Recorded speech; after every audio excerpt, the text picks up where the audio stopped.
Tardes, bienvenidos a esta mesa número 6. Em, bueno, tendremos tres presentaciones esta tarde. Vamos a seguir la dinámica que veníamos manejando en este workshop. 20 minutos para cada presentación y a los 5 minutos abrir el micrófono para avisar que quedan 15 minutos, que quedan 5 minutos. La primera presentación se denomina La traducción en Paraguay, análisis desde una perspectiva óptica y social, y está a cargo de Emiliana Elizabeth Espínola Duarte y Jean da Silva Mariano Leza, de la Universidad Federal de Integración Latinoamericana, Brasil. Así que les cedo la palabra. Bueno, buenas tardes. Muchas gracias por esta oportunidad. Quisiera saber si yo puedo compartir un PowerPoint. Sí, puede compartir. Eh, Déjame ver cómo hacerlo. Ah, ya. Ok. Creo que es más fácil que pensaba. ¿Está? Está cargando todavía, no lo podemos Bien. ver. Ahí está, lo podemos ver. Bueno, ahí está, ¿no? Déjame Eh, poner así. ¿Está toda la pantalla? Es que no, ahí, ahora sí. Perfecto. Sí, bueno, entonces voy a presentarme porque estoy aquí haciendo esta presentación. Hicimos con Emilia este trabajo. Soy su tutora de maestría en la Universidad Federal de la Integración Latinoamericana, maestría en estudios latinoamericanos. Vengo trabajando hace unos años con traducción cultural y pensando esta cuestión de traducción entre lenguas de culturas orales y culturas con base en la escritura alfabética, ¿no? En los procesos de colonización en América.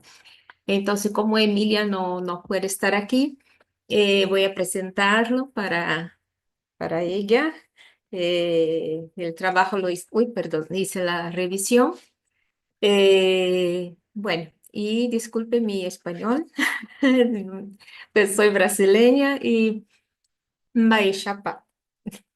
Em, entonces, pensar, ¿no? Que todos encuentros lingüísticos que envuelven, que involucran gran acentuada asimetría, ¿no? Y acaban por desencadenar varios procesos traductorios, ¿no? Sean conscientes o inconscientes. Pero aquí vamos a hablar y hacer un intento de reflexionar sobre qué políticas lingüísticas traductorias se puede hacer con la intención de permanencia, de acceso y de memoria del guaraní. Bueno, entonces, ese trabajo entonces va a buscar analizar esta situación abordando por un lado algunas cuestiones de raíces históricas y desafíos contemporáneos del guaraní conviviendo con el castellano en Paraguay. Em, Tengo que desplazar aquí, déjame ver si pongo ese, ya. Entonces, ¿qué tenemos en el contexto lingüístico paraguayo? ¿No? Tenemos legalmente un bilingüismo asimétrico, ¿no? Y a la vez una complejidad lingüística muy fuerte. Desde la época colonial hasta las prácticas modernas, ¿no? Permanece la complejidad, las asimetrías que envuelven aspectos semánticos, la cosmovisión indígena, el reconocimiento y la revitalización.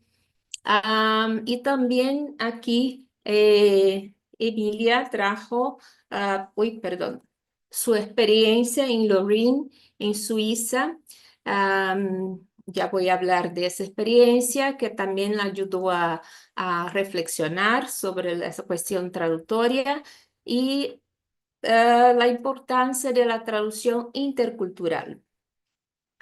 Bueno, entonces en Paraguay presenta un bilingüismo legal, ¿no? Porque en realidad son muchas lenguas, no solo guaraní y castellano, pero legalmente se ha reconocido guaraní y castellano, y se trata de un fenómeno singular en América Latina.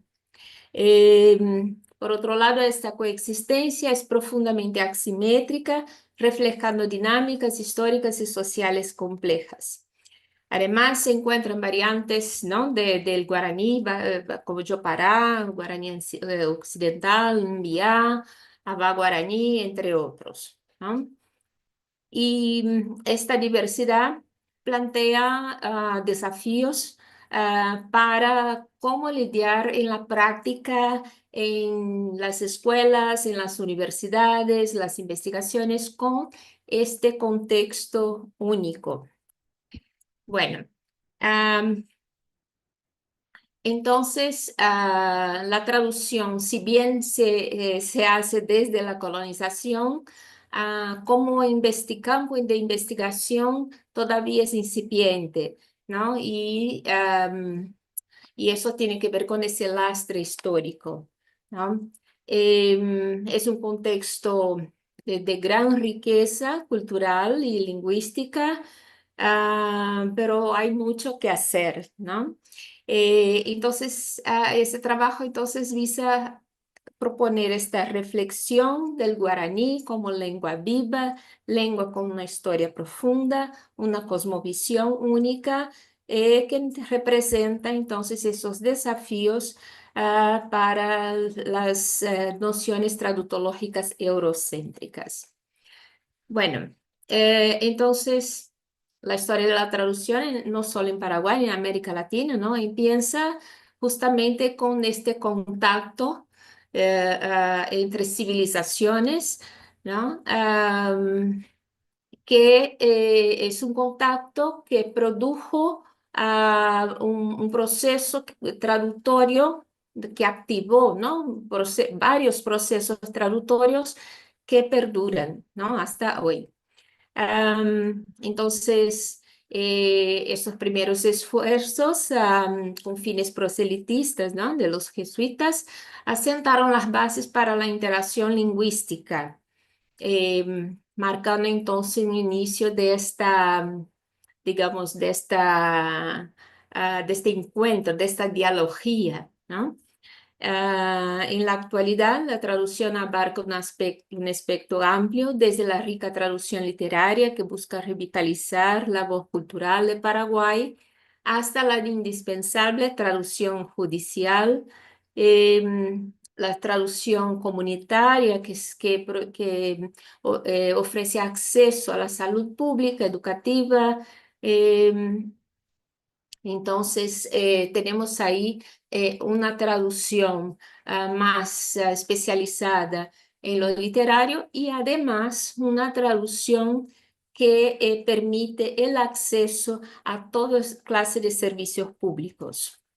Bueno, entonces se va a basar en las teorías de Eugene Nida, que busca una equivalencia dinámica, y eso es muy importante porque esta equivalencia nunca se dará por completo, pero am, pensar en la fidelidad en ese tipo de traducción también conlleva pensar en la fidelidad a la lengua de menor prestigio, ¿no? Que sería el guaraní.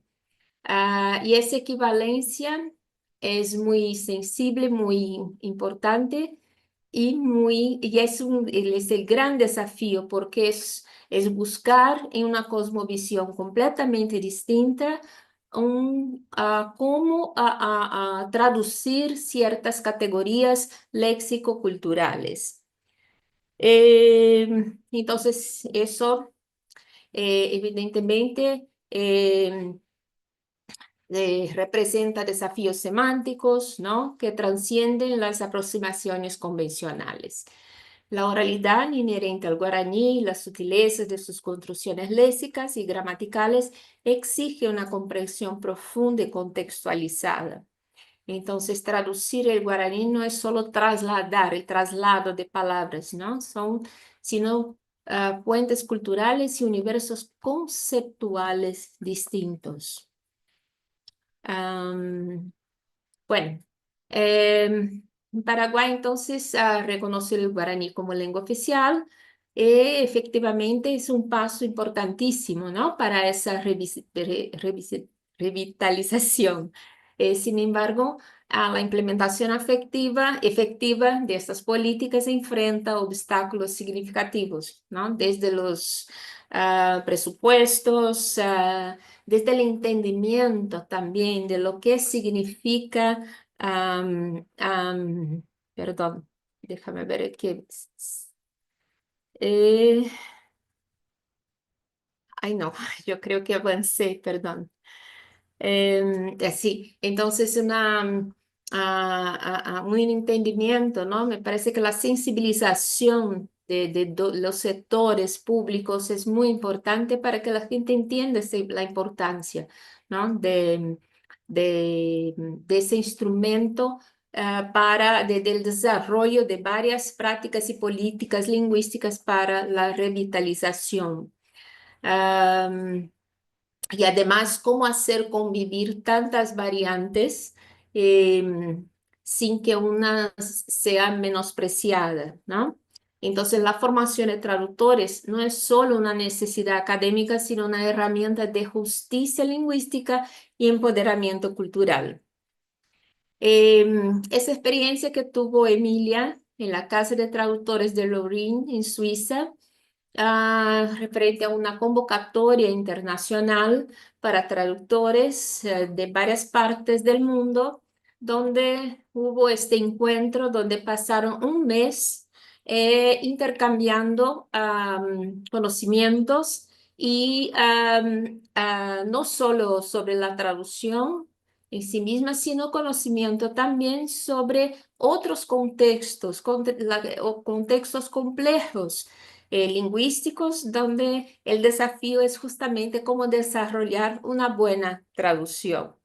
En palabras de Emilia, ella dice, la experiencia en Suiza me enseñó que se puede construir un estándar sin borrar las variedades. El romanche, por ejemplo, reconoce 5 variantes que conviven con un estándar común.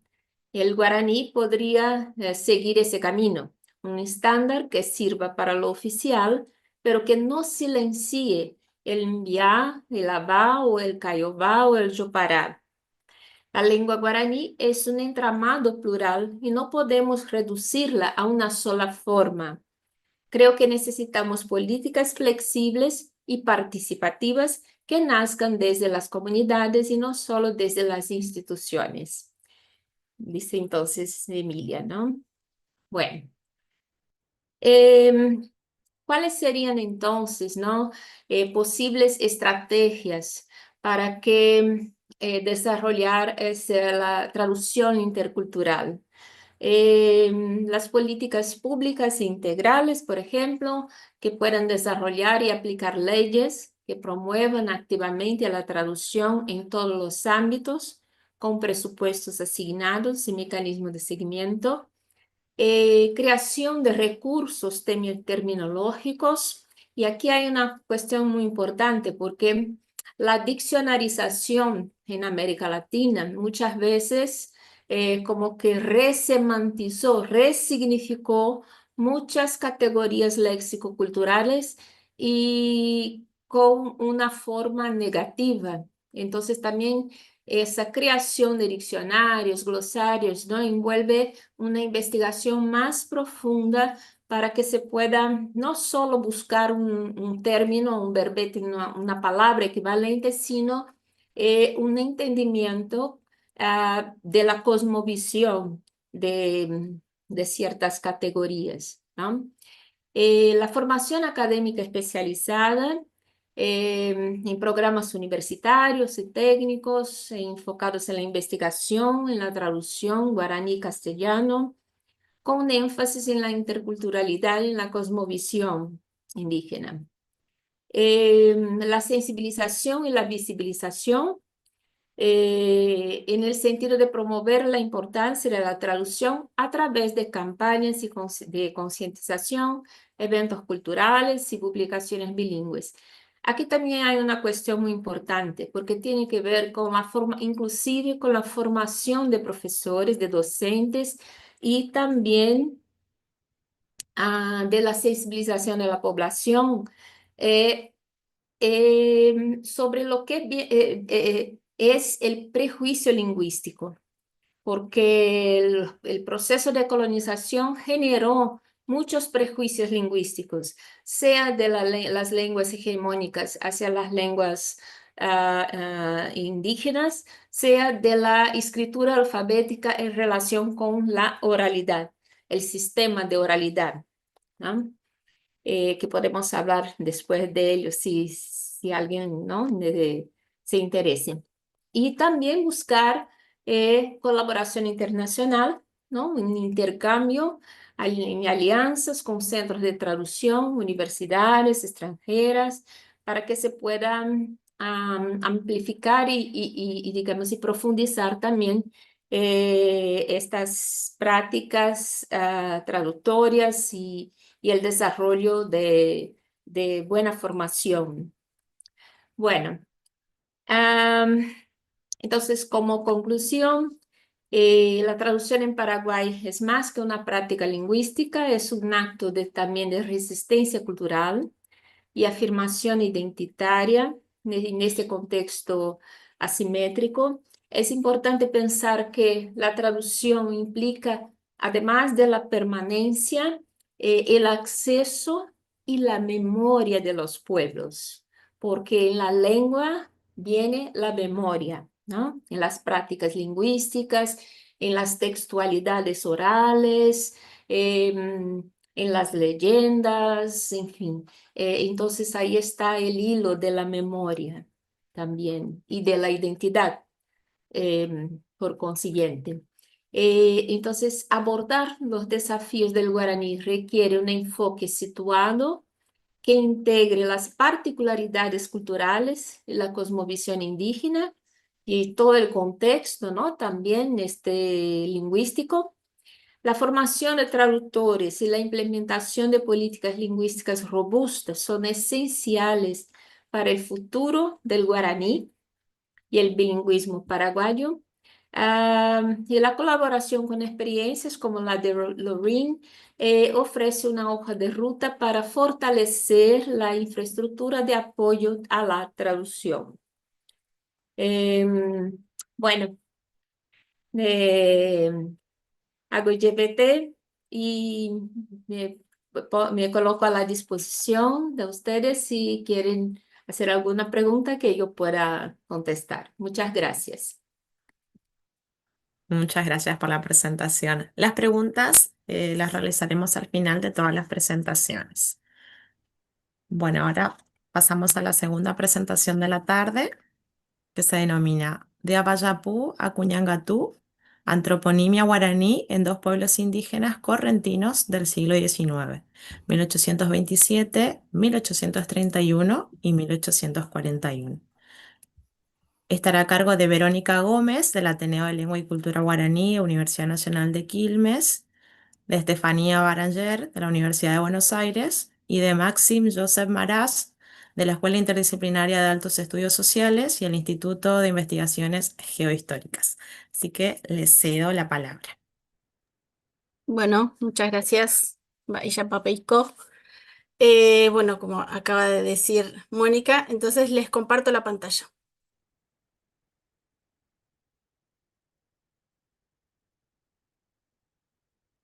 A ver si se ve.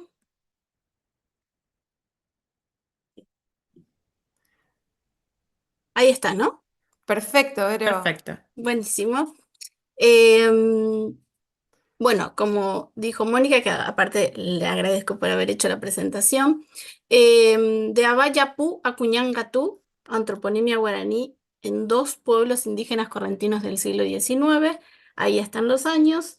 Y les vamos a contar entonces un poco cuál es nuestro objetivo en este trabajo que estamos haciendo, que es describir y analizar los apellidos guaraníes registrados en los censos del Archivo General de la provincia de Corrientes, de los pueblos indígenas de Loreto y San Miguel, 1827, 1831 y 1841, incorporando aspectos formales, semánticos y culturales, y teniendo en cuenta que si bien la función principal de los nombres propios es referencial, estos pueden también tener una función clasificatoria.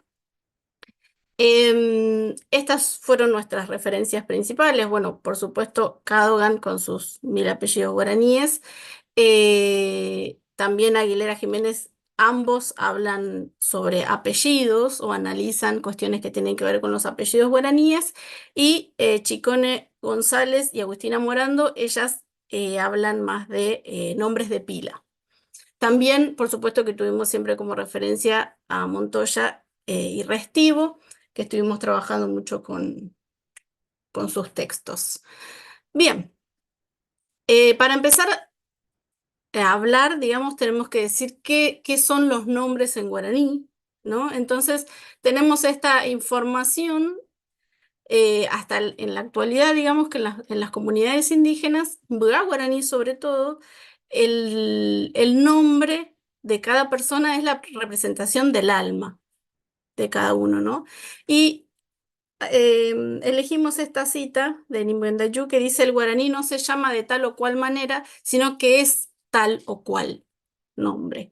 Y bueno, son los líderes espirituales los que se encargan de recibir esa información acerca de cuál es el nombre o cuál es el alma de cada una de las personas de la comunidad.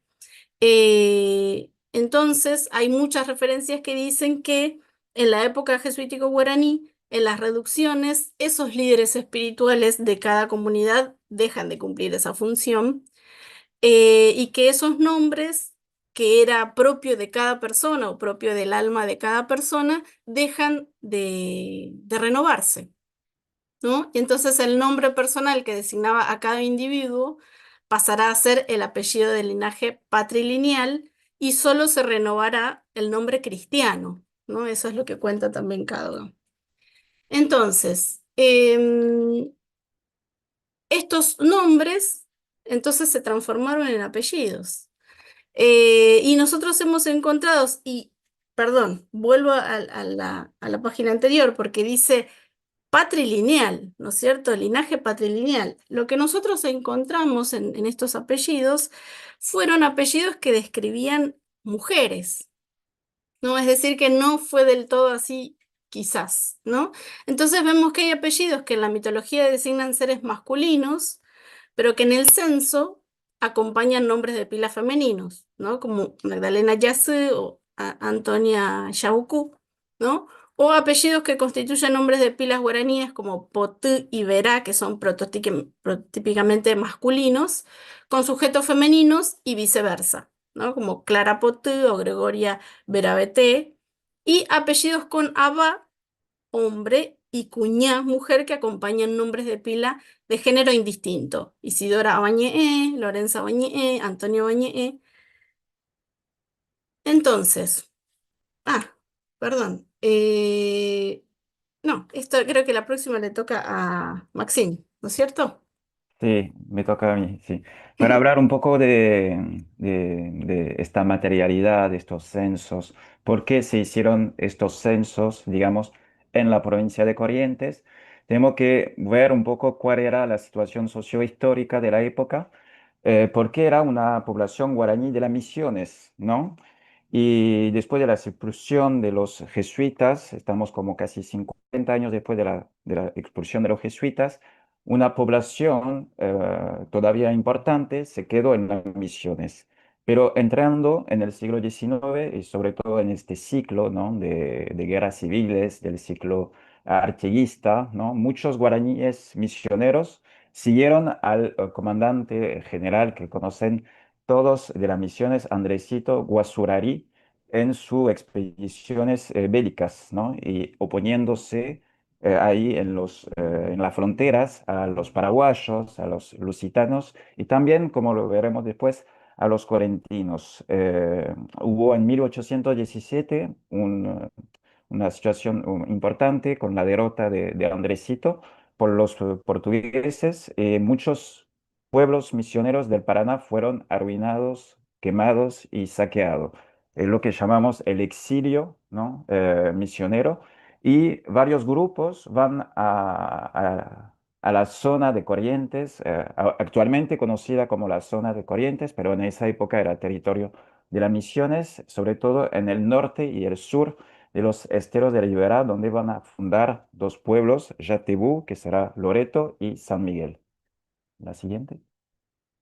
Ahí tenemos un mapa donde se puede ver este tipo de migraciones de las misiones occidentales y orientales al norte, donde está San Miguel y Jatebú, en una zona muy cercana a los criollos correntinos que ya habían fundado otros pueblos como Cacatí y Yaguaretecorá, y otros pueblos más de las misiones orientales que son San Roquito y Asunción del Cambal.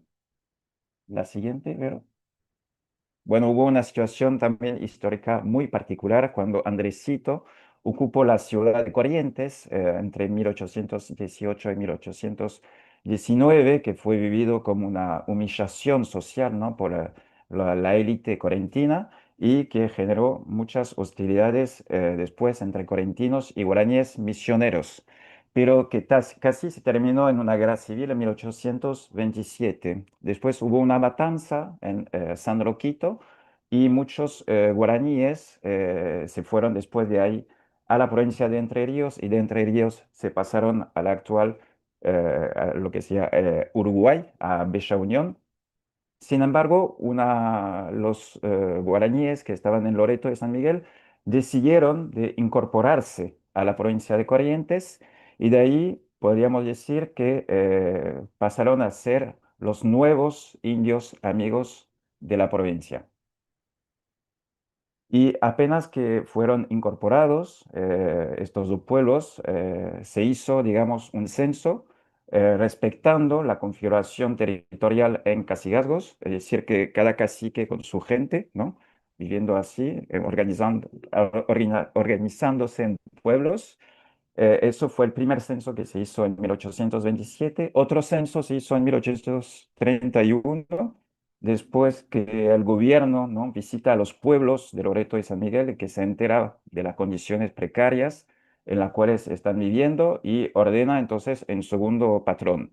Y después hay otro censo en 1841, que es otro contexto de guerra civil contra Rosas, y el gobierno de Corrientes quiere alistar a los hombres adultos al ejército y con este fin se hace un tercer censo. Bueno, esa es la materialidad con que trabajamos con estos censos que vimos recopilando. En total son más de 800 apellidos distintos. También ampliamos a otros pueblos porque están Loreto y San Miguel, pero también vimos en el pueblo de Itatí, que era una reducción franciscana, y también otros pueblos criollos que tenían ya una población guaraní misionera. Ahí están por ahí los censistas, que sabemos que eran también guaraníes, como Blas Chapay, que era el juez comandante de los naturales en Loreto, y Ignacio Huapure en San Miguel. Y bueno, una cosita sobre la ortografía del guaraní en el siglo XIX, es un guaraní post-jesuítico, pero que tiene algunas diferencias con el guaraní jesuítico, bueno, cosa muy clásica, la B corta en B larga, etcétera. Pero algo que fue muy llamativo para nosotros fue la C cedilla, que a veces desaparece la cedilla, pero queda la C. ¿Ya? Y para nosotros nos dimos cuenta que era como una S actual en guaraní moderno. Así que bueno, ahora le dejo la palabra a Estefania. Bueno, muchas gracias Max y Vero. ¿Me escuchan bien, no? Bueno, yo les voy a contar un poquito sobre cuestiones más gramaticales, cómo se construyen estos apellidos que encontramos en los censos. En primer lugar, lo que encontramos son bases léxicas simples, o sea, una palabra, ¿no? Como nombres comunes, como curé, chancho, verbos no conjugados como guatá, caminar. También encontramos nombres que ya estaban establecidos como nombres propios en la cosmogonía, como Yasuká, Caraí, Cuarazú, Yasú.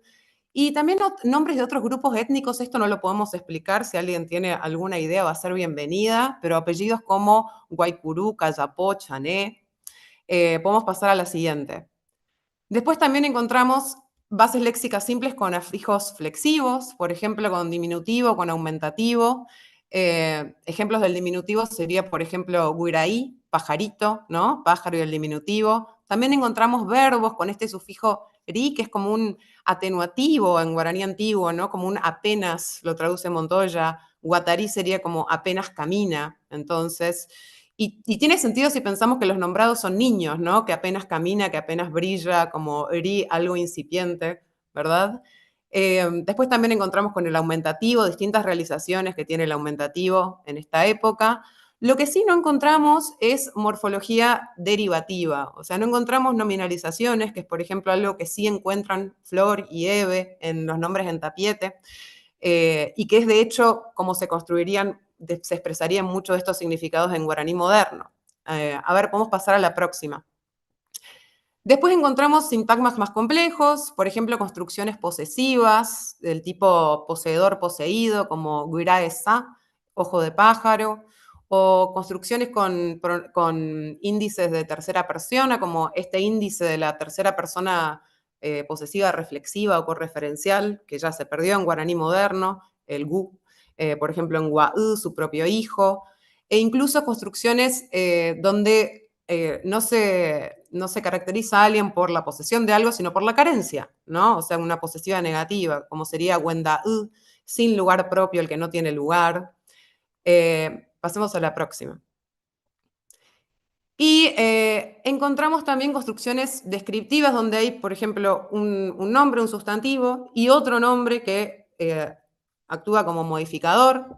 Por ejemplo, tenemos acá guirabacá, pájaro vaca, o parapotú, mar flor, que sería como mar florecido. Esto también lo tradujimos como mar en su esplendor, porque este potú nos aparece como con un significado más metafórico en distintas instancias, algo que todavía estamos trabajando, claro, ¿no? Y también construcciones en las que se juxtaponen un nombre y un verbo sin índice de personas, sin conjugar, del tipo abaguatá, hombre que camina, aramimbi, día que brilla, abañeé, hombre que habla. Abañeé suena extraño traducirlo así porque nosotros hoy en guaraní paraguayo diríamos que es una construcción genitiva, posesiva, ¿no? Sería el habla de los hombres.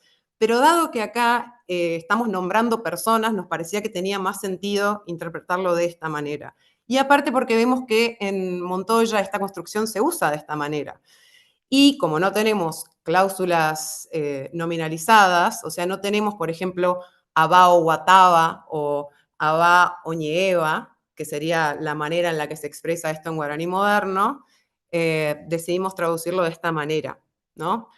Y creo que ahora podemos pasar a los campos semánticos. Te doy la palabra, Vero, para que hables un poco de esto. Bueno, gracias. Bien, algunos de los campos semánticos que encontramos fueron elementos de la naturaleza, ¿no? Algunos ya se han nombrado, curé, caí, huirá, yoshi, mboi, ¿no? Butú.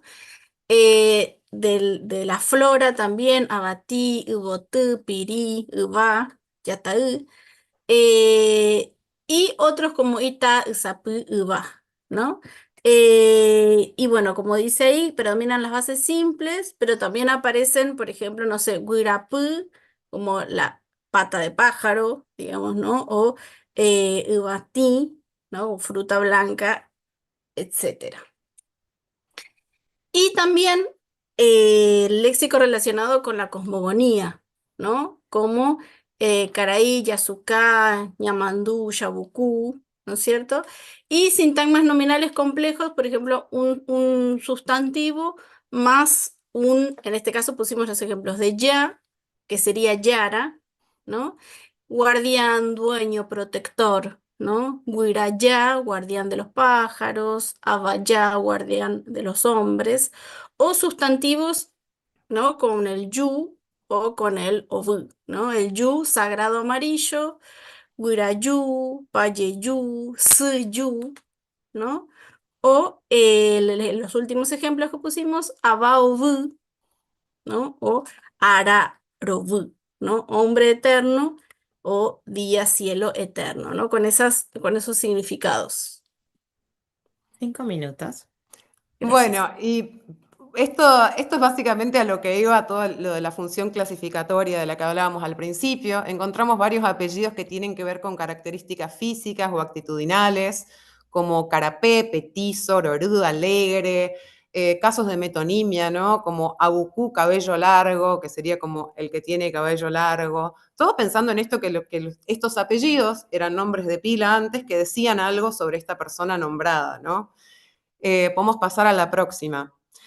Encontramos muchos sintagmas con abá, cuñá y kunumí, donde pensamos que también hay un indicador de género, ¿no? Como lo que decía antes, abañe, hombre que habla, abayapú, hombre que miente, cuñá viñá, mujer imperfecta, Agustina Morando ve para Chaney Sirio, ¿no? También cosas similares. Y ahora pasemos a la próxima, donde creo que está lo que más nos llamó la atención a nosotros, por lo menos, que encontramos varios apellidos donde lo que parece expresarse es una circunstancia temporal que tiene que ver con el nacimiento o el nombramiento de estos nombrados, ¿no? Entonces tenemos muchos compuestos con ara, ¿no? Día o tiempo. Ara verá, día, cielo brillante, aracé, que es la aurora, un momento del día. Y si se fijan en el cuadro de abajo, tenemos varias formas que parecerían, tipo vistas como desde el guaraní moderno, verbos conjugados en primera persona, como añemboé, que hoy lo leeríamos como yo rezo, añengará, yo canto, pero lo que vemos es que en el guaraní antiguo esta A inicial también podía ser una apócope de ara, tiempo, época, entonces decidimos, como no tenía mucho sentido pensar en un nombre conjugado en primera persona, eso nos hacía algo de ruido, decidimos interpretarlo de esta manera, tal vez como día o tiempo de rezar, día o tiempo de cantar, ayuca, día o tiempo sin casa, sin muerte. Y esto también tiene que ver con que no encontramos tampoco nominalizaciones circunstanciales, que son como el guaraní paraguayo moderno hace este tipo expresa este tipo de significados, ¿no? Así que podemos pasar a la próxima rápido.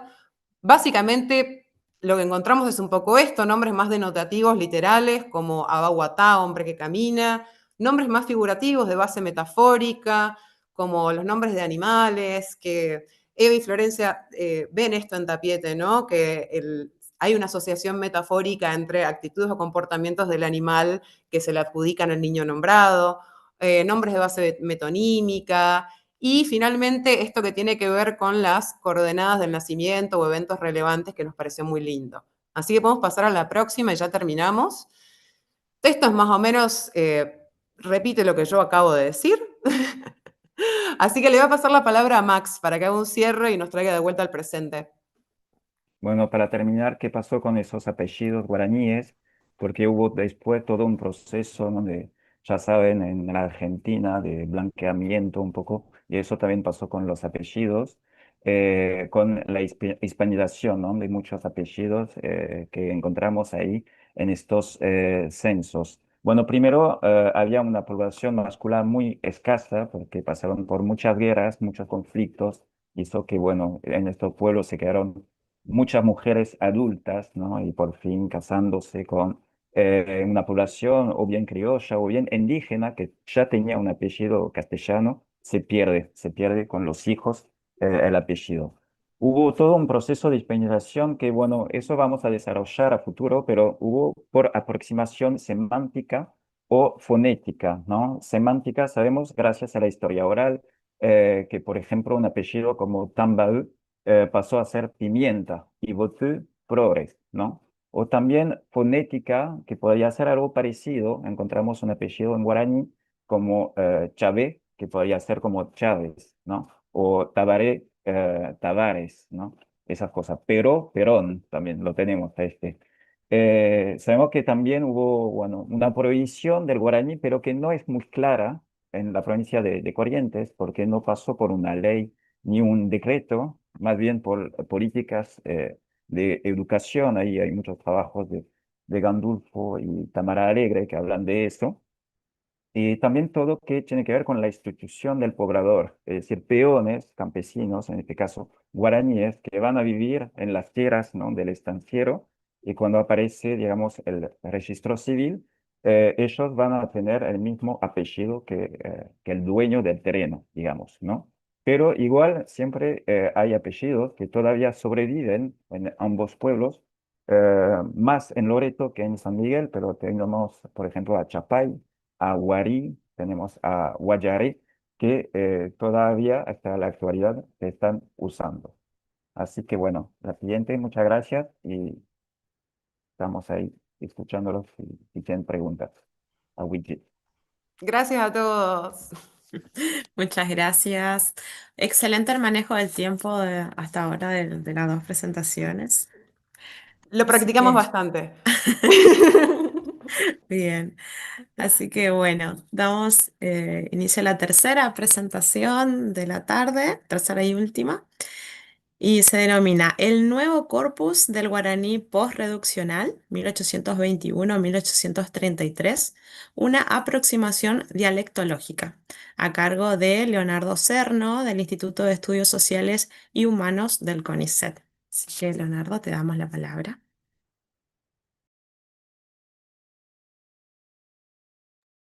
No, está silenciado. Ahí está. Hola a todos, decía, muchas gracias por estar aquí. Em, Muchas gracias a los organizadores. Em, Muy lindas las ponencias que he escuchado. Y voy a compartir mi presentación. Si me dan un segundito. Tengo que solamente activar el... ¿Ahí lo ven? Sí, perfecto. Ok. Bueno, muy bien, voy a hablar de una muy grata sorpresa que tuvimos en, en los estudios del guaraní hace muy poco y que llamo aquí nuevo corpus del guaraní reduccional. Y voy a hacer una aproximación a la lengua o la variedad de ese corpus. Bueno, ¿qué es este nuevo corpus?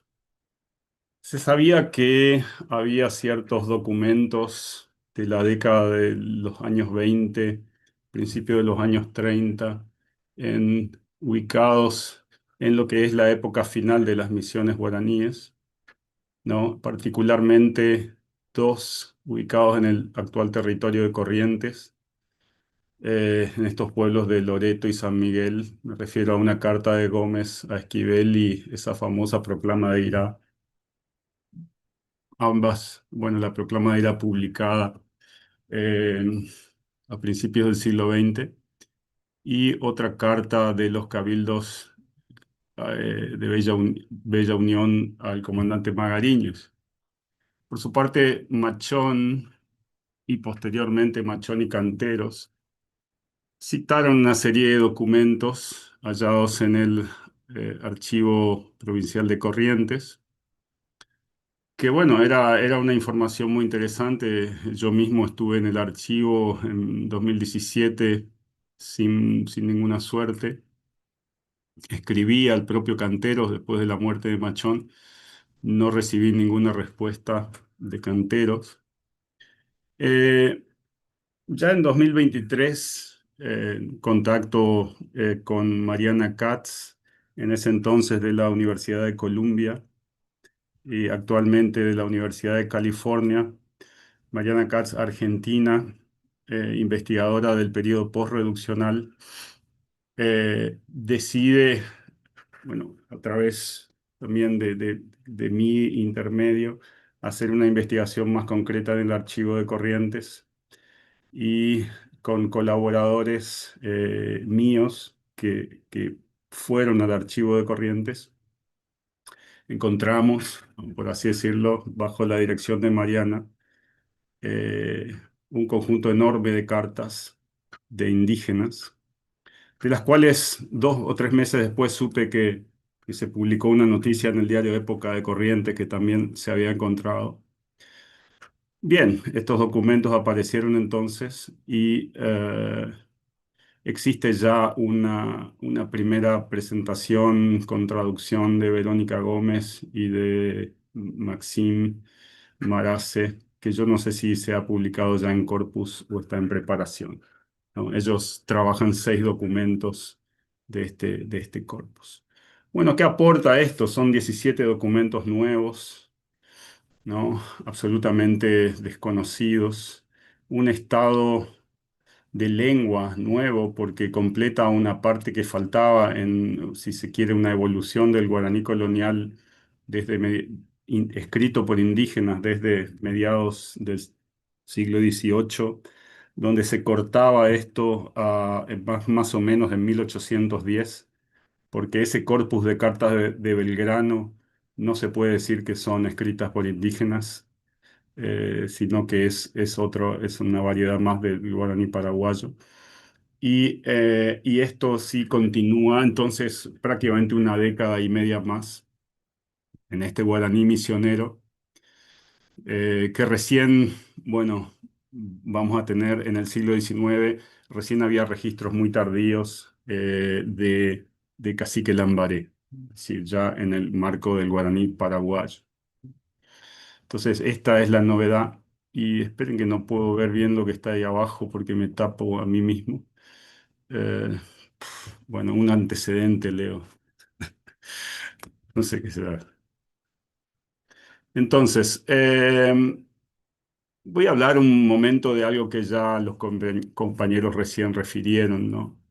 Estamos en el contexto de los guaraníes en esta década de los 20 que fue muy duro para ellos, ¿no? Estas derrotas contra los paraguayos y misioneros y brasileños en 1817 y una especie de intento de, digamos así, de armarse confederadamente en el contexto nacional, que finalmente, después de varias derrotas, particularmente la de San Roquito, deciden ellos integrarse a la provincia de Corrientes con esta fundación de estos pueblos de Yatebú, o sea, Loreto y San Miguel. Tenemos aquí como autores de estos documentos varios nombres que aparecen en varias, que firman varias cartas, como Francisco Mbierayú, José Irá, no, Ramón Irá, que ya lo he mencionado, y otros. Interesante es que también como destinatarios tenemos mucho a Pedro Ferré, ¿no? Que era gobernador en ese momento, o sea, muchas son cartas con destinatarios de un nivel jerárquico político muy alto, pero también hay algunas poquitas cartas entre indígenas. Por ejemplo, Agustín Buruyá es también un destinatario de una carta, así como es emisor también de otra. Entonces, mi pregunta, mi foco es cómo es el guaraní usado en estos documentos, ¿no? Y cómo se relaciona con los registros que le anteceden y le continúan. O sea, es una pregunta, en fin, por la diacronía, o sea, por la evolución, el cambio y la evolución de la lengua, pero también por la diatopía, en el sentido de que las cartas muchas veces están ancladas a áreas, zonas o pueblos concretos dentro del territorio. Entonces, esta es el foco de esta investigación. ¿Cómo vamos a trabajar? Bueno, yo en principio voy a comparar esto que llamo corpus nuevo y todavía un poco pidiéndole permiso a los autores. Lo llamo corpus correntino, sabiendo que ellos mismos no se sentían correntinos, sino misioneros. Pero un poco por comodidad, si me voy a permitir esta licencia de llamarlo así, o corpus nuevo, ¿no? Contando 20 documentos, que son los que ya he mencionado, más los 3 que existían. Voy a tomar en modo comparativo Cacique Lambaré, 16 textos. Es una revista ya propagandística del Paraguay de 1867. Y voy a tomar un montón de documentos 74 del periodo reduccional y postreduccional, y que lo voy a llamar guaraní reduccional y guaraní postreduccional, ¿no? Que son textos que van de 1753, 52 en realidad, hasta 1813. Bien, ¿y qué vamos a analizar? Bueno, hay muchas más cosas para ver, pero yo solamente voy a presentar estas, ¿no? Que es lo poquito que puedo aquí presentar, ¿no?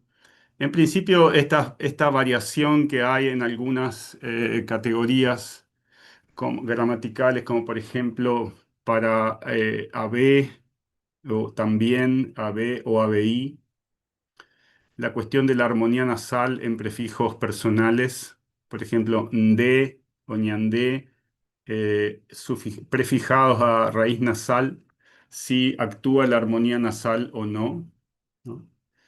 Del pronombre de segunda persona, pe o pendé, vamos a ver varios fenómenos relacionados con ese pronombre, ya lo voy a escribir. Ndibe o regb, ¿no? Para con o el asociativo, ¿no? Es decir, dos variables ndibe o regb, con esa ndibei que hay ahí en el medio, que ya lo vamos a ver. Y también comparativo si es raisha, ¿no? Más como el guaraní paraguayo actual, o rami o nunga, ¿no? Para entonces comparativo como. En principio, vemos rápidamente AB y ABI. AB es la forma predominante del guaraní reduccional y posreduccional, es decir, es prácticamente la única usada, pero hay un poquitos casos de ABI. Hay dos casos en una carta de San Joaquín de 1770, que es la única forma que aparece, o sea, dos usos solamente aparece ABI. Hay un caso en Itatí de 1770, en variación con AB, o sea, ahí tenemos la variación AB y ABI. Y en Santa Rosa de 1808 también aparece ABI en variación con AB. En Cacique Lambaré, por su parte, es ya como en guaraní paraguayo actual, es predominante ABI, con algunos poquitos usos de AB. En el corpus correntino tenemos la situación exactamente contraria. Tenemos poquitos casos de ABI y la mayoría de AB. O sea que en este sentido vemos que este corpus nuevo está de alguna manera en transición desde el guaraní misionero hacia volviéndose, por así decir, el guaraní paraguayo. Entre paréntesis, ABI es la forma normal en guaraní correntino actual. Aquí hay unos ejemplos de ABI en esta carta de Mburuyá Esquivel, ¿no? Tereicuauca, ABI, Oyebirire, Orebe, Oime, Baeamo, ¿no? Y pongo un ejemplo de AB para que lo vean porque no se conoce entre los guaranistas que no trabajan la historia. Este es un caso de AB en una carta de Santa Rosa, no muy tardía, ¿no? Dentro del corpus del guaraní reduccional, ¿no? Jaera mi, ¿no? Ore AB, ore angareje, oroma en japeñote. Bueno, el tema de la armonía nasal, voy un poco más rápido ahora. Entonces, en el corpus del guaraní reduccional y postreduccional, las formas orales, por así decirlo, o sí, con la prenasalizada de y ñandé son las formas únicas, es decir, esta es la forma dominante y más generalizada, es decir, no existe la armonía nasal para estos prefijos o los prefijos personales. No obstante, ahí están lo interesante de las excepciones. 5 casos de ne en Santa Fe, ¿no? Acá pongo algunos ejemplos. Nerembiapó, Neñemoangapujú, Necanende. Yapeyú también, en 1778. Neremi Enondea. Candelaria también, ne mal ejemplo. Es decir, armonía nasal ya en algunos documentos de estos, solamente en estos tres. Cacique Lambaré, por su parte, vemos que tiene ne para anterraíz nasal, ¿no? Pero unos poquitos casos, 3 casos de nde, ¿no? Por ejemplo, ndere ui, ¿no? 2 casos, ndere boyerovia. Pero en el caso de ñandé, es mucha más la tendencia a la armonía nasal ñané y algunos poquitos de ñandé, con raíz nasal me refiero, ¿no? Por ejemplo, ñanderetá, ¿no? Es decir, hay cierta variación con una predominancia de la armonía nasal. En el corpus correntino encontramos una situación parecida. Hay una tendencia a la armonía nasal con ne, negente, nerendape, ¿no? Poquitas con D, o sea, sin armonía, y en ñandé y ñané un equilibrio, ¿no? Entonces, aquí vemos que lo que es en la armonía nasal en Cacique Lambaré está mucho más desarrollada. Otra vez en el corpus correntino, una situación parecida a la del Cacique Lambaré, pero todavía no tan regular. Y absolutamente distinto en esto el corpus del guaraní reduccional y posreduccional, donde la armonía nasal es más bien marginal. Voy a pende y pe como pronombre libre. Ustedes saben que el guaraní paraguayo tiene pe como pronombre ustedes, ¿no? Sin embargo, hay un pronombre pendé muy usado en Corrientes, ¿no? Que la misma función, el mismo pronombre, pero es una variante. En el cacique lambaré, pe es la forma única que existe, ¿no? Sin embargo, es algo poco usado el pronombre, a pesar de que del estilo tan arengador de este semanario o de este periódico.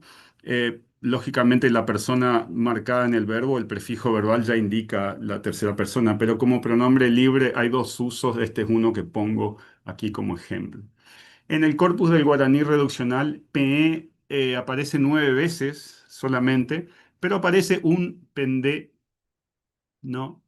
Aquí pongo ese que aparece. El primero es un ejemplo normal de esta variedad.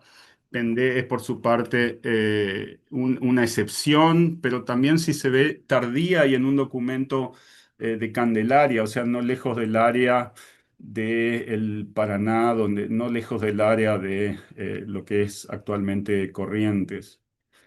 En este corpus nuevo correntino, Pendé también aparece una vez, la variable aparece una vez y aparece como pendé, ¿no?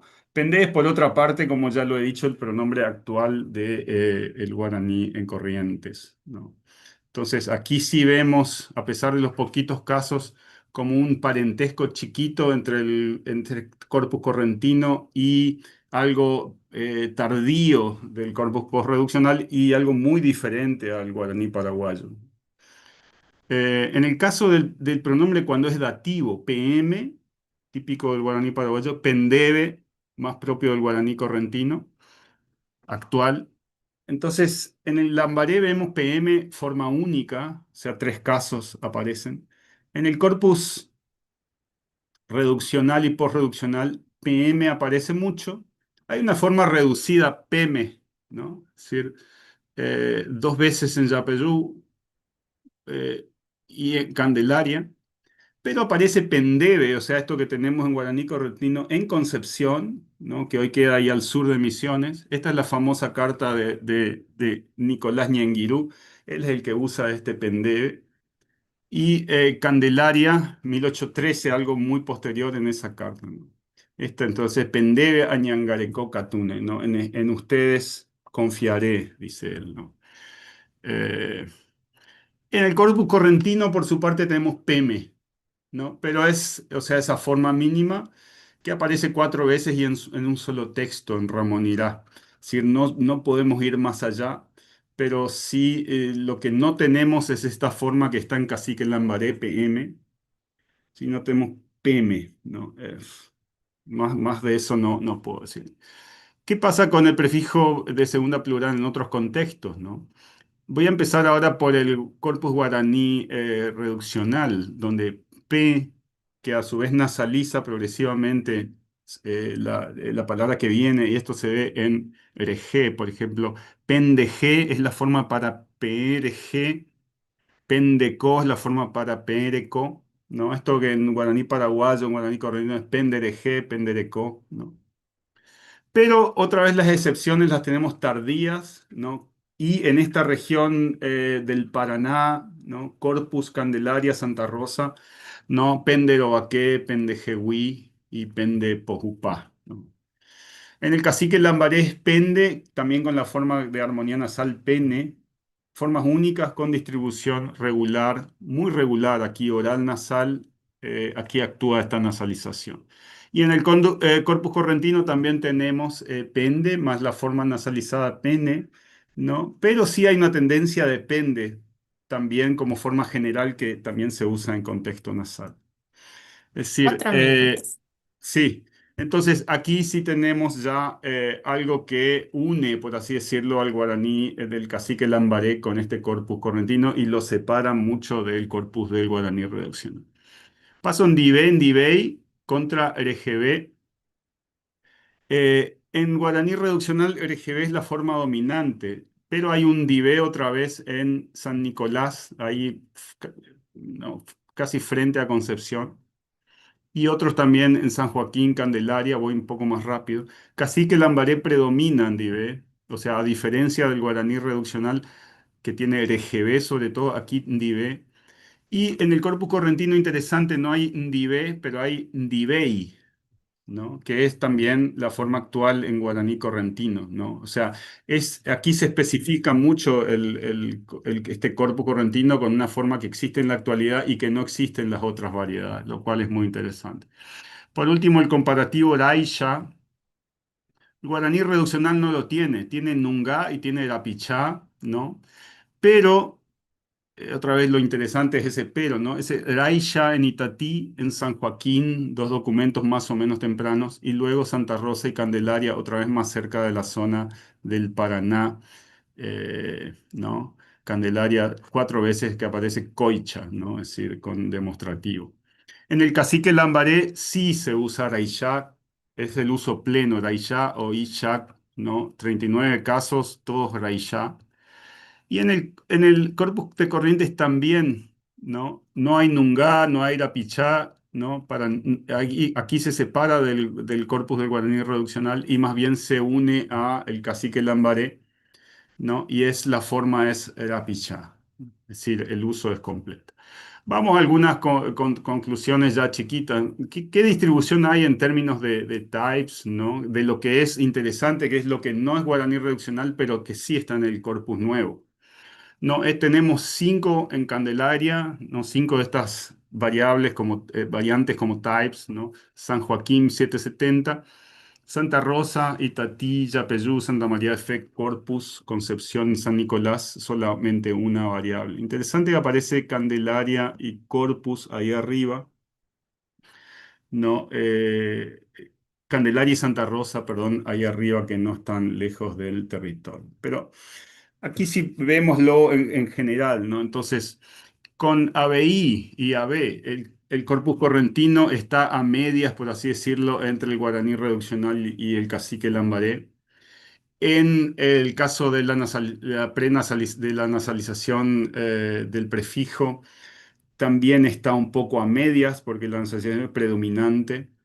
En el caso de los pronombres de segunda persona, también tenemos al corpus correntino un poco especificándose con pendé, ¿no? Y diferenciándose del guaraní paraguayo en los dos primeros casos, y en el segundo sí plenamente identificado con el guaraní paraguayo. En el asociativo lo tenemos más bien especializándose con una variante regional, Nivey, y en el comparativo lo tenemos más cerca del guaraní paraguayo.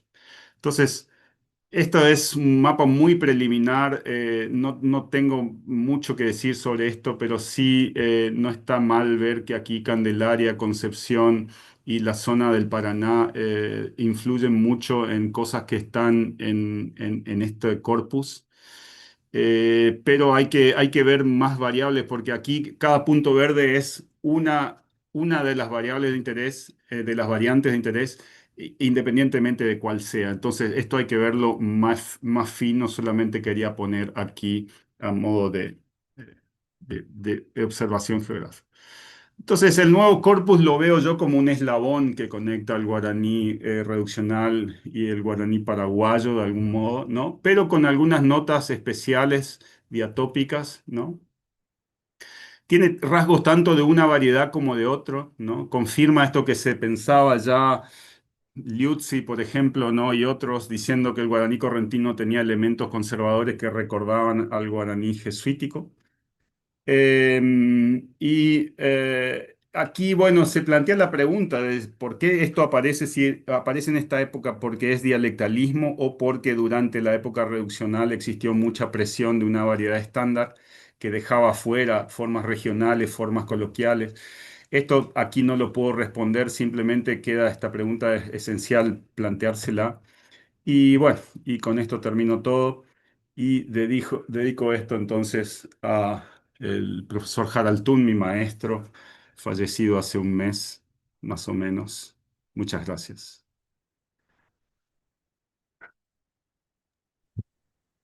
Bueno, muchas gracias. Felicitaciones a todos los expositores. Abrimos la ronda de preguntas. Quedó compartida la pantalla, Leonardo, Ah, perdón. así nos podemos ver todos. Ahí está. Mm, Bueno, tenemos un ratito para preguntas. La idea, o sea, la dinámica que se viene manejando es hacer todas las preguntas de una vez y después cada uno va respondiendo. Así que si alguien quiere preguntar algo.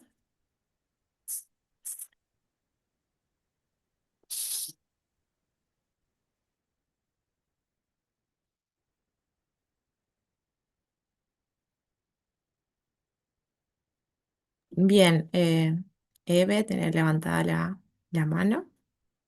Sí, buenas tardes, muchísimas gracias por todas las exposiciones. Esta pregunta era para Estefanía y el equipo sobre los nombres en guaraní. El hecho de que no haya marcas, como vos decías, por ejemplo, que camina, ¿no? Ya, este, Guatá, o ese tipo de... ¿No es justamente ahí, justamente una marca de un compuesto, en el sentido de que no tenés otro indicio que, o sea, no lo podrías confundir con un sintagma, como el hombre que camina o el hombre que algo, porque viste que los compuestos tienen sus marcas particulares para señalar que son compuestos y entonces que hacen referencia, o sea, que refieren a un referente, que son la etiqueta más o menos, digamos, en el mejor de los mundos, uno encontraría algo que te dice, bueno, esto es un compuesto por alguna razón, dependiendo de las lenguas, y entonces te da la idea de que, bueno, es la etiqueta que nombra. Y por ejemplo, cuando decías que efectivamente, viste, también tenemos el nominalizador, también al mismo tiempo vos podés decir, bueno, es un sintagma, qué sé yo, también podrías pensarlo así. Entonces yo me digo, si en ninguno de los nombres propios, eh, o sea, si no hay nada, si es simplemente la yuxtaposición de dos palabras sin una relación explícita, gramatical, no sé, no podría considerarse eso justamente una, un, no sé, vicio o algo, esa supuesta anomalía de que justamente es un compuesto que está recibiendo siendo la etiqueta de una entidad.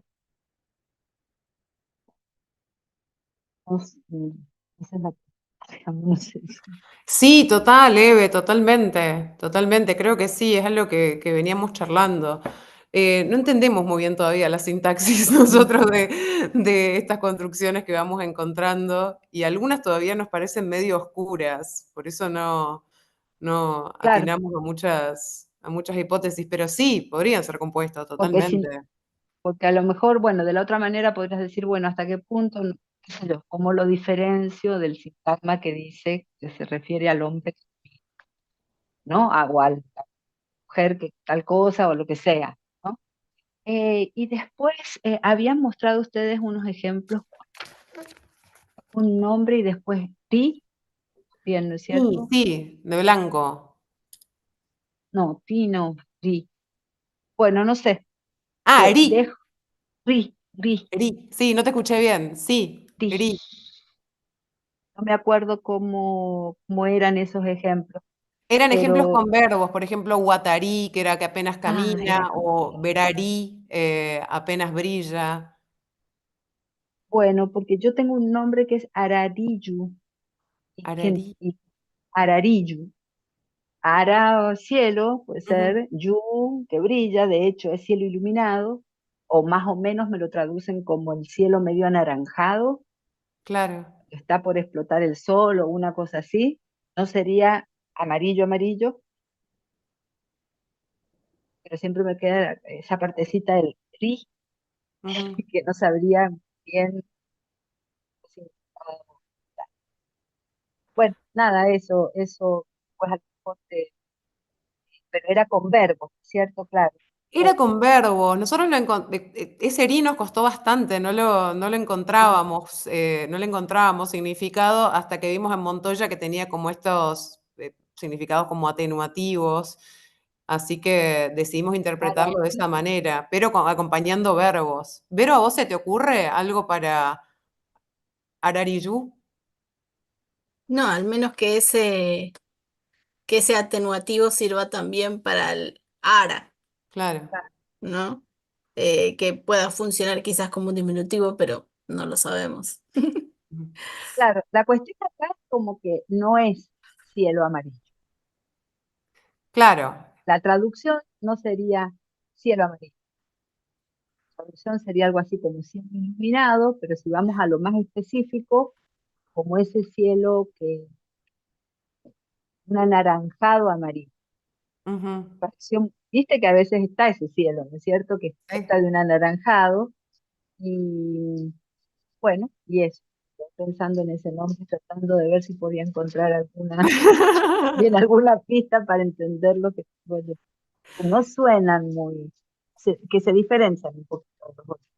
Claro. Eso te lo- Bueno, qué bueno, porque a nosotros el trabajo de ustedes nos inspiró muchísimo para hacer este trabajo, así que Bueno, era eso nada más. Muchas gracias. Bien, gracias, Bebe. muy bien, gracias. Gianna tenía también levantada la mano y luego Gabriela. Bueno, la pregunta también es para Maxime, Verónica y Estefania. Es una pregunta muy sencilla y de quien no habla guaraní, pero hay un momento que ustedes dicen que e, u, pa, e, u, no sé cómo pronunciarlo, es hechicero sagrado. Ese significado hechicero efectivamente tiene esta connotación negativa. Em, eh, no sé, es que no sé pronunciarlo. No, lo que pasa es Payé, ¿no? que Paye, creo que es sí. Paiyú, ¿no? No, Exacto. ¿no es Pa- Payeyu? Sí, Payeyu, payé. Ahí payeyu, está. sí, Claro, payeyu. porque con la ortografía de los censos se confunde mucho la y y la Sí. entonces, pero es... Y Vero, ¿querés responder vos? quisiera saber si ese significado tiene esa connotación negativa de hechicero. Ah, claro, porque está asociado el payé con algo que tiene que ver con lo mágico o con el hechizo, pero no sé si necesariamente tiene que ser una connotación negativa lo de payé. No sé si Maxim o Estefanía. En realidad no sé si el payé sí o sí tiene que ver con. De hecho, hay expresiones como abá payé, que sería como un hombre hechicero, o no sé exactamente qué traducción al castellano, pero no necesariamente es negativo, ¿no? Sí, no, solo comento porque efectivamente muchas categorías, ¿no? Lexicales han sido traducidas de esta manera, ¿no? O sea, ya tiene ese peso muy fuerte que ya, o sea, si pensamos en un líder espiritual y en un hechicero, ya tenemos cosas muy distintas y una muy más negativa, ¿no? Como creo que también Amauta en quechua ha sido traducido como hechicero y no tiene nada que ver, ¿no? Entonces, a esa clase de traducción, como a Emilia y yo nos referíamos, ¿no? Muchas gracias. A vos. Muchas gracias, Gabriela. Tu turno. Bueno, muchas gracias. Buenas tardes a todos. Es una consulta muy sencilla para Leonardo. Bueno, muy sencilla quizás para mí, digamos, pero para Leonardo yo no hablo guaraní, trabajo en variación, digamos, a partir del contacto, ¿no? De la lingüística de contacto. Y lo que te quería preguntar, Leonardo, en primer lugar, felicitarte porque el trabajo con los corpus ha sido impecable, que lo sintetizás perfectamente en el último cuadro comparativo que haces entre los tres corpus, ¿no? Entonces, justamente viendo el cuadro, me preguntaba si manejaste vos y tu equipo la posibilidad de eh, alguna otra variable, además de la diatópica, que motive la variación entre los tres corpus, ¿no? Pensaba en las formas que vos seleccionaste, ¿no? Que trabajaste con los asociativos, con los pronombres, con los comparativos. ¿Tenés alguna hipótesis o tienen con tu equipo alguna hipótesis? Si puede ser, si puede haber alguna otra variable, además de la diatópica, que modifique, que incida, digamos, que motive la variación. Bueno, muchas gracias por su pregunta. Eh, Mire, yo también lógicamente apunté para el futuro otras variables que son muy interesantes. Por ejemplo, en el guaraní jesuítico, este, yo le llamo nominalizador de atributo, bae, ¿no? Eh, es en el guaraní paraguayo actual va, ¿no? Va. Entonces, este movimiento entre va y vae también se observa en este corpus correntino. Bueno, correntino otra vez entre comillas. También es interesante ver la variación que existe o las primeras, que yo creería, registros que hay de esta marca de P como marca de objeto, ¿no? Animado en guaraní paraguayo. Entonces, vi a fulano, bueno, a echar a fulano P, ¿no? Es decir, esto no existe en guaraní, en guaraní reduccional. También existe en variación, ¿no? Y también otras, así hay varias más que está planeado hacer un estudio un poco más profundo, ¿no? Ahora, ¿qué motiva esta variación? Bueno, aquí hay algo que yo no entré al tema porque me parece que hubiera sido meter más complejidad a algo. No, pero es una gente, este grupo está cambiando está en nuestra época histórica.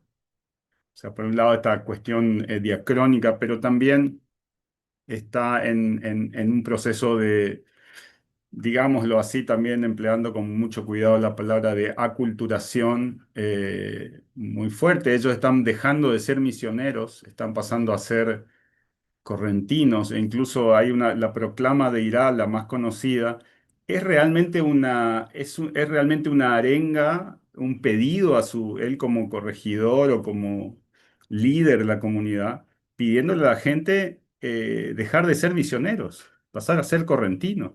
Y es una carta que está llena de un fenómeno que aparece por primera vez, me parece a mí en un documento, que es el code switching. Porque antes teníamos mucho code mixing, teníamos mezcla de código, pero ya pasar a una oración con verbo en castellano y esto, creo que aparece recién sí, gracias, Maxim, proceso de integración puede ser.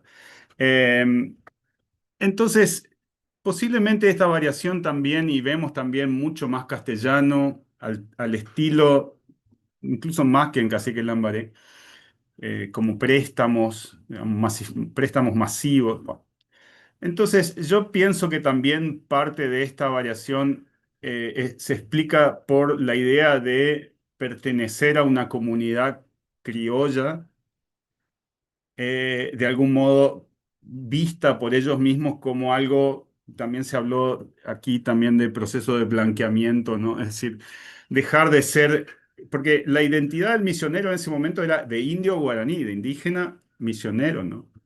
Entonces, pienso que aquí la elección de muchas variantes y la convergencia, se puede decir, con el guaraní paraguayo, posiblemente también se explique con esa cuestión de quiero un poco de identidad étnica hacia el guaraní criollo, ¿no? Pero bueno, estos son algunas posibilidades. Es decir, no es solo lo diatópico, sino también una Totalmente. cuestión estilística. Sí, total. Bueno, te agradezco mucho, muchísimo. No, Y muchas gracias sí a te usted. quiero decir que el estudio que hiciste o que hiciste junto con tu equipo es totalmente profundo, digamos. Para trabajar esto, quizás humildemente que te pregunté, uno necesita otra vida, porque ya lo que hiciste con los tres corpus es fantástico. Así que te agradezco Bueno, mucho. Gracias. gracias a usted. Muchas gracias. Justo vos tenías levantada la mano, Leonardo. ¿Querías hacer una pregunta? Sí, yo también tenía una pregunta para Verónica, Maxim y Estefanía. Una pregunta, bueno, que son tres en realidad, ¿no? Primero les quería preguntar si digamos así, eh, cuál es el estado de la escritura de estos nombres, si es una escritura regular o es por el contrario absolutamente irregular, ¿no? Vos mencionaste, Estefanía, la ortografía, ¿no? Si fue mucho el trabajo de decidir si I es U y este tipo de cosas, ¿no? ¿Y quién hizo estos censos? ¿Si escribieron indígenas? Sí, creo que ustedes lo han dicho que sí, que fueron los mismos indígenas que tomaron el censo. Otra pregunta era, ¿qué porcentaje de estos nombres dejaron así sin mencionar? Porque ustedes presentaron todos con un impecable análisis filológico, ¿no? Pero si quedaron muchos que todavía son dudosos, que no saben, que no tienen ningún significado, ¿no? ¿Y cuántos de ese porcentaje? No lo tenemos cuantificado. No, Pero sí, hay un montón que porque no podemos hay un dar montón, cuenta de sí, lo que uno se significa. cruza con nombres que no sabe, ¿no? Y si dentro de eso que uno no sabe si hay sospechas de nombres que no son guaraníes. Sí, tal cual. Ok, Totalmente. ok. Con Maxim teníamos, Maxim en Sí, realidad, vos tenés que responder esta pregunta sí, porque sí. vos fuiste el que fue al archivo y trabajó realmente con todos estos papeles. Ok, y en tercer lugar, no sé si no es pregunta, es sugerencia, no sé, ustedes no han citado los trabajos de Takeda, Kazuhisa Takeda. Él trabajó con un montón de censos y nombres indígenas del periodo reduccional y donde impecablemente tiene listas larguísimas de nombres de indígenas. Entonces lo sugiero yo, voy a escribir el nombre en el chat, sugiero que vean, sus trabajos están en internet. Sí, muchísimas gracias, nos sirve muchísimo. Sí, y por último, un estudio que yo conozco de Alicia Avellana y una colaboradora que no recuerdo, que trabaja también con nombres indígenas en viejos registros de Entre Ríos, Sí, en actas donde... parroquiales, con nombres Sí, sí, charrúas, sí, sí. totalmente. Ah, Es bueno. que encontramos algunos grupos consonánticos que nos parece que van más para lo charrúa que para lo guaraní. Eso no lo Mm, llegamos a presentar, ok, pero es cierto que lo vimos, ¿no? ok. Bueno, eso, entonces. Max, Eh, ¿querés? Sí, no, muchas gracias, Leonardo. Sí, el trabajo de Takeda, lo conozco personalmente también y una Mm, vez tuvimos una charla sobre los apellidos, sobre todo él trabaja los apellidos de los caciques. mm, Y ahí claro, hizo toda una lista bueno, tendría que revisar un par de cosas también mm, de lo que dice. Después, en cuanto a los censistas, bueno, siempre trabajando con historia, ¿no? Muchas hipótesis. Yo pienso que sí, que los censistas eran eh, guaraníes. Está muy claro en el censo de 1841 porque firman ahí al final el padrón, pero los anteriores ya sabían seguramente, ¿no? Lo vemos en la caligrafía y todo esto. Fue muy interesante el tema de la ortografía, porque es verdad, ¿no? Eso me van a ayudar las compañeras, pero como con la Y, la latina, o o con tilde así nasal, parece que, bueno, ya como como vos lo escribiste, como tú también lo escribió varias veces, es una escritura muy libre de los padres y parece que, bueno, muchas variables están usando. También en las cartas que trabajamos, y gracias por citarnos, cambiamos ahora de revista porque Corpus entró en recesión y vamos por Me suplemento imaginé. antropológico, pero todavía es un proceso largo de publicación, así que todavía no sabemos cuándo va a salir. Y después no sé si la compañía quiere complementar. Nada, Muy yo quería bien. decir que lo que presentamos de ortografía son más o menos correspondencias que nosotros pudimos sacar y que estamos usando de base para guiar el análisis, que todavía es un work in progress. Así que ese cuadrito lo vamos alterando cada tanto cuando encontramos otras cosas relevantes. Era más que nada porque tal vez presentar los datos en la ortografía fiel al documento era medio Sí, confuso sí. para todos No, está bien. nosotros que todos estamos acostumbrados Ujú, a otra manera de escribirlos. ujú, Pero sí, y cada documento es medio un universo en sí mismo, o sea, tiene mm, sentido en sí mismo, pero después no tiene tanto sentido con la escritura del otro mm, documento, es mm, como bastante confuso en ese sentido. mm. Nos falta bastante trabajo por hacer. Sí, y que también han aparecido otros apellidos que no eran guaraníes, que podemos suponer que eran de otras lenguas o también apellidos cristianos, Mm. podríamos decir. Muchas gracias. Y gracias, ya estamos quedando cortos de tiempo porque va a iniciar la conferencia en unos minutos, pero nos te queda tiempo para dos preguntitas más. Estefanía, tenías levantada la mano y Silvina.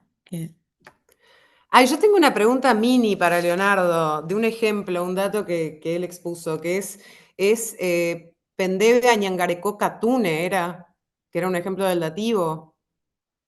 Sí, Y mi pregunta era, nada, me pareció raro porque a Ñangarecó no te toma dativo.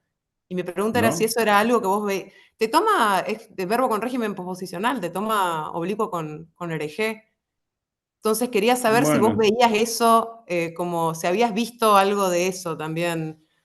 Si tal vez era un no, rasgo del guaraní correntino que yo me estaba perdiendo nomás, o... no, la verdad es que no me fijé tanto en este régimen eh, o en la valencia, en el tipo de complemento, sino más bien en la ocurrencia de la forma pendebe, Ujú. ¿no? Y Añangarecó, bueno, sí, confío, ¿no? Confiar. Entonces, y confiar a usted, ¿no? Nosotros en español lo entendemos, a ustedes, en español lo entendemos, confío en ustedes, ¿no? Entonces, eso Confiar, es yo lo lo que había pensado como cuidar, Añangarecó. Ñangarecó. A ustedes los cuidaré, sí, A sí. ustedes los cuido por eso. A ustedes los cuidaré, sí. Bueno, sí, no sé. Pero en guaraní ah, correntino moderno, por ejemplo, ¿ese verbo es con dativo? no te sabría decir en este momento. Ah, ¿Y era una cómo sería por ejemplo, en enviar penderejé. pendereje? Ok. No, esta cuestión de la valencia no lo he considerado ahí, o de la estructura semántica del verbo, no la he tenido en cuenta. Básicamente ha sido un registro de formas y ver, digamos así, bueno, ocurre pendebe, ese era un dato para mí. Claro, totalmente. Entonces, en ese sentido, te debo la respuesta. No, está bien, igual está increíble tu trabajo. Era de chusma nomás. No, está muy bien, Le está dejo, muy bien. le dejo a Silvina que queda Sí, poco sí, sí, tiempo. muy bien. Bueno, queda poco tiempo, un placer escucharlos a todos. Un placer también escucharte, Leonardo, volver a escucharte. No, una pregunta también muy, muy sencilla, digamos. La sociedad a la que se integran estos indígenas misioneros, ¿qué lenguas hablaban en esa sociedad, digamos? Ya hacia 1800, ahí en lo que es el territorio de Corrientes, ya se hablaba guaraní, o era básicamente una sociedad eh, de habla español fundamentalmente. No, yo creo que hay muchos datos históricos dicen que el Corrientes rural era puramente o casi exclusivamente guaraní hablante, ¿no? De esta misma época son los registros de D'Orbigny, por ejemplo, 1820 o algo así, ¿no? Y otro, John Paris Robertson, ¿no? Que han pasado por ahí. Es decir, Corrientes era una sociedad guaraní hablante con muchos elementos muy parecidos al Paraguay. No, no me animo a decir que había más castellano o menos, no lo sé, pero que el propio Ferré haya escrito, digamos, o recibido cartas en guaraní, estas cosas, indican una amplia presencia de la lengua. O sea, Claro, pensaba también en esos destinatarios que mencionaste, digamos, aparte de tener como destinatarios a los mismos indígenas, había otros destinatarios como autoridades, entonces, por sí, sí. eso, a eso iba mi Sin pregunta. duda que Corrientes fue una provincia con amplia difusión del guaraní hasta principios del siglo XX. Esto lo vemos en varios documentos, ¿no? Perdón, Feré hablaba guaraní también, lo sabemos en una anécdota Sí. histórica de Mm, la batalla de Caguazú, que él habla a sus soldados en guaraní, y sí, que es algo que seguramente que esos caciques se conocieron con el gobernador de la provincia en el momento de la incorporación y que ahí se dieron cuenta que él hablaba guaraní y después le escribieron cartas en guaraní, es lo que supongo. Y cuando hace esa proclama también en guaraní muy mezclado, un tipo de code switching, como dice Leonardo, yo creo que también lo hizo no solamente porque están en un proceso de integración, pero también porque los vecinos criollos entendían ya este guaraní mezclado y lo hizo para que la programa sea, ¿viste?, más difundida. Bueno, eso son hipótesis igual, pero creo que muy por bien. ahí va también. Ujú. Muy interesante. Gracias, Maxime, y gracias, Leonardo. Gracias. Había unos aportes en el chat de Ivana y Eve como posibles formas. eh, No, bueno, así que, y Eve, si tu pregunta es sí, cortita, tenemos sí, tiempo. sí, sí, es cortita. Me pareció muy interesante la presentación de Leonardo también y quería saber si esos documentos ya están publicados, si el trabajo que han hecho está publicado, se va a publicar, o sea, si podremos acceder que claro, veo que se pueden analizar tantas cosas como vos decías que está súper Sí. interesante. Sí, hay un proyecto, ¿no? Con Mariana Katz, justamente estamos preparando una edición acompañando estos documentos de otros documentos de la época que permiten entender ese contexto bueno, de los guaraníes en el marco de la, de las guerras civiles y esta Confederación Argentina y la Liga de los Pueblos Libres de Artigas, y, digamos, incluyendo también algunas proclamas de Andrés Guacurarí y todo esto, ¿no? Entonces sí hay un proyecto de edición, ya lo tenemos más o menos pensado y hablado con una editorial, y posiblemente esto salga, no sé, yo calculo en 2 años, algo así. Y por lo Ujú, pronto está este trabajo de Maxim y Verónica que va a salir ya con seis ujú, documentos, ¿no? Que son traducciones, 6 documentos muy importantes. Así que eso en el suplemento antropológico se va a poder ver dentro de poco. Es interesante ver que es un guaraní ya bastante mezclado con español, ¿no? ujú. Como decir, eso que se habla de la relexificación. Es muy potente la entrada del español, pero sin embargo sigue siendo guaraní como es actualmente el guaraní paraguayo, ¿no? Sí, aparte, aunque Gracias, sea Eve. así, es muy interesante el Sí, sí, sin fenómeno. duda. Mismo si tiene toda esa potencia o esa entrada del español, es súper interesante, como a la profesora bueno, que le interesaba tanto la cuestión de contacto de lenguas, por eso digo, y lo que hablabas Sí, del code totalmente. switching y todo eso es una joyita. No, es un corpus muy interesante y pensamos, bueno, yo no sé, Langas, por ejemplo, de Francia, que tiene toda esa colección de Ajá. cartas, también es muy probable que en algún momento las digitalice y las suba a ese corpus. Así que yo calculo que en pocos años eso va a estar ya accesible. Sí, sí. Ujú. Bueno, muchas Gracias, Eve. gracias. A vos. Bueno, muchas gracias. Creo que así damos por finalizada esta mesa. Agradecerle su presencia, Aguaité, compartir PNDB. Y así que bueno, nos estaremos encontrando en la conferencia siguiente. Rodrigo, te damos la palabra. Mónica y por Andere, Guaraní. Muchas gracias, Mónica, a los expositores, expositoras. Vamos a hacer una pequeña pausa de, sí, 5 minutos, más o menos, 5 o 6 minutos, y enseguida comenzamos con la primera conferencia de la tarde que va a estar a cargo de Isabel Gómez. Así que pausita y regresamos.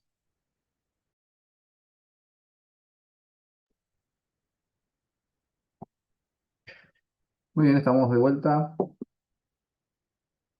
Retomamos nuestra sesión de la tarde para continuar con las actividades. Invito al señor Joaquín Ruiz Subizarreta y a la doctora Isabel Combes. Va el aporte. Anguirú. Buenas, ¿qué tal Rodrigo? Serendupa, Baiterei. Sí.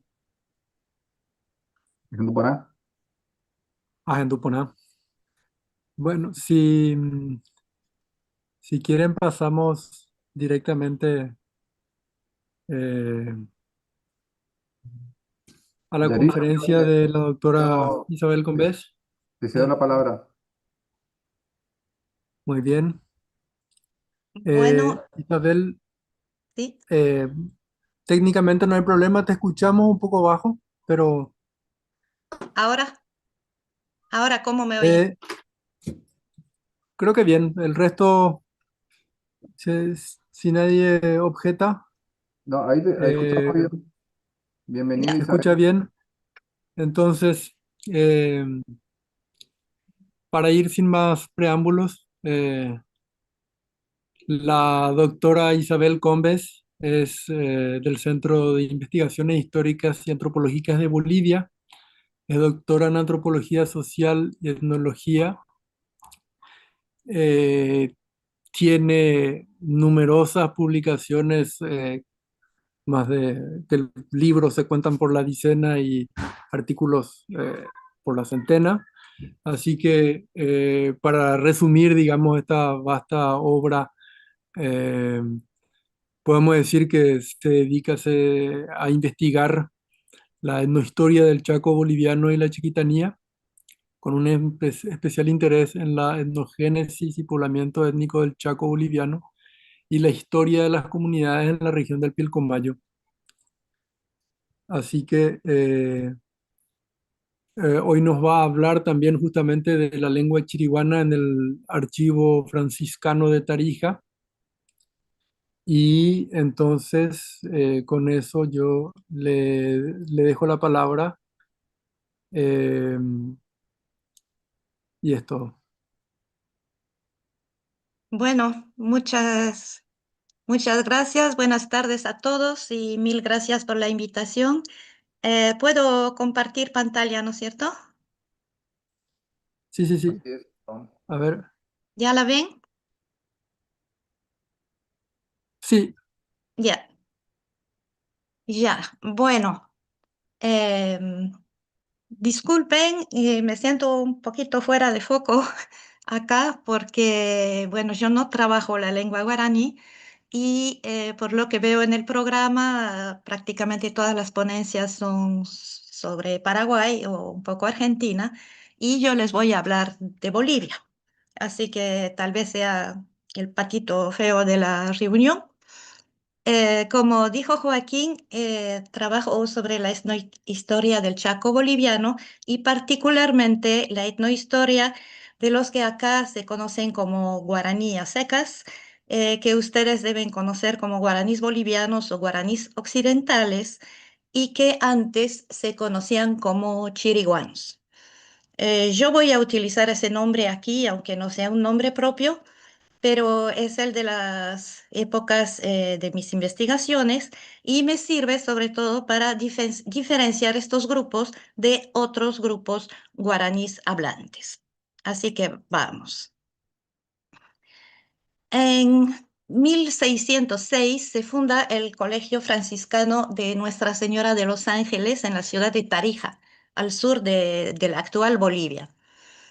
Un siglo y medio más tarde, en 1755, se convierte en Colegio de Propaganda Fide, encargado de la propagación de la fe cristiana entre los infieles.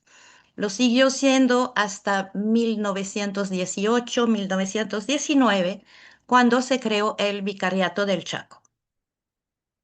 La tarea evangelizadora de los franciscanos tuvo dos fases, una en la colonia y otra en la República, ambas dirigidas a los indígenas de la entonces llamada frontera chaqueña o frontera chiriguana.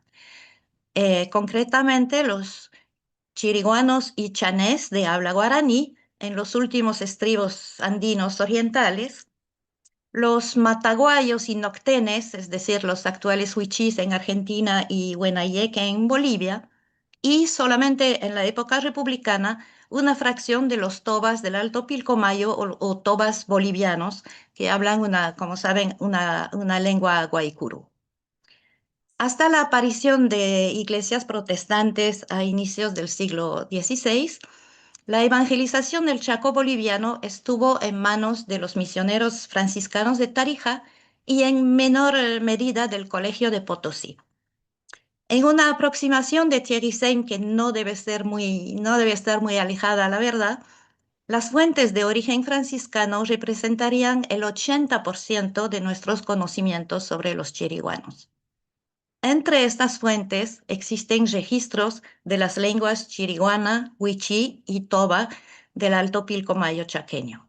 Algunos de esos documentos fueron publicados a veces muy tardíamente, pero la mayor parte permanece inédita en el Archivo Franciscano de Tarija. Consiste en más de 6.000 folios escalonados desde 1771 hasta 1923, que representan los primeros registros históricos de estas lenguas.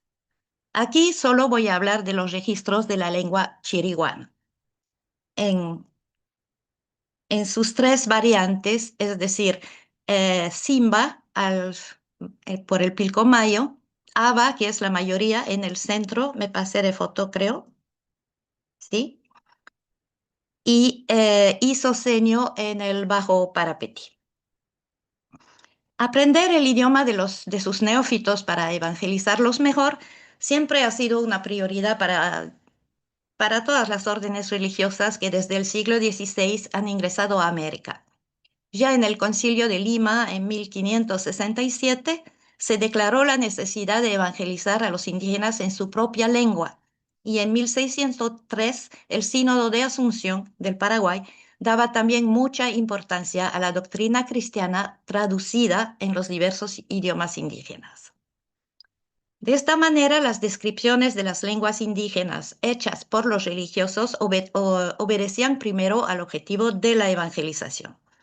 Han confeccionado instrumentos para su propio uso, destinado al aprendizaje de los idiomas, diccionarios, vocabularios, gramática, y han escrito textos dirigidos a sus neófitos, como herramientas de evangelización en su lengua, sermones, confesionarios, catecismos, etc.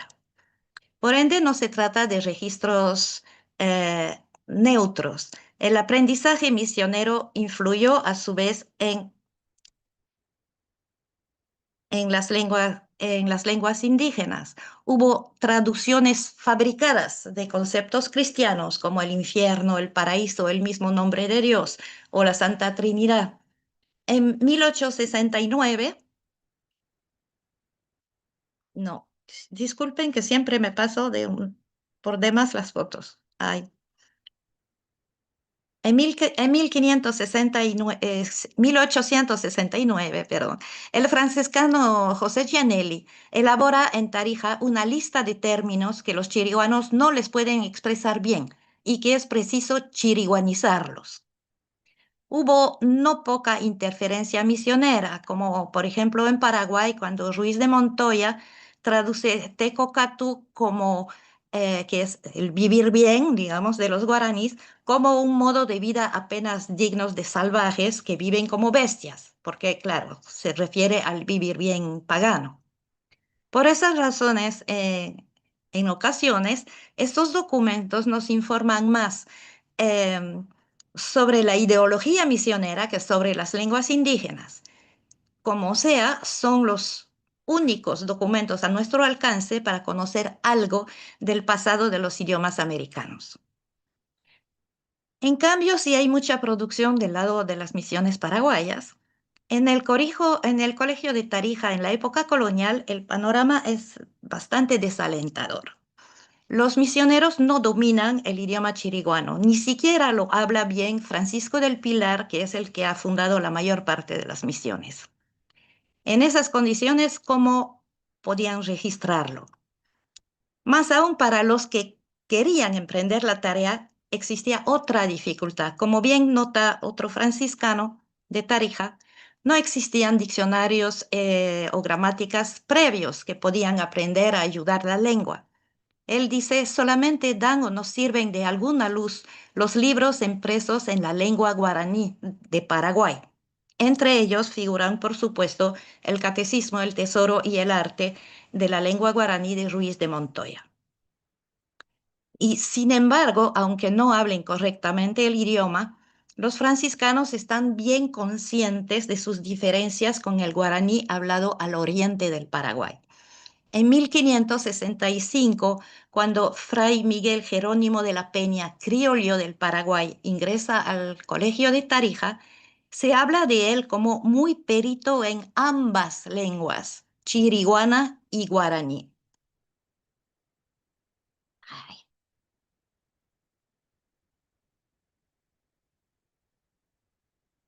Poco más tarde, cuando en ocasión de un tratado de paz con los chiriguanos, el arzobispo de La Plata, José Antonio de San Alberto, escribe una carta a los muy nobles llamados chiriguanos, que tenía que leer algún intérprete. Pero, dice un franciscano, fue traducida a la lengua del guaraní por un religioso franciscano paraguayo. Nada inteligente en la lengua chiriguana, casi de nada sirve para con los chiriguanos que no usan el idioma del Paraguay. En ese panorama no tan favorable, resulta entendible que los registros lingüísticos coloniales de los franciscanos sean escasos. El primero es anónimo, se llama Breve de Gramática Chiriguana, incluido en una descripción de alguna misión y fechado del 13 de enero del 71. Es realmente muy breve porque solamente tiene 4 folios. Los demás son de un solo autor, que realmente puede ser visto como el primero en registrar el idioma chiriguano. Se trata de Fray Pedro León de Santiago, español, misionero del Colegio de Tarija desde 1780. Tenemos 2 documentos de su autoría. Un argumento y prólogo a la lengua chiriguana de 4 folios, sin fecha, pero sobre todo el que ven en pantalla, que es su diccionario y gramática chiriguana escritos en 1791.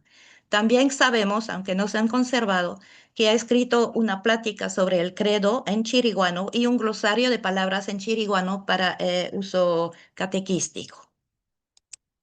Ahora bien, como observa María Agustina Morando, son muchísimas las similitudes entre el Diccionario de León de Santiago y el Tesoro de Ruiz de Montoya, que evidentemente le sirvió de modelo.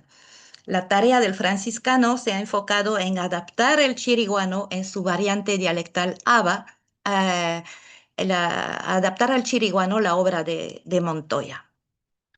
Redactada casi cuarto siglo después del inicio de la labor franciscana, la obra de León de Santiago parece haber sido el único instrumento utilizado por los franciscanos de Tarija para aprender algo de la lengua chiriguana. Pero tuvo que esperar muchísimo tiempo hasta ser publicado. Recién en 1998, el padre Iván Nassini y el guaraní Elio Ortiz editaron su diccionario.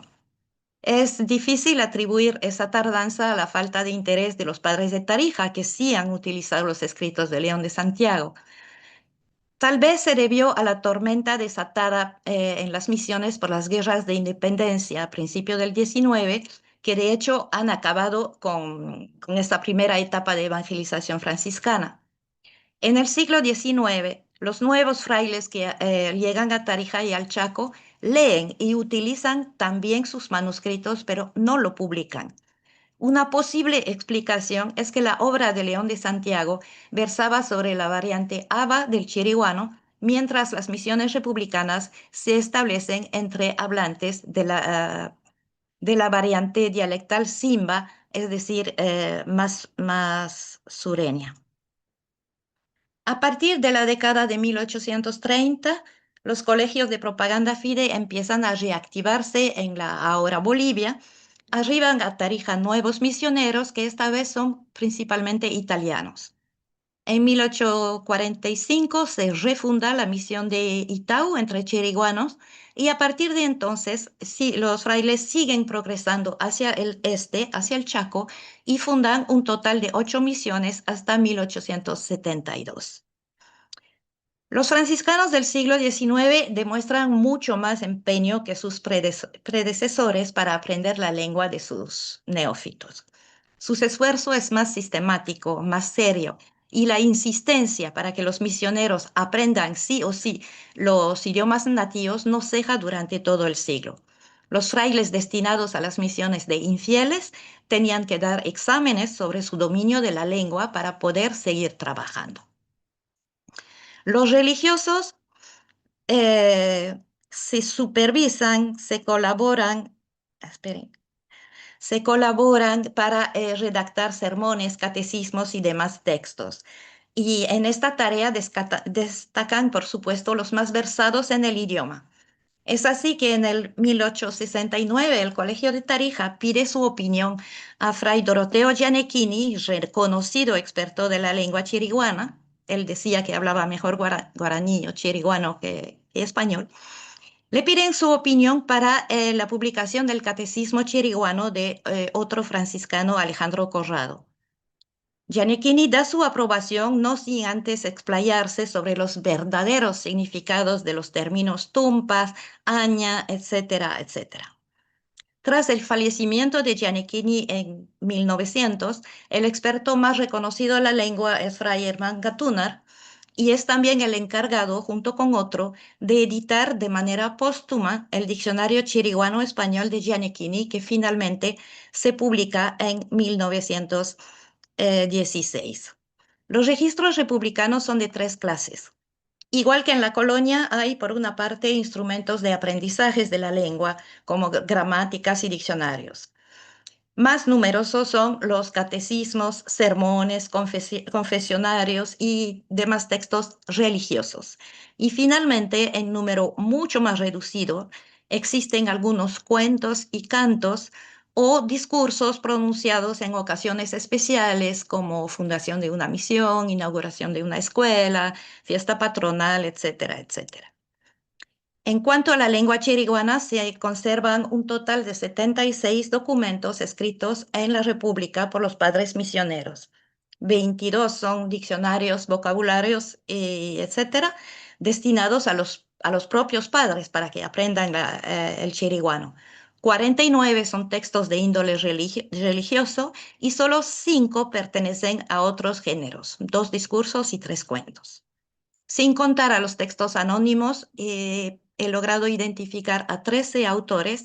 De ellos, solo uno, Bernardino de Nino, no pertenece al colegio de Tarija, sino al de Potosí. Entre los tarijeños se destacan sobre todo José Gianelli, Alejandro Corrado y el ya citado Doroteo Gianecchini.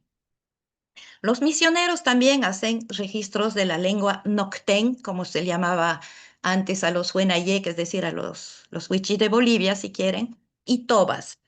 Pero claro, los registros chiriguanos dominan ampliamente con 68% de los documentos. Los huichís alcanzan 29% y los tobas apenas un 3% del total. Eso se puede entender tomando en cuenta que el número de los neófitos chiriguanos superaba con creces el de los noctenes y el de los tobas. Pero más allá de esa situación, se corresponde también con el peculiar panorama étnico y lingüístico del Alto Pilcomayo chaqueño en esta época, en el siglo XIX. En la segunda mitad del siglo es cuando se multiplican y se refuerzan las alianzas entre tobas y chiriguanos unidos en las rebeliones contra los colonos.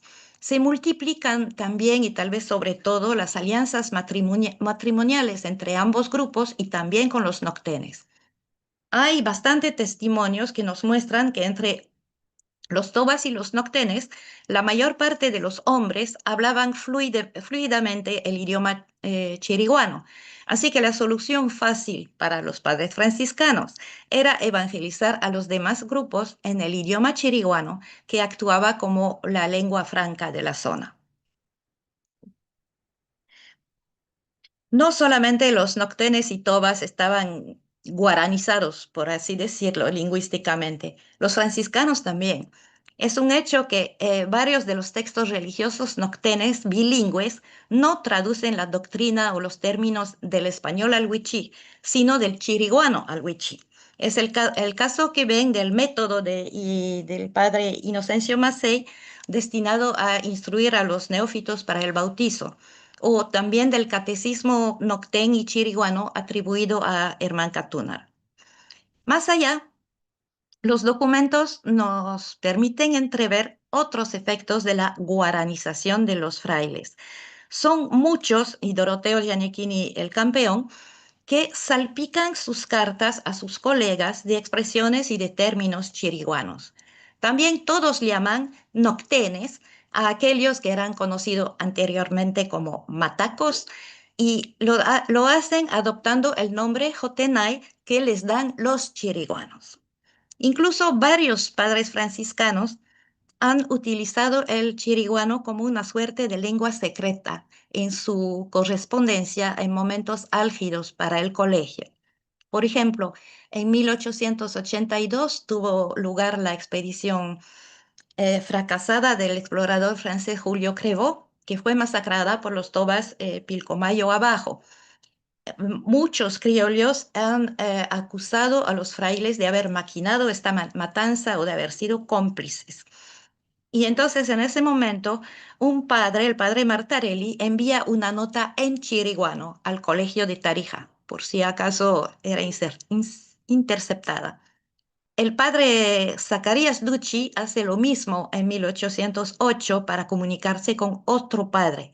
Esa es una época álgida también, cuando tienen lugar las primeras secularizaciones de las misiones a mano de un gobierno decididamente liberal y anticlerical. En la misma época, en 1905, el padre Massey escribe en chiriguano al prefecto de misiones para contarle sobre el actuar de Leocadio Trigo, el delegado del Gran Chaco responsable de la secularización y odiado enemigo de los franciscanos. En la misma tensa situación, 2 años después, Fray Gabriel Tomasini es acusado de predicar en guaraní contra el delegado durante la misa.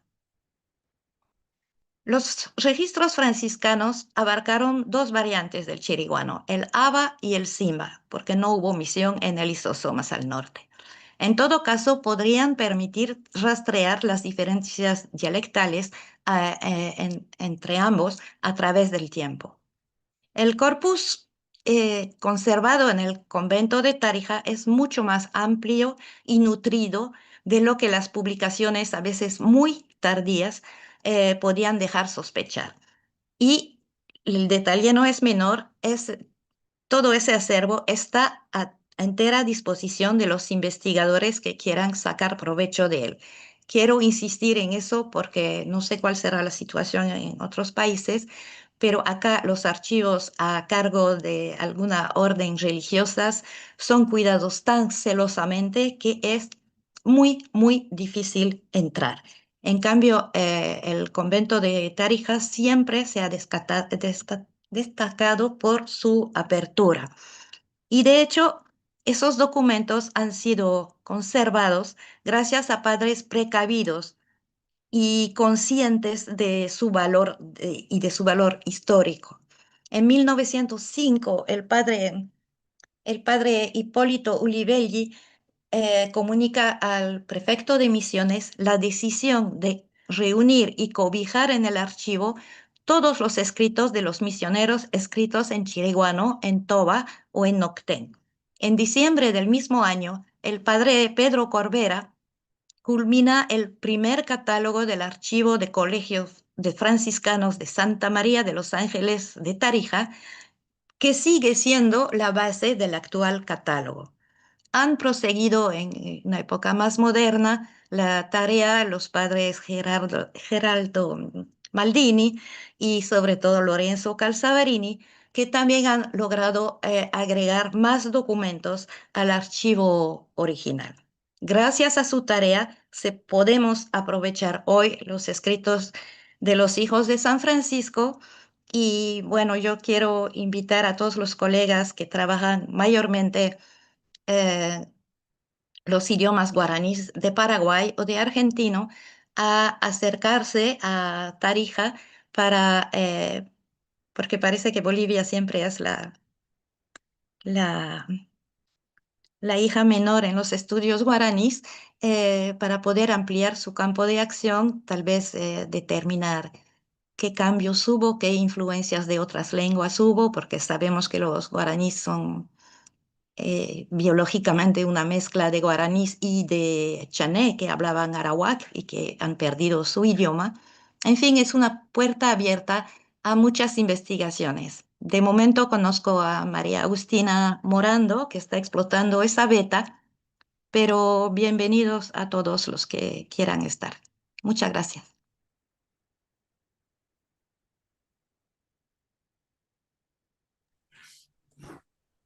Muchísimas gracias, Isabel. Una muy rica exposición. Es cierto que muchas veces conocemos muy poco de, de Bolivia. Eh, no sé si hay alguna mano levantada, pregunta. ¿Podrías dejar de compartir así? Vemos, Espera, ya, vemos más a la gente. ya está, Creo ¿no? que creo que vi alguna mano levantarse para algún comentario o pregunta, pero no veo más. Así que Y bueno, es ahí más está. que todo una charla informativa, más que algo que debatir, ¿no? Sí, pero siempre pueden haber Aquí comentarios, hay, preguntas. aquí hay una Gabriela pregunta. Bravo, es Sí, ¿qué tal? Muchas gracias por su presentación. Yo, tomando lo que creo que Rodrigo comentó en el chat, que tu trabajo aportaba a la pluralidad, digamos, de este tan importante workshop, te pregunto si en el mientras tanto, ¿qué pasaba con el quechua, digo? Si Ah, hay- pero no, no, el, ya sé, digamos, lo sé, pero digo, ¿hay registros también en esa zona respecto del quechua? en esta zona no, No, porque o sea, los misioneros de Tarija, no solo los franciscanos, antes hubo jesuitas, agustinos y todo, ellos se han volcado siempre al Chaco, entonces no tienen registros de quechua, pero registros de quechua hay, supongo, miles sí, en Sucre, en sí, Potosí, sí. en esos lugares, en Cochabamba. Sí, sí, no, solo Sí, sí. preguntaba No, no, si a no, no, Tarija había llegado digamos, como ámbito de influencia, había llegado de alguna manera algo, algún resabio de lo no. que pasaba. Sí tengo registro lo de Sucre, No, en cuestión de lenguas indígenas es, como les dije, una inmensa mayoría de guaraní chiriguano, más, menos de huichí y de todas un poquito. casi muy poco. Bueno, muchas gracias, gracias. Gracias a vos. tenemos también a Eve González que levantó la palabra, levantó la mano. Sí, Le damos la bueno, le palabra. agradezco a la profesora, siempre tan interesante lo que escribe. Yo quería preguntarle justamente si aparte de lo que usted ha escrito sobre los tapietes, ¿habrá más en los archivos o eso es, es un trabajo que ya valdrá la pena Eh, hacerlo o no? ¿O es lo que encontró? Es lo que encontré. El problema Ujú. es que los tapietes no fueron, no integraron las misiones franciscanas. Hubo, Ah, hubo presencia esporádica de tapietes que venían a comer una hambruna y después se mandaban a cambiar. Pero no, nunca ha habido toda una estructura para que vayan a la escuela, que reciban la catequesis y todo eso, por ende no se han preocupado de su claro. lengua. Además, eran muy pocos. Em, los tapietes son bastante esquivos. Además, solamente aparecen como tapiete y con ese nombre a partir del siglo XIX. Antes del siglo Claro. XIX nadie habla de tapiete. Entonces, en Bolivia no, no creo. Y yo creo que los registros que puedas encontrar en Argentina o, bueno, en Paraguay van a ser hasta más recientes, porque la presencia más masiva es después de la Guerra del Chaco. Y Claro. en Paraguay igual van a ser, perdón, en Argentina para mí va a ser siglo XX. Sí, sí, no, no creo que en Argentina No, haya de si antes. encuentro te aviso, Bueno, claro, sí, estaría pero bueno. bueno, lo dudo un poco. En Bueno, cuestión de tobas, es ajá, interesante porque creo que es el único registro que hay de toba boliviano. Todos los demás fueron claro. registros hechos en Argentina. Y bueno, yo he pasado varios documentos a lingüistas que hablan, que trabajan sobre el toba argentino. A ver, ojalá que algo surja de eso. Bueno, muchas gracias. Muchas gracias. Gracias. Rodrigo creo que también tiene un comentario, una pregunta. Sí, Joaquín, ahí vi que Mario estaba levantando la mano. No sé si Mario estaba queriendo Mm, hablar algo, quería botar algo. yo vi una mano que se levantó, se bajó, pero ya no. Ah, una mano no virtual. Exacto. Bueno, no sé, ¿querés? ¿Arranco yo, Rodri? No, hacer la consulta y Creo, después hacer un Bien. comentario. No, no, lo que quería preguntar es justamente esa influencia sobre de la orden, si se extendió al siglo XX, esa es una pregunta, y hay una relación entre las pastorales, como sí pasó bastante entre los jesuitas en Paraguay en la época contemporánea, y esa es una, y otra, digamos, la relación de guaraní occidental en relación con otras lenguas guaraníes, porque hay un artículo suyo que me pareció sumamente interesante, que es el que habla sobre las resignificaciones de los mitos de guaraníes a partir de la reconstrucción de la idea de la batalla de Curuyuki, que me pareció sumamente interesante. Yo tengo mucho vínculo con la literatura escrita en guaraní occidental en la actualidad, a partir de la lectura de Lery Ortiz y de Elías Cabré, y me interesa mucho, digamos, la variante porque es la que menos conozco, ¿no? La que no puedo tanto Sí. leerla porque no hay tanta, o sea que hay más dificultad, tanto en la cuestión de la prosodia, sino también en la cuestión de psicológica, ¿no?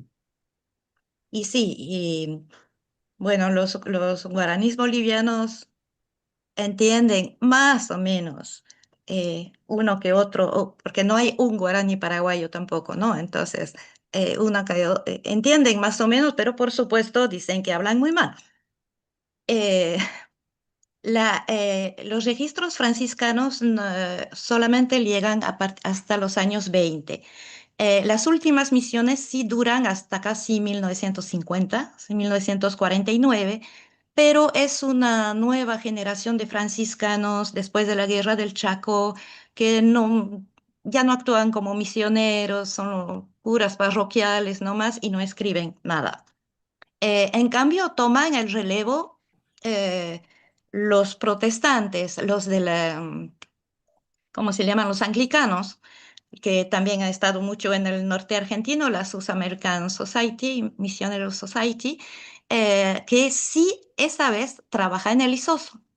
Y entonces hay ya diccionarios, vocabularios recientes de los años 20, 30, pero que conciernen el Isoso, hecho por los anglicanos.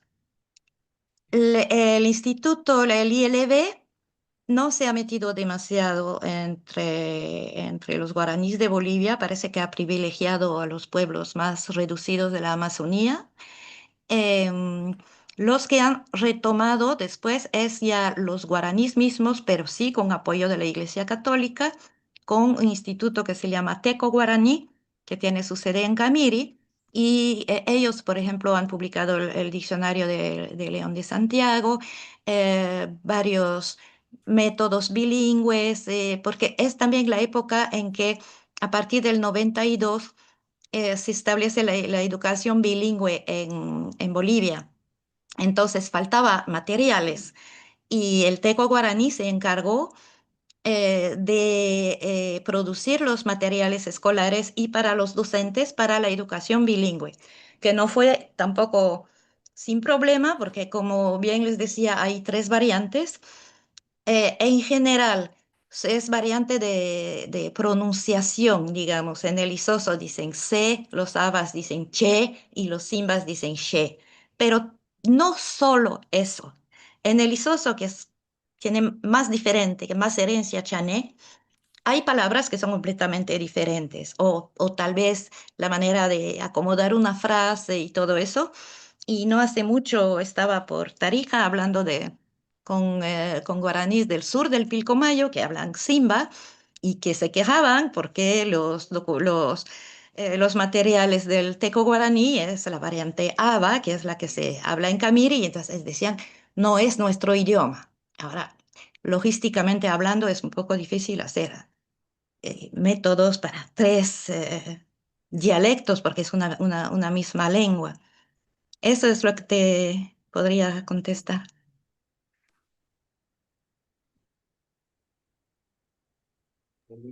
Yo quería hacer aquí un micrófono para hacer este comentario. No hay ninguna pregunta en particular. Qué interesante la posibilidad de diferenciar, ¿no? Lo que mencionaba recién Isabel. Yo venía imaginándome el trabajo que hace, que presentó más temprano Leonardo Cerno, sobre, bueno, documentos recuperados de la colonia, que él analiza como variantes ortográficas incluyendo variantes fonológicas, ¿no?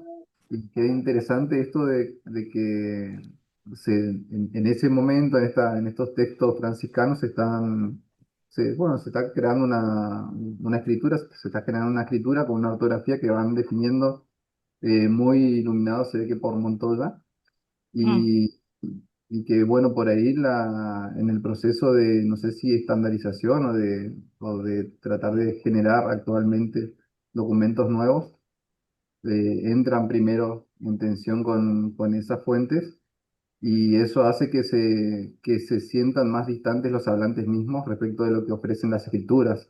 Sí, Entonces, los hablantes no se reconocen en esas escrituras ni del Estado ni de los jesuitas, perdón, de los franciscanos.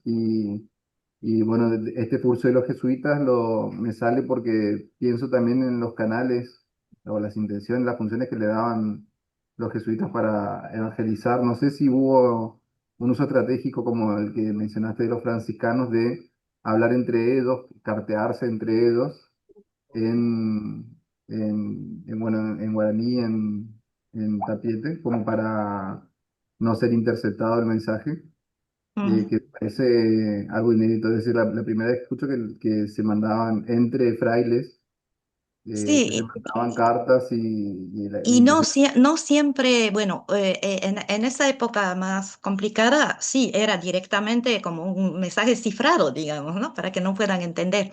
Pero en otros momentos mucho más tranquilos, los misioneros de a pie, digamos, los que estaban en las misiones todo el tiempo, y Giannichini, que hablaba bien y todo, Giannichini, él decía, él era italiano, yo hablo mejor guaraní que español, y se nota, escribió miles y miles de cartas, y uno está leyendo supuestamente en castellano, hay dos palabritas en italiano y hay un párrafo entero en guaraní. Es Y eso era para sus colegas, que a veces ni lo entendían tampoco, pero él era muy, yo creo que llegaba a pensar en guaraní y todo. Pero en todo caso, si puedo decir algo más, em, la experiencia franciscana eh, con los guaraníes es un poco única en Bolivia respecto a los idiomas guaraníes, porque, bueno, los ex chiriguanos hoy son guaraníes, los guaraníes, como si no hubiera otros guaraníes en Bolivia. Y, y son 5 pueblos de habla guaraní, que si los guaraníes chiriguanos son un poco los olvidados en los estudios paraguayos, los otros son los olvidados de los olvidados. Están, bueno, los tapietes, hay muy pocos, pero hay tapietes. Están los guarayos, que son bastante más numerosos, que aparentemente son descendientes de los itatines, que han cruzado el río Paraguay. Y están los yukis y los sirionos, que para que se ubiquen serían un poco como los H de Paraguay. Los guaraníes atípicos, que no son agricultores, ellos, los yukis, por ejemplo, han salido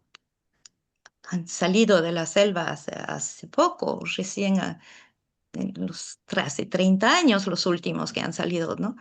Em, Son muy pocos.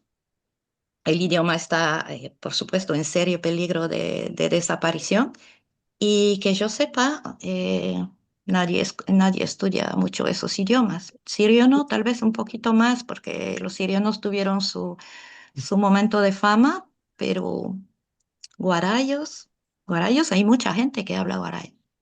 Y todo eso es un campo prácticamente virgen, ya para lingüística del guarayo o lingüística comparada. Cayohuaco y Guarayo sería interesante comparar, porque Ujú. supuestamente vienen de los mismos citatines. Nos debemos esos estudios comparativos, ciertamente, Sí, a los guaranistas. sí. No sé si hay alguna otra pregunta o comentario. Tenemos, no sé si hacemos una pausa, tenemos 15 minutos todavía o antes de la presentación del libro. Rodrigo, me decís, la hora anunciada, digamos. Sí, si hay alguna pregunta, algún comentario más que quieran hacer, aprovechamos el tiempito que queda. Si no, de otro modo, hacemos una pequeña pausa. Debe ser el happy hour, ¿no? La hora feliz. Uy, Dos por uno. Sí. Bueno, En todo caso, Hacemos, eh, hacemos un cortecito, un ratito. sí. Te agradecemos un montón, Isabel, por tu tiempo, por venir a ah, compartir. hay 2 manos que se levantan de vuelta, parece. Son dos manos que... Eh, No, Solo, no, fue sí, un error, fue un error, fue un fue un error. error. Ah, ok. Era para aplaudir. Perfecto, Era para perfecto. aplaudir. bueno. Muchas gracias Bueno, a todos. Gracias por la aplausos, sí. invitación y gracias por... Ahora conozco un poco las caras. Joaquín, yo he leído varias cosas tuyas que me han gustado mucho, pero recién veo tu cara.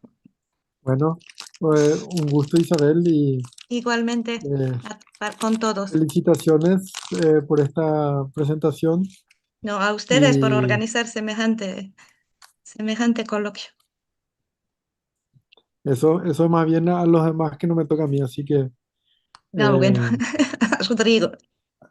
transmitiremos las. Somos varios. Es un Bueno, equipo. muchas gracias Ok, y nos vemos bueno, en un rato más. listo. Gracias. Hasta luego. Gracias a todos. Hasta luego, gracias. Chao. Vemos. Bien, vamos a dar inicio a la presentación del libro de Mario Castells, Aprendiz de Chamán, este libro editado este año por la editorial Contramar. La presentación, los comentarios iniciales van a estar a cargo de Humberto Vaz y bueno, y vamos a dar unas palabras también vamos a conceder el micrófono a Mario Castells. Y quizá dependiendo de cómo vaya avanzando los comentarios y los testimonios, podemos proponer una interacción, si hay preguntas, comentarios con el público. Así que bueno, Humberto, Mario, bienvenidos. Les cedo la palabra y lo dejo a su cargo. Adelante, compañero. Bueno, Maitei, yo no me estoy viendo y necesito verme. Ahora sí me veo. Baisapá, buenas tardes, hola. Yo soy Humberto Vaz, estoy ahora desde Neuquén compartiendo con ustedes esta presentación de la novela de mi amigo Mario Castel. Acá tenemos Aprendiz de Chamán. Ahí mostramos, ¿sí? Primero, una especie de prontuario de mi amigo, para que ustedes tengan datos, información, por si de algún modo quieran encontrar materiales de él. Y después charlaremos sobre la novela, o sobre los cuentos, y después con mi amigo Mario. Mario nació en Rosario, es hijo de paraguayos en exilio, nació en 1975. Su itinerario de publicaciones dicen que en el 2010 escribió junto a su hermano Carlos Rafael Barret El humanismo libertario en el Paraguay de la era liberal, Fiscal de Sangre en 2011 con el heterónimo Juan Ignacio Cabrera, El mosto y la quereza. Yo voy a mostrar algunos libros que tengo porque otros no tengo, por distintas razones, porque presté entusiasmado o porque se me extraviaron. Este libro ganó el primer premio del concurso de la editorial municipal de Rosario, 2012. Una novela hermosísima. Lenguaje, poesía en idiomas indígenas americanos, 2014. Aquí aglutina poemas de Liliana Ancalao, Juan Chico y Leca Zamora. ¿Pronuncié bien, Mario? Leco Zamora, poeta huichí. Bien. Trópico de Villadiego, 2014. Aparachitkis, 2017. Poemas de Alma Feroz, 2018. Bala Pombero, precursor de este libro, en el 2018. Diario de un albañil, 2021. La selva migrante, Carlos Martínez Gamba y el exilio de la lengua guaraní, 2022. Y Plata y Escama, 2024. Bueno, lo que tenemos es una colección de cuentos. Este libro son 8 relatos, 8 cuentos. Habría que ver si después charlamos si son relatos, son cuentos, pero había pensado que hablar de cuentos sin conocer los cuentos es como hablar en abstracto, y tenía la tentación de comentar cada uno de los cuentos brevemente, pero podía ser bastante empalagoso, largo, extenso. Entonces dije, mi propuesta es como una especie de catar algunos cuentos, que paladeemos algunos fragmentos de algunos textos y después charlamos. Básicamente mi propuesta es, primero, mi experiencia lectora, que fue lo que me produjo a leer este libro, a leer estos cuentos, y luego algunas ideas que quiero proponer para charlar con Mario. Me interesa mucho la posibilidad de charlar con Mario porque, bueno, creo que de este libro se pueden derivar cosas muy, muy interesantes. Elegí 4 textos no tan al azar, pero primero quiero comentarles o leerles fragmentos y después charlar por qué elegí esto, ¿sí? El primer cuento, acá hice como una especie de juego de naipes. No sé si se puede visualizar. ¿Pueden ver los títulos? No No, se se ve. ve borroso. Se ve borroso, entonces les voy contando. El primer cuento se llama Guasuapí, ya les voy a comentar sobre el cuento. El segundo, Prontuario. Después, Poca Vida. Aprendiz de Chamán, el cuarto. Talión, el quinto. aquel extraviado temblor, el sexto, José León Derechera, el séptimo, y Derby Construcción, el último, el octavo. Y arranco con Guasuapí.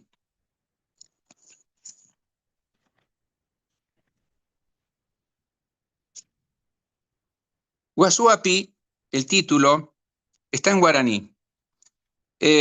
Guasuapí básicamente significa emboscada. Es el disparo a traición o en emboscada o por la espalda o en la oscuridad. Eso es lo que le da el título a este relato.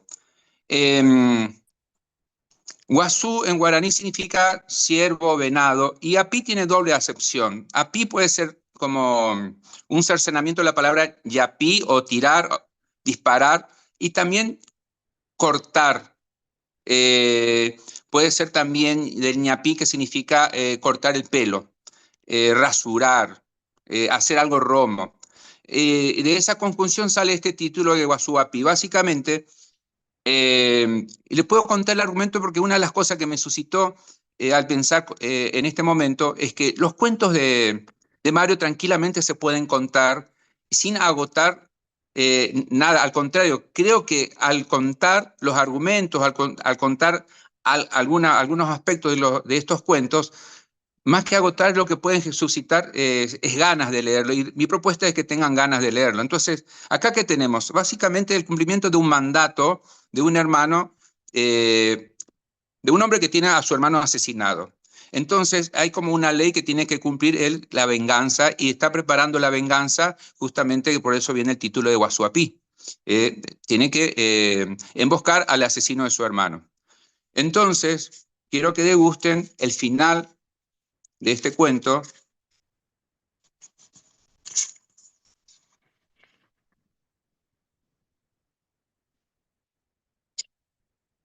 que dice: socorro, mamita, me hirieron, ya pico infeliz, ay, mamá. La mula enfiló hacia el camino y lo llevó hasta el cruce. En el boliche de tablas, lleno de sangre y de miedo, pidiendo por su madre, Juan Borba dejó de respirar. Al revisarlo, los carroñeros encontraron el dinero de la venta de tropa, hecha en Cerrito por la tarde, y en cercanías del bolsillo de su camisa, el hueco de la herida mortal. Se le sustrajo también el anillo carretón que luego inculpó a un miserable en una causa por asesinato. Yendo paralelamente por el monte, corté campo para no cruzarme con nadie. Cuando el miedo pudo más, dejé de seguirlo. Me interné en el Piraguazú como una vaca de estero hasta que, cansado y con la certeza de andar dando vueltas en círculo, paré en un albardón. Me senté debajo de un crupicaú enclenque y me largué a reír como un desquiciado. Nada me molestaba, solo mi exasperada alegría. Me quise parar y una puntada seca me aguijoneaba debajo de la axila. Hurgué ese dolor hecho risa y hallé en mi camisa crecido un sedazo de la noche acribillada. Así termina Guasuapí. De esto vamos a pasar a Poca Vida. Pasamos por alto Prontuario y vamos a Poca Vida. Y lo que quiero es que caten esto. A ver si logro que sientan esto. Dicen los pibes que el que agita chamullo termina siempre del lado de la gorra. En mi caso, las historias me mantienen alerta. Contándolas me cuido de volverme manso, de transformarme en un gil. Tampoco quiero la rabia. No la elijo. Quiero tener laburo y morfar. Quiero vivir. Hubo un tiempo en que comí del comedor comunitario. No quiero volver a la fisura. Por otra parte, no hay nada raro en ser un pibe del barrio y escrachar la realidad tapándola un cacho para que resista a un careo. A algunos les pinta por el aerosol, a otros por el hip hop o por la cumbia. A mí me pintó escribir, siempre por escribir. Y aunque hice hasta tercer año de la secundaria y nada más, siempre me ligué a la literatura, siempre me gustó escribir. No hay excusas por lo que soy. A los 15 me empezó a caber la pala, me arrió la vagancia y chau, el colegio. Pero nunca dejé de leer. Leía a 2 pesos, empezando por los libritos de western que compraba mi tío Napoleón, refugiado en mi casa hacia fines de los 80, hasta las tiras de historietas de Robin Hood que todavía me hacen flashear. La literatura no me salvó de nada, pero me rescató un montón. La literatura es como el ejército de salvación. No te salva, pero te rescata. No necesité ser licenciado para ser un pija de perro como cualquiera. Así, ganando más, mintiendo menos, pegué un interlocutor del palo. Para un par de chabones, escribir sobre archivillanos es un kiosco. En la literatura argentina, vender negros garpa como la clandestina. Que la hagan si les va bien. A mí solo me molestan los arruinaguachos. Los giles que siguen empavurando a otros más giles es ley. Yo voy a contar ahora cómo fue que corté con la vagancia. Así arranca Poca Vida. Después, bueno, les cuento también Poca Vida. Poca Vida es este que está narrando, ya en un contexto urbano, está narrando su autorrescate de ese mundo urbano, ese mundo fronterizo, ese mundo del reviente, de la droga, del choreo. Es un autorrescate, ¿sí? Y esa voz es la que está componiendo todo ese mundo. Y bueno, me reservo esta cuestión de la voz porque después quiero comparar con la primera voz que leímos de Guasuapí. Después tenemos Aquel extraviado temblor.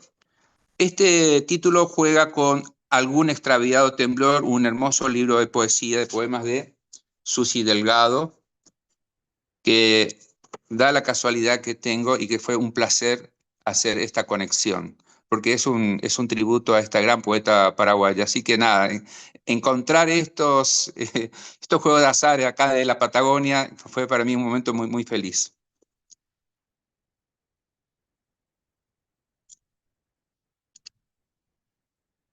Bueno, el final, voy a leer el fragmento final de Aquel extraviado temblor.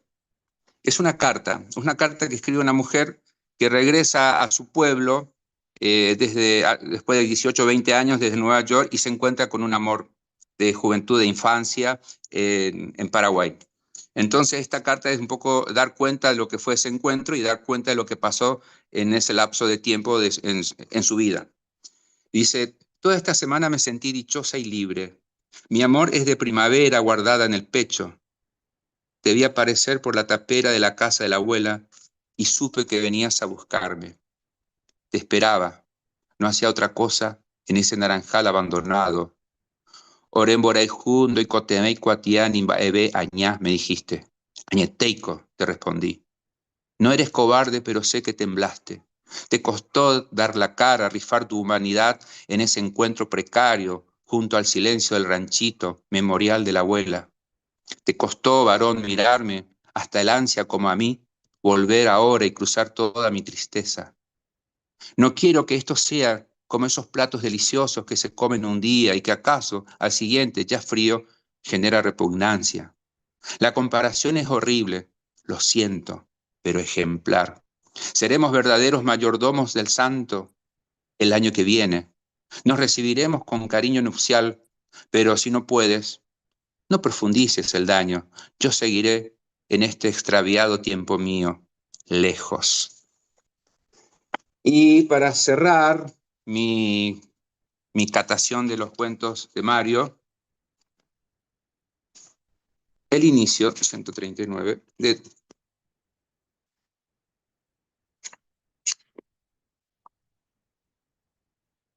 bueno, Derdi Construcción. Ese guacho quiere papel, Rolón. Hay que dárselo. El Nando le sacó la ficha. Me dijo que el que batió a la cana de que Sotelo afanaba material fue él. Encima no tuvimos que bancar que Bertelo nos hiciera tomar café a todos. Gil de mierda, le recabe el final de la botella, en la orilla del sajón y con el culo roto. Es un cara de pija. Bueno, ¿por qué traje todo esto así como una forma de probar. Creo que ya tenemos algo como para charlar con cosas más concretas que algún tipo de análisis en abstracto. Una de las cosas que a mí me impresionó de la lectura es esta cuestión del vértigo, de cómo esas voces en un momento tenían una entonación, si se quiere, lírica, y otro momento eran latigazos. Eso, porque todos los relatos, todos los cuentos de Mario están en primera persona. Están narrados en primera persona. Sin embargo, esas voces ocupan distintas funciones en cada cuento. Si nos remitimos a lo que escuchamos al principio de Guasuapi, que es un cuento redondito, quizás escrito más en una... no sé si decir la palabra más clásica, pero es un cuento donde el lenguaje o la palabra está de alguna manera inscrito dentro del ambiente que se ha generado el cuento. Las palabras están dentro de la ambientación del cuento y sin embargo, o sea, el lenguaje está creado por la ambientación. El espacio genera el lenguaje. Primero se crea el lenguaje, la ambientación, el estero, la picada, el lugar donde se va a producir la emboscada, hay cruces, todo eso va generando ya un ambiente donde las palabras aparecen, emergen ahí casi como, no sé si innecesariamente, pero no tienen una función principal. Sin embargo, en los otros cuentos, el ambiente, todo se crea con las palabras. Entonces son cambios rotundos. Cuando vamos a Poca Vida, es decir, sin ese narrador, sin esa voz potente que va contando su vida, no tendríamos ni siquiera un ambiente, ni siquiera clima, ni siquiera paisaje. Es decir, a partir de la voz creo que va generándose el paisaje. Y eso para mí fue como un vértigo terrible. Lo mismo pasa con la carta que escribe esta mujer en aquel extraviado temblor. Es otra entonación. Es como va cambiando no solamente de género, sino que también de la forma de entonación, desde la rabia a la dulzura. Esos son contrastes que a mí me generaba vértigo al leer y les puedo decir que los 8 textos tienen esa potencia. Es decir, algunos pueden que tengan como similitud. ¿Por qué? Porque tenemos, por ejemplo, en este caso de Poca Vida, es un pibe que se quiere rescatar del mundo de... En Derby Construcción es el lenguaje ya de los obreros de la construcción. Es en la jerga que se va manifestando una realidad también distinta. Es decir, son como pequeños segmentos sociales que tienen cada uno su propio segmento y esas voces van generando para mí los paisajes urbanos. Entonces, con respecto al primer cuento, es el paisaje que genera el lenguaje y al revés, el lenguaje genera el paisaje en los otros cuentos. Estas son las primeras experiencias que yo tengo de leer los 8 textos de Mario, el vértigo. Después, algo que en un segundo momento se me aparece, son que en casi todos los cuentos aparece de algún modo algo de la paraguayidad. Entonces yo digo esto, es la capilaridad. Hay una capilaridad que va atravesando las fronteras, porque por más que algunos se inscriban dentro de la realidad urbana, que puede ser de Rosario, de Buenos Aires, una realidad urbana argentina, siempre aparece algo de la paraguayidad. O el capataz es paraguayo, o uno de los albañiles es paraguayo, o hay siempre un paraguayo, o el narrador es paraguayo, o hijo de paraguayo, siempre aparece eso. Entonces esa cultura paraguaya aparece en casi todos los textos, menos en el primero que puede tranquilamente considerarse que está inscrito ya en un ambiente absolutamente o paraguayo o puede ser en todo caso en un ambiente rural. Es decir, en ningún momento se cita eso. Entonces hay otra cuestión que tiene que ver con esta capilaridad, que ya es para un segundo momento, que quizás para charlar con Mario, porque ya es como una metalectura, esto, ¿no? ¿Qué es escribir siendo hijo de exiliados paraguayos? Yo soy paraguayo, nací en Paraguay, escribo en la Patagonia, o sea, mi realidad de escritura es distinta. Digamos, por lo menos el lugar que en mi vida ocupa el lenguaje, el idioma, la diglosia, todo eso es distinto. Ahora bien, ¿qué pasa eso con alguien que mamó la cultura paraguaya en su casa, pero no en el contexto paraguayo? Eso a mí me suscita como estas ganas de seguir charlando, por eso digo, son cuentos que por más que se cuenten, su argumento, por más que se dé cuenta de eso, lo que genera son más ganas de otra cosa, charlar, seguir leyendo otras. otras cosas que se sugieren. Entonces, el segundo aspecto, después del vértigo, es la capilaridad, ¿sí? Esta cosa de trasuntar las fronteras, esas delimitaciones, esas demarcaciones que a veces generan esta categoría que a mí no me gustan, pero bueno, no me metería en este momento y frente a ustedes a hablar de la categoría de literatura paraguaya, literatura argentina o las literaturas nacionales. Es como otro debate que me excede. ¿Qué más? Después,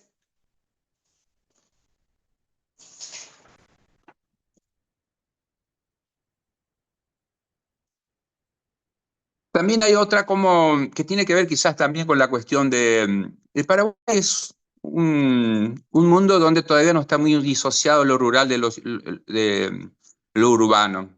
Hay como una frontera imprecisa, cultural, de costumbres, todo eso, y eso también aparece en estos cuentos. Tranquilamente algo que surge en una ciudad como por ejemplo Prontuario, es un texto muy interesante. Prontuario es una entrevista.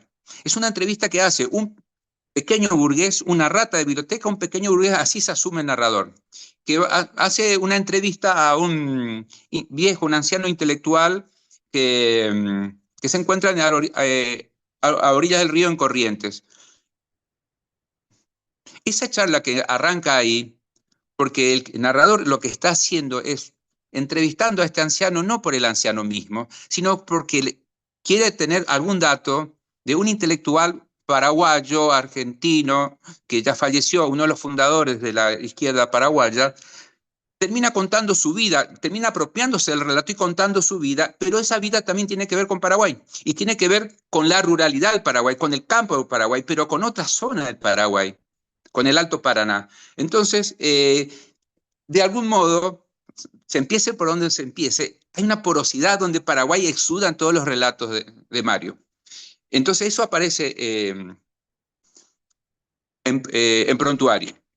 Y en Prontuario es un texto tan rico que siempre va apareciendo al pasar insinuaciones sobre historias de Paraguay, cosas que de repente despierta esa curiosidad. Por ejemplo, la existencia de milicianos paraguayos en España, que después también participaron en Francia, cosa que no se conoce. Eso se va diciendo al pasar y uno se va encontrando con cosas que se van abriendo, se van abriendo. Entonces son propuestas abiertas, a diferencia del primer relato que es absolutamente perfecto, redondito, es un cuento perfecto, los otros son relatos desmadejados o con muchas puntas que van derivando otra vez hacia otras posibilidades. Entonces, bueno, y quiero ir ya hacia donde va apuntando, creo que tengo una sola o dos preguntas para Mario, pero quiero construir la pregunta a partir de un cuento. Y que es el que da título al libro, que es Aprendiz de chamán. Porque algo que también me llamó la atención, la aparición como recurrente, es algo que puedo definir como la exasperación. Personajes que se exasperan. De hecho, el primer relato, Guasuapí, en un momento menciona su exasperada alegría o su exasperada risa. Aparece la palabra exasperada, pero los personajes en muchas situaciones están exasperados. Están como absolutamente como embutidos en un saco y necesitan romper ciertas cuestiones. Eso es como un factor recurrente. Pero esa palabra de exasperación se me vino también con respecto a la forma de los textos de Mario, de estos relatos. Y eso lo podemos ver a partir del aprendiz de chamán. ¿En qué consiste el aprendiz de chamán? El narrador, que podemos configurar casi como aquel entrevistador que puede ser la misma rata de biblioteca, no intelectual, un militante de izquierda, que constantemente está buscando caracterizar, o sea, ubicar y etiquetar a las personas con quien se encuentra de repente con un personaje muy pintoresco que llega a unas festividades, supongo que en Rosario, pero de la comunidad paraguaya en una ciudad. Las coordenadas son nombres de casa, y por eso puede ser cualquier ciudad, pero pongamos que sea en Rosario. Y este personaje pintoresco es caracterizado de una manera medio burda al principio y va cambiando esa mirada cuando recita un poema. Entonces se presenta con un poema y cambia totalmente el vínculo. Resulta que este chamán que se llama Zenón, termina viviendo en la casa de este narrador. Y ahí se sigue dando esta especie de tole-tole, esto de pelearse entre dos convicciones, dos concepciones, porque de alguna manera el chamán también ha vivido en algún momento esa vida occidental o militante, y de repente es como que se ha convertido. Pero algo le sucede a este narrador. Algo le sucede en su salud. Y en un momento se encuentra con la dicotomía, con qué tipo de medicina tratar una enfermedad muy complicada. Y esa dicotomía genera una exasperación que incluso genera la ruptura del vínculo entre el narrador y este chamán, este Zenón. Hasta que después hay como una reconciliación y otro camino, otra fuga. Entonces, y ya con esto, yo no sé cómo vamos con el tiempo. ¿Cómo vamos con el tiempo, Rodrigo? Yo me pierdo con esto. Tenemos 15 minutos. Ah, bueno, no. Entonces, porque yo quiero que hable Mario y cuando habla Mario es como para sentarse y escuchar mucho. Bueno, Mario y querido público que están ahí. En muchos pasajes, en muchos relatos, me parece que hay una exasperación también con las formas de lo que es el relato. En muchos casos hay como una salirse de la mera ficción, incluso para dar algún tipo de predicado, si se quiere, aclaración, información, enseñanza, si se quiere. Entonces, es como la exasperación contra la forma o la funcionalidad de la literatura como conocemos. Y me parece que hay como un sacudón, porque en un momento, cuando está en el José León de Herechera, es un caso donde en ese cuento alguien dice qué significa IBR y qué significa el INDER. Se para y explica directamente. Entonces digo, se sale, o sea, algo absolutamente innecesario, pero sí es necesario en el sentido de que acá alguien quiere explicar algo, salirse de esta cosa que la ficción no tiene que dar cuenta y sin embargo sí.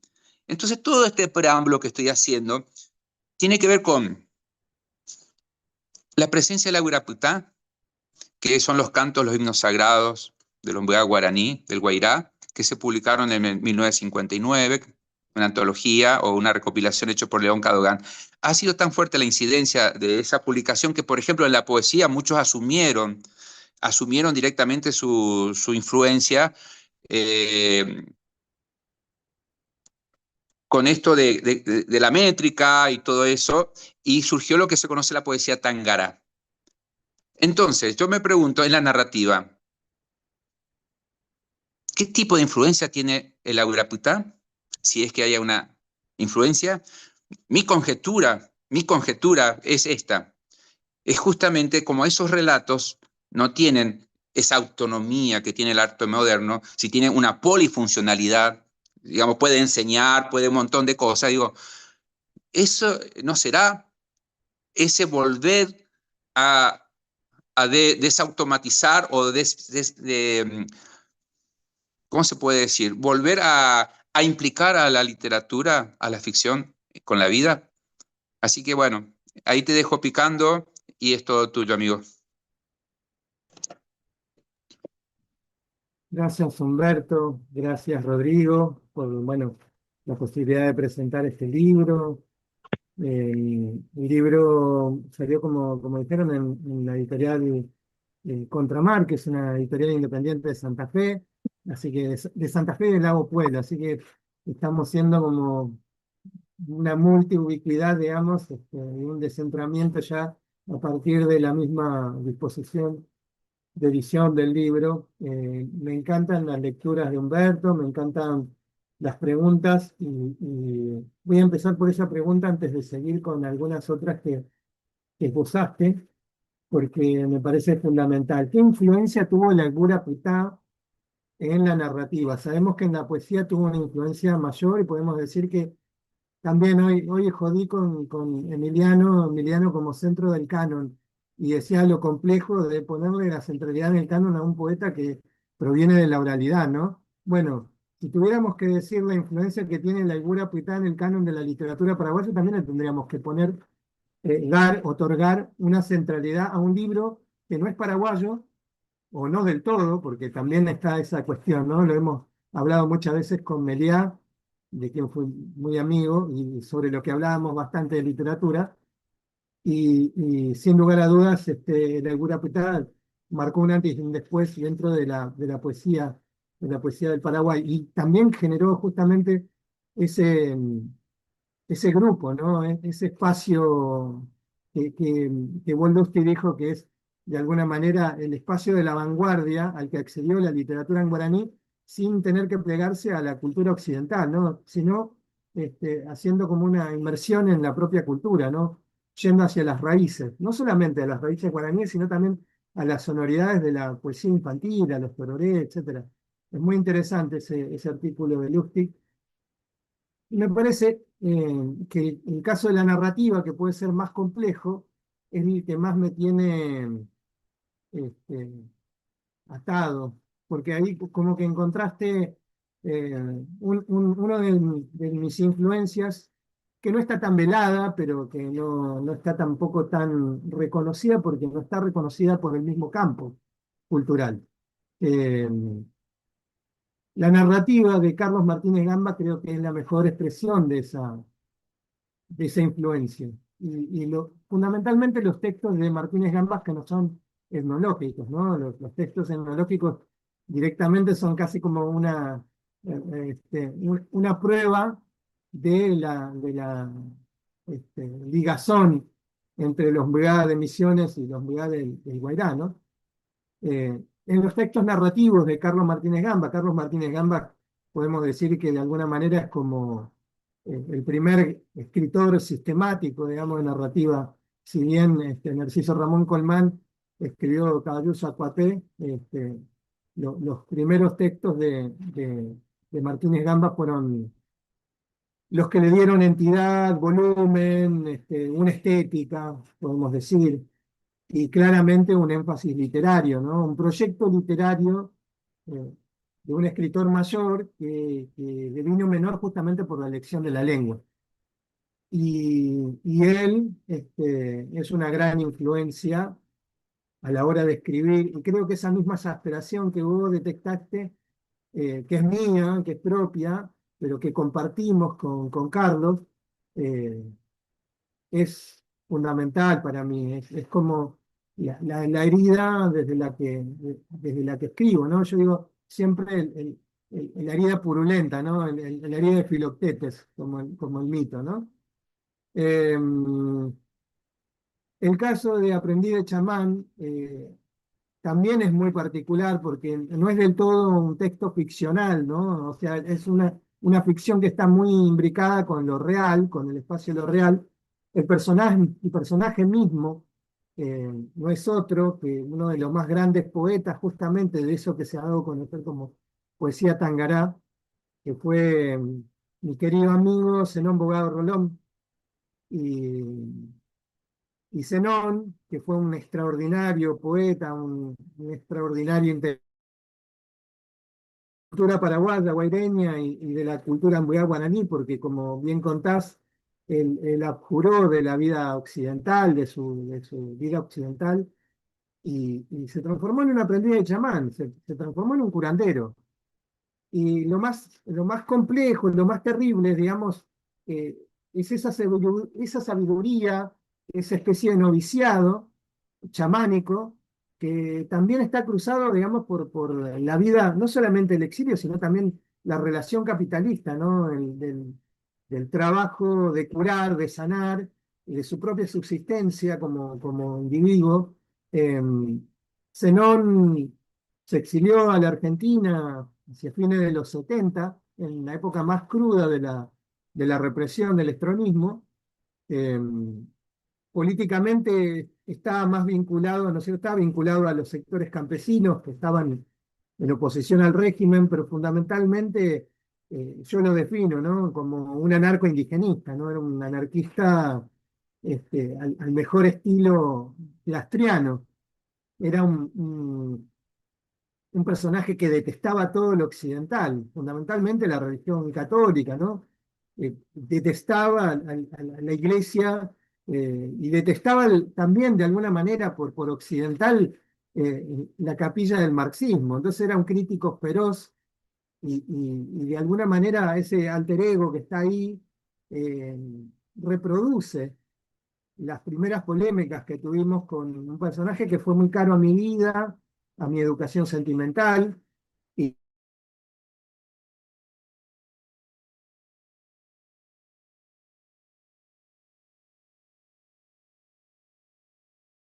como dicen los Mbla, que es Tupac Guarabí. Y como enfermó gravemente porque era un trabajador, un obrero, que trabajó en una curtiembre, eh, enfermó muy gravemente y en un momento estuvo a punto de morir y su maestro, su líder espiritual, Yacairá Puirongá, como le dicen en su comunidad, digamos, de Canindeyú, donde estuvo, Camindú, eh, lo rescató del sanatorio, donde lo cuidaban también amigos, ¿no? El doctor Avente, Enrique Córdar, eh, Martín Arzamendia, lo sacó del hospital y lo llevó a la selva, ¿no? Y dicen, dijo él siempre toda la vida, que hubo un reimplante de espíritu, ¿no? Que se le otorgó un nuevo nombre, como si se le otorgara una nueva alma, y que eso lo salvó de la muerte. Y desde entonces empezó a trabajar, empezó a ir a distintas ciudades y a ofrecer sus servicios como curandero. Y esa es la contradicción, ¿no? De un marxista, de un racionalista, de un personaje, digamos, muy imbuido de los debates de la izquierda de su momento, eh, con este personaje que es un místico, ¿no? Y a la vez no deja de tener una religión tan política, una religión tan marcada por la naturaleza y por también unas reivindicaciones políticas muy fuertes, como sabemos que es la pelea por la tierra en el Paraguay. Entonces, eh, hay todo un vínculo, hay toda una trama que termina desplegándose con idas y vueltas, que tiene que ver justamente con los límites que acercan un poco eh, el mensaje místico, el mensaje profético, el mensaje de esa sabiduría no occidental con el Tetepo Hanopamé, como decía él, con la filosofía marxista del protagonista, ¿no? Entonces hay como un puente ahí, que me parece que son puentes que se establecen en el conjunto de la izquierda. Hoy hay un montón de consignas que levanta la izquierda campesina de Paraguay que tienen que ver justamente con el lenguaje propio de la política, ¿no? Del politicismo indígena, ¿no? Desde el Tecojá hasta las utopías como el Guimarães, ¿no? Entonces, hay una reescritura de ese espacio y, y hay una dramaticidad, me parece, que están completamente ligadas. Y aparte debo decir que los poemas que incluyo en ese relato, son poemas efectivamente que dejó Zenón en mi computadora en 2004, hacia fines de 2004, cuando se fue de mi casa para morir en su comunidad, en su Tecojá, ¿no? Entonces, no todo es ficcional, aunque sí la carga de ficción es primordial, y creo que en todos los relatos que mencionaste, porque vos me preguntaste al principio qué hay de relato y qué hay de cuentos, hay dos cuentos que son Guasuapí y Talión, que es un cuento así bien de la clase obrera, de obreros del SUIP. Quizás es el cuento menos paraguayo del volumen. Y después lo demás son todos relatos y tienen complejos aparatos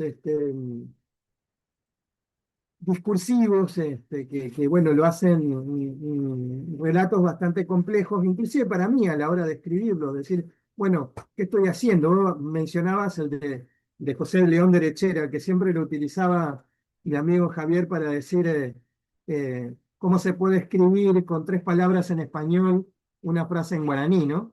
Lo mismo que cómo se puede decir usando guaraní una frase en español. Siempre digo yo cuando pongo como ejemplo, si digo Yarecoje Tayera, estoy hablando en español con palabras en guaraní, y cuando digo José León Derechera, estoy hablando en guaraní con 3 palabras en español. Digo por la gramática, ¿no? Y, y creo que ahí, ¿no? Están las complicaciones, están las distintas jergas, están los personajes y los tipos. Está mi preocupación por establecer que la paraguayidad, que sé largamente, eh, que sería la identidad paraguaya enfincada en el territorio nacional, ¿no? Como también podemos decir que la paraguayidad en Paraguay está bastante borroneada en algunos aspectos, digamos, y en algunos espacios, como son las grandes ciudades, ¿no? Donde es bastante complejo ahora discutirlo. Me parece que también es un proyecto en construcción. Me gusta eso de Melián, ¿no? De el Paraguay inventado. ¿Cómo inventamos? Y en ese sentido siempre me interesó meter la cuchara, ¿no? Es decir, bueno, ¿qué tenemos para decir los hijos de los exiliados? Porque eso es otra cuestión, ¿no? El Paraguay del exilio, que no fuimos ni fuimos, ¿no? ¿Cómo me incluyo? No fueron ni 2 ni 100, ¿no? Que fueron cientos de miles. Y, y en ese sentido, la importancia que tiene la identidad paraguaya a nivel histórico, hay otro libro que ya está por salir, un libro de poemas en guaraní que en breve saldrá, que es mi primer libro de poesía en guaraní. Yo siempre he traducido y he tenido una política en mi literatura de incluir la gramática, el mundo guaraní a partir de la cosmovisión y a partir también de ciertos aspectos lingüísticos, pero en el caso concreto de Buenos Aires, Bayrín Baire, ese es el libro que está por salir en breve. Ya es un libro completamente escrito en ese caos lingüístico que está presente en el Paraguay, que no sabemos qué es, ¿no? Que muchas veces es guaraní, muchas veces es un guaraní antiguo, muchas veces es un guaraní con cierto grado de mezcla con el español, a veces es un español guaranizado y otras veces es neológico, ¿no? Yo decía la maravilla, y me acerco nuevamente a Zenón, ¿no? Zenón, Tadeo Serratea, cuando hace una crítica de su libro, dice que era un escritor que escribía en guaraní paraguayo, pero que apelaba, así como los poetas del barroco apelaban a los cultismos del latín, los latinejos, como Góngora o Quevedo. En el caso de Zenón, apelaba a los cultismos vivos que abrevaban fundamentalmente en la cultura mundial guaraní, pero que también en otros, en el Ñengareté de los Pain, este, en todos los textos, digamos, de la cultura de los guaraní de Bolivia, de los guaraní occidentales, de la yegua de aquí, o sea, era un pan guaraní, estaba con un proyecto de escribir en un pan guaraní, ¿no? Y, y bueno, a mí también me interesa en ese sentido, de alguna manera, pegar, golpear, no los muros de la diglosia, porque no es algo que yo habite, porque justamente el hecho de ser curepí me pone en otro lugar y me da herramientas para sortear esos muros, y me da también el desparpajo de poder tratar a la lengua sin tanto respeto, ¿no?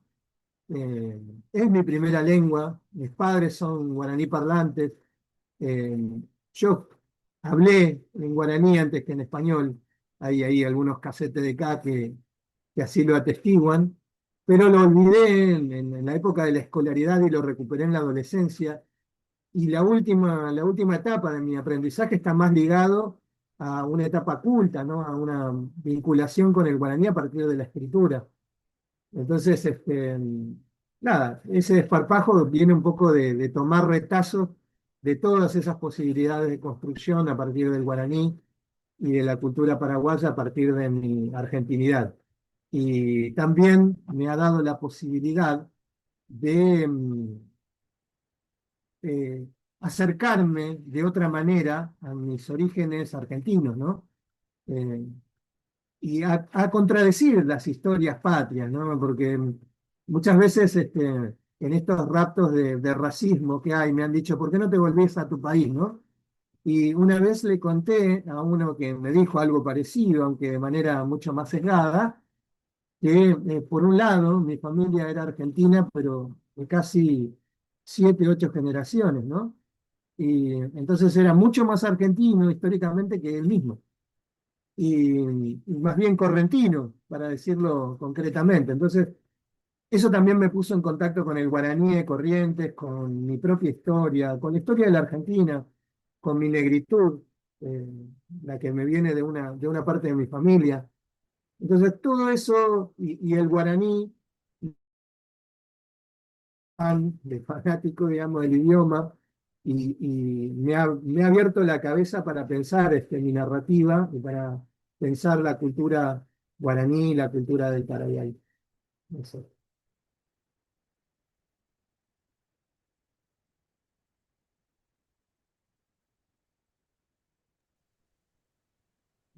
Excelente, Mario. Este, muchísimas gracias por los comentarios. Eh, como para ir cerrando, porque tenemos la conferencia de Adriana Testa ahora, quería resaltar esta cuestión que Humberto mencionó en su presentación, en sus comentarios, sobre la presencia de la oralidad, por un lado, como es decir, lo que me pasa a mí cuando leo tus textos es esto de que fluye la palabra sin ningún problema y va alternando entre lo que es el guaraní y el castellano. Y, y bueno, y tengo que decir, lo digo al auditorio, que tuve el privilegio de leer el libro de Mario, y él me invitó a hacer unos comentarios de apertura. Este libro de poesía que es Buenos Aires, Baire en Baire, que es un libro fenomenal porque no solamente hace esta apuesta de que fluya la palabra entre dos lenguas, sino entre muchas lenguas y sabotear, de hecho, el punto de vista de la historia oficial, ¿no? De la historia oficial nacional de los países, ¿no?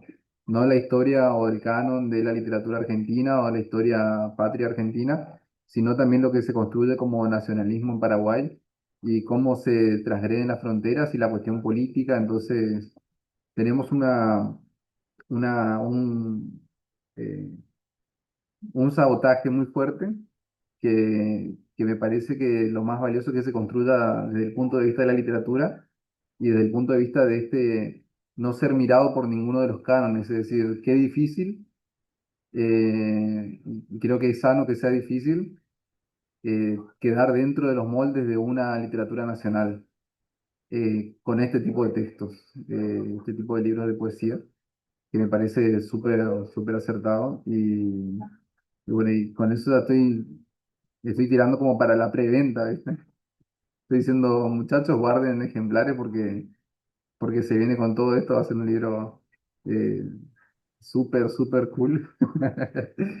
No, ya, bueno, agradecerte, Mario, bueno, por la propuesta de presentar acá. Hubiese sido genial que esté también el libro Buenos Aires en Baile, que, que es una construcción súper sofisticada, y sin ser apupulosamente nada de erudición ni nada parecido, sino es una construcción, una apuesta literaria fuerte, muy valiosa. Y bueno, agradecerte, Bien, Humberto, por la presentación también.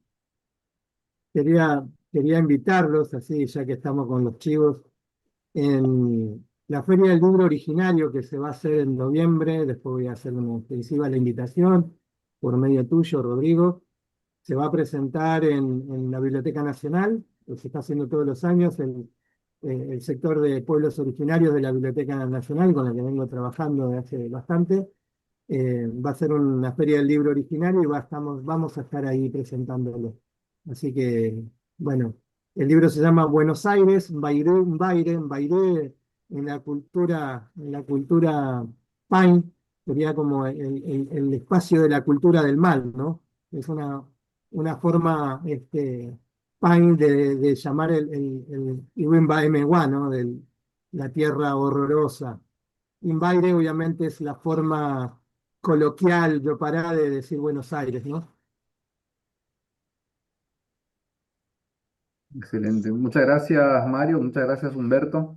Muchas gracias, Mutuas, por propiciar este espacio, este encuentro, esta charla. Así que un placer. Y saludos a toda la gente que está ahí escuchándonos. Aplausos gráficos para ustedes. Ya yo ya, bebé. Ya veo.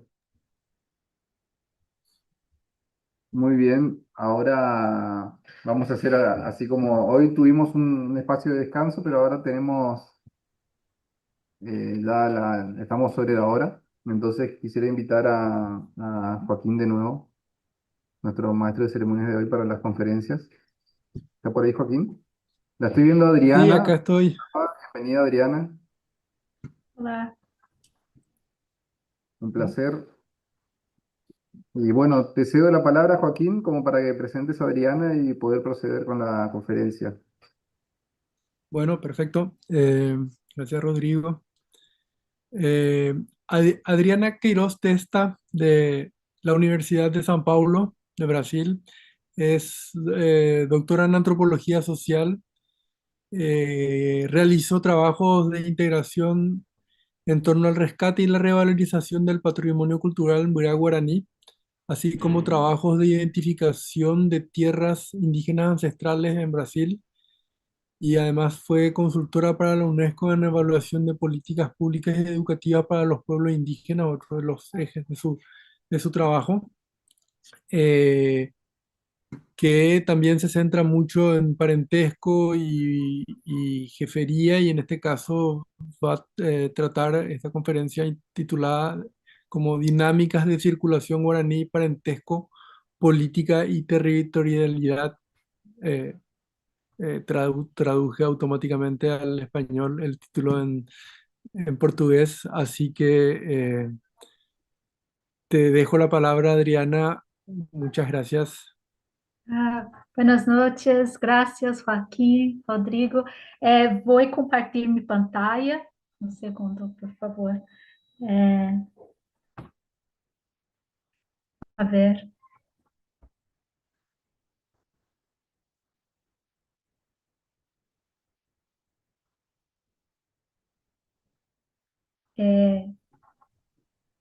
Creo que puedes darle un Aparece? clic y ya va a aparecer, sí, ahí está, aparece. Aparece. Vou tentar expandir um pouquinho.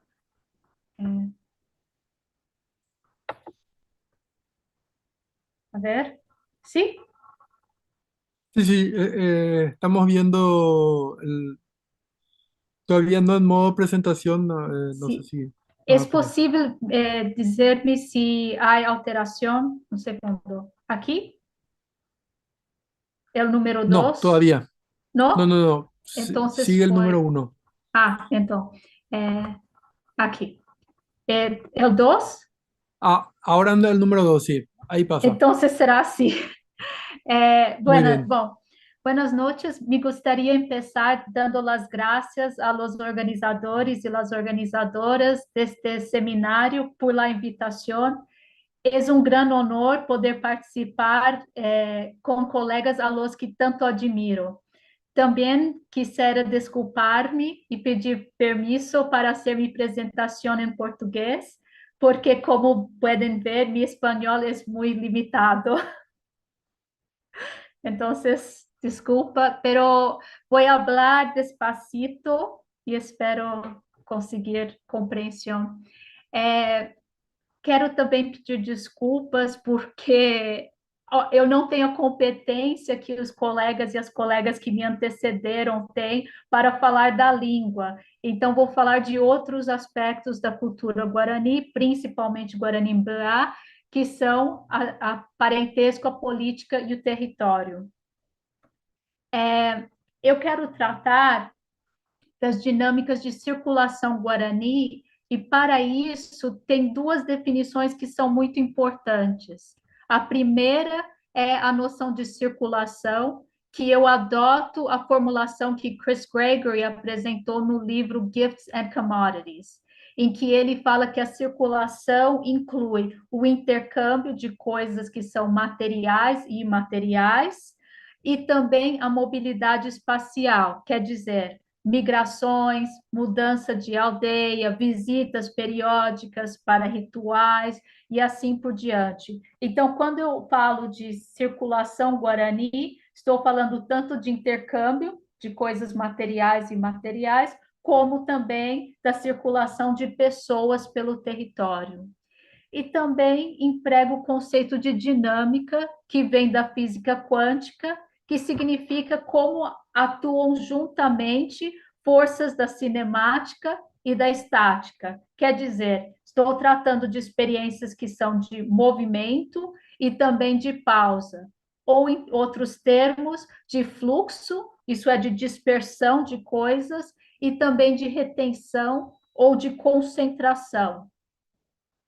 Bom, o estudo que estou fazendo sobre parentesco, política e territorialidade guarani é uma tentativa de trazer o tratamento computacional para dados etnográficos e antropológicos.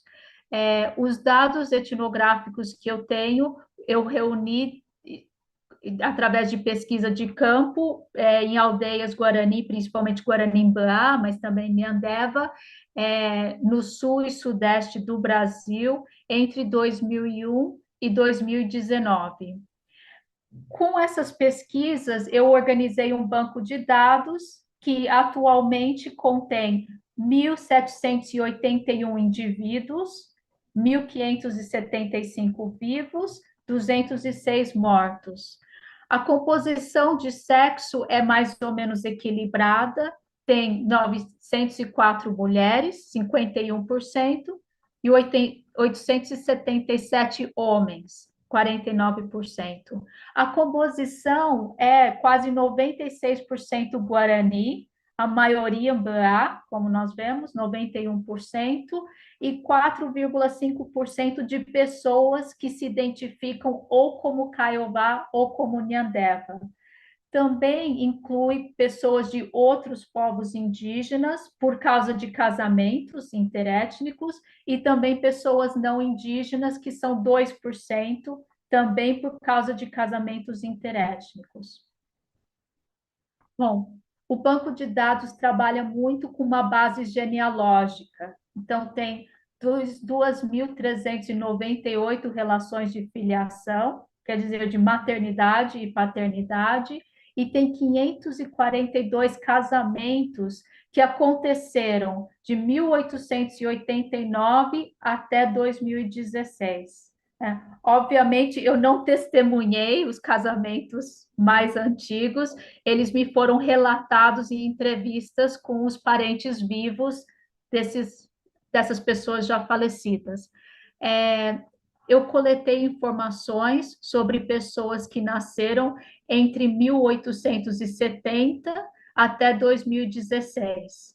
60% dessas datas são precisas e exatas, e 40% são estimativas que eu tive que fazer comparando informações e notas. Eu reuni no banco de dados informações sobre 87 lugares diferentes, seja de nascimento, de residência, principalmente até 2016, e também de falecimento ou óbito. Esses 87 lugares incluem 87 terras indígenas, mas também 19 bairros urbanos ou rurais no Brasil, Paraguai, Argentina, Uruguai e Bolívia. Quando juntamos essas 1.781 pessoas, temos uma rede que expande por 11 gerações de pessoas que nasceram, como eu disse, do fim do século XIX até 2016, né? E assim parece a rede, um pouco caótica e muito concentrada, principalmente nos intermédios. Bom, para tratar de territorialidade, principalmente a partir da mobilidade espacial e a circulação de pessoas, nós sabemos que esse é um tema famoso na literatura guarani desde o século XVI, com cronistas como Cabeça de Vaca e Schmidl. O objetivo da minha investigação foi tentar construir métodos para permitir medir a mobilidade espacial para além da afirmação que é muito recorrente, mas também muito vaga e imprecisa, de que os Guarani se deslocam muito. Então, para conseguir informações um pouco mais precisas de que níveis de mobilidade estamos falando, eu tentei desenvolver métodos computacionais. Aí eu queria dizer que lembrando que o banco de dados vai tratar da mobilização territorial dos Guarani no Brasil, na Argentina, no Paraguai, no Uruguai e também em parte da Bolívia.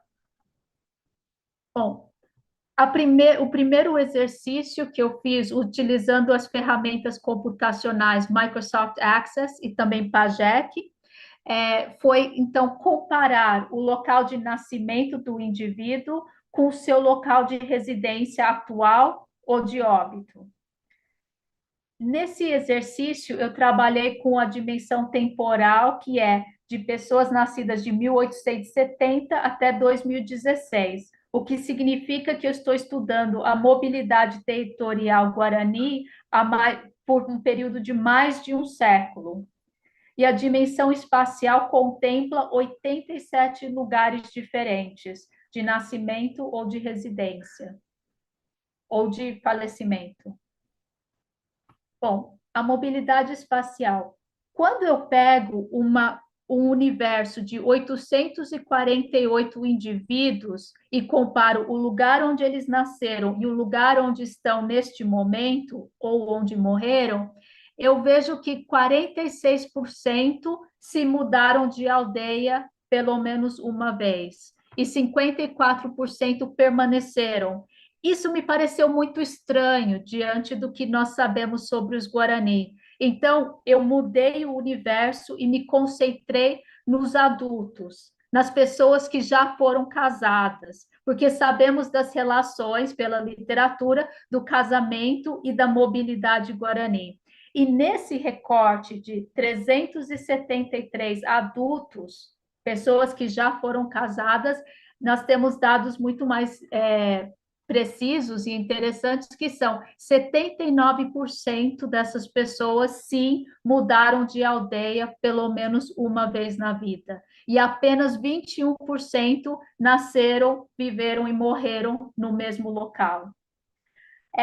Isso traz como forte hipótese a ideia de que as pessoas mudam de aldeia para casar, para encontrar um cônjuge, e também, possivelmente, depois do casamento, por exemplo, depois do nascimento de alguns filhos, os casais ganham mais liberdade em relação ao sogro e podem, então, também mudar para suas aldeias, para outras localidades. E para testar um pouco essas hipóteses, eu queria tentar entender: acontece exogamia local? Isto é, as pessoas casam com pessoas que são nascidas em outras aldeias?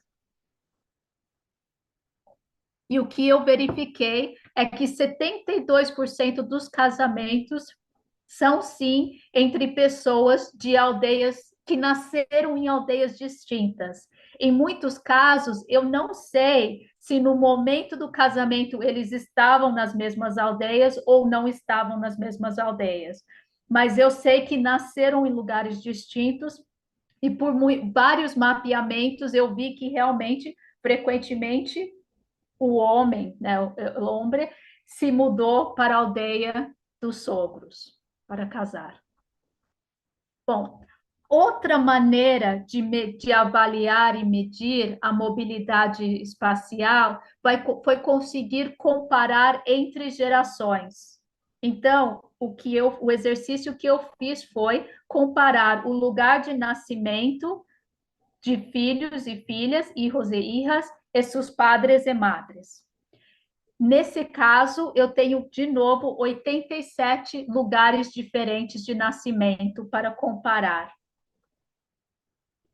E o que eu encontrei de dados é que no universo de 828 hijos e hijas, eu tenho 72% nasceram no lugar diferente do padre e 66% nasceram no lugar diferente de sua madre.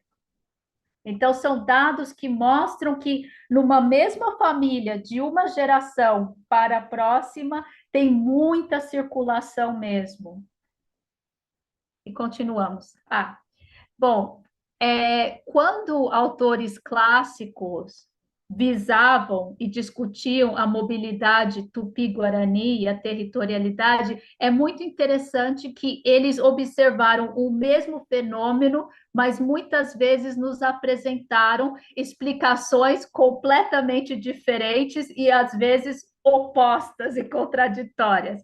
Vou tomar dois exemplos clássicos. No texto de 1960, Os Tupi e a Reação Tribal à Conquista, Florestan Fernandes vai dizer que as migrações guarani foram causadas pela pressão externa da sociedade não indígena. Foram uma reação à pressão que os não indígenas exerceram sobre os guarani. E também ele vai falar, então, que foi a sociedade não indígena que forçou o deslocamento dos Guarani. É como se ele estivesse falando, as migrações são um modelo de dispersão causada pela sociedade não indígena.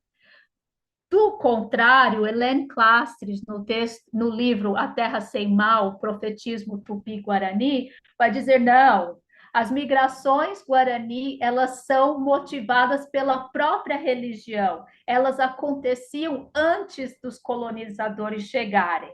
E ela vai dizer, o que a sociedade não indígena faz é limitar a migração. Ou seja, ela diz, a sociedade não indígena procura concentrar os Guarani e não dispersar. Então, nós temos esses dois modelos. Agora, a pergunta é, o que dizem os próprios Guarani e o que dizem outros estudos etnohistóricos sobre essa relação entre os Guarani, a sociedade não indígena e as práticas de territorialidade?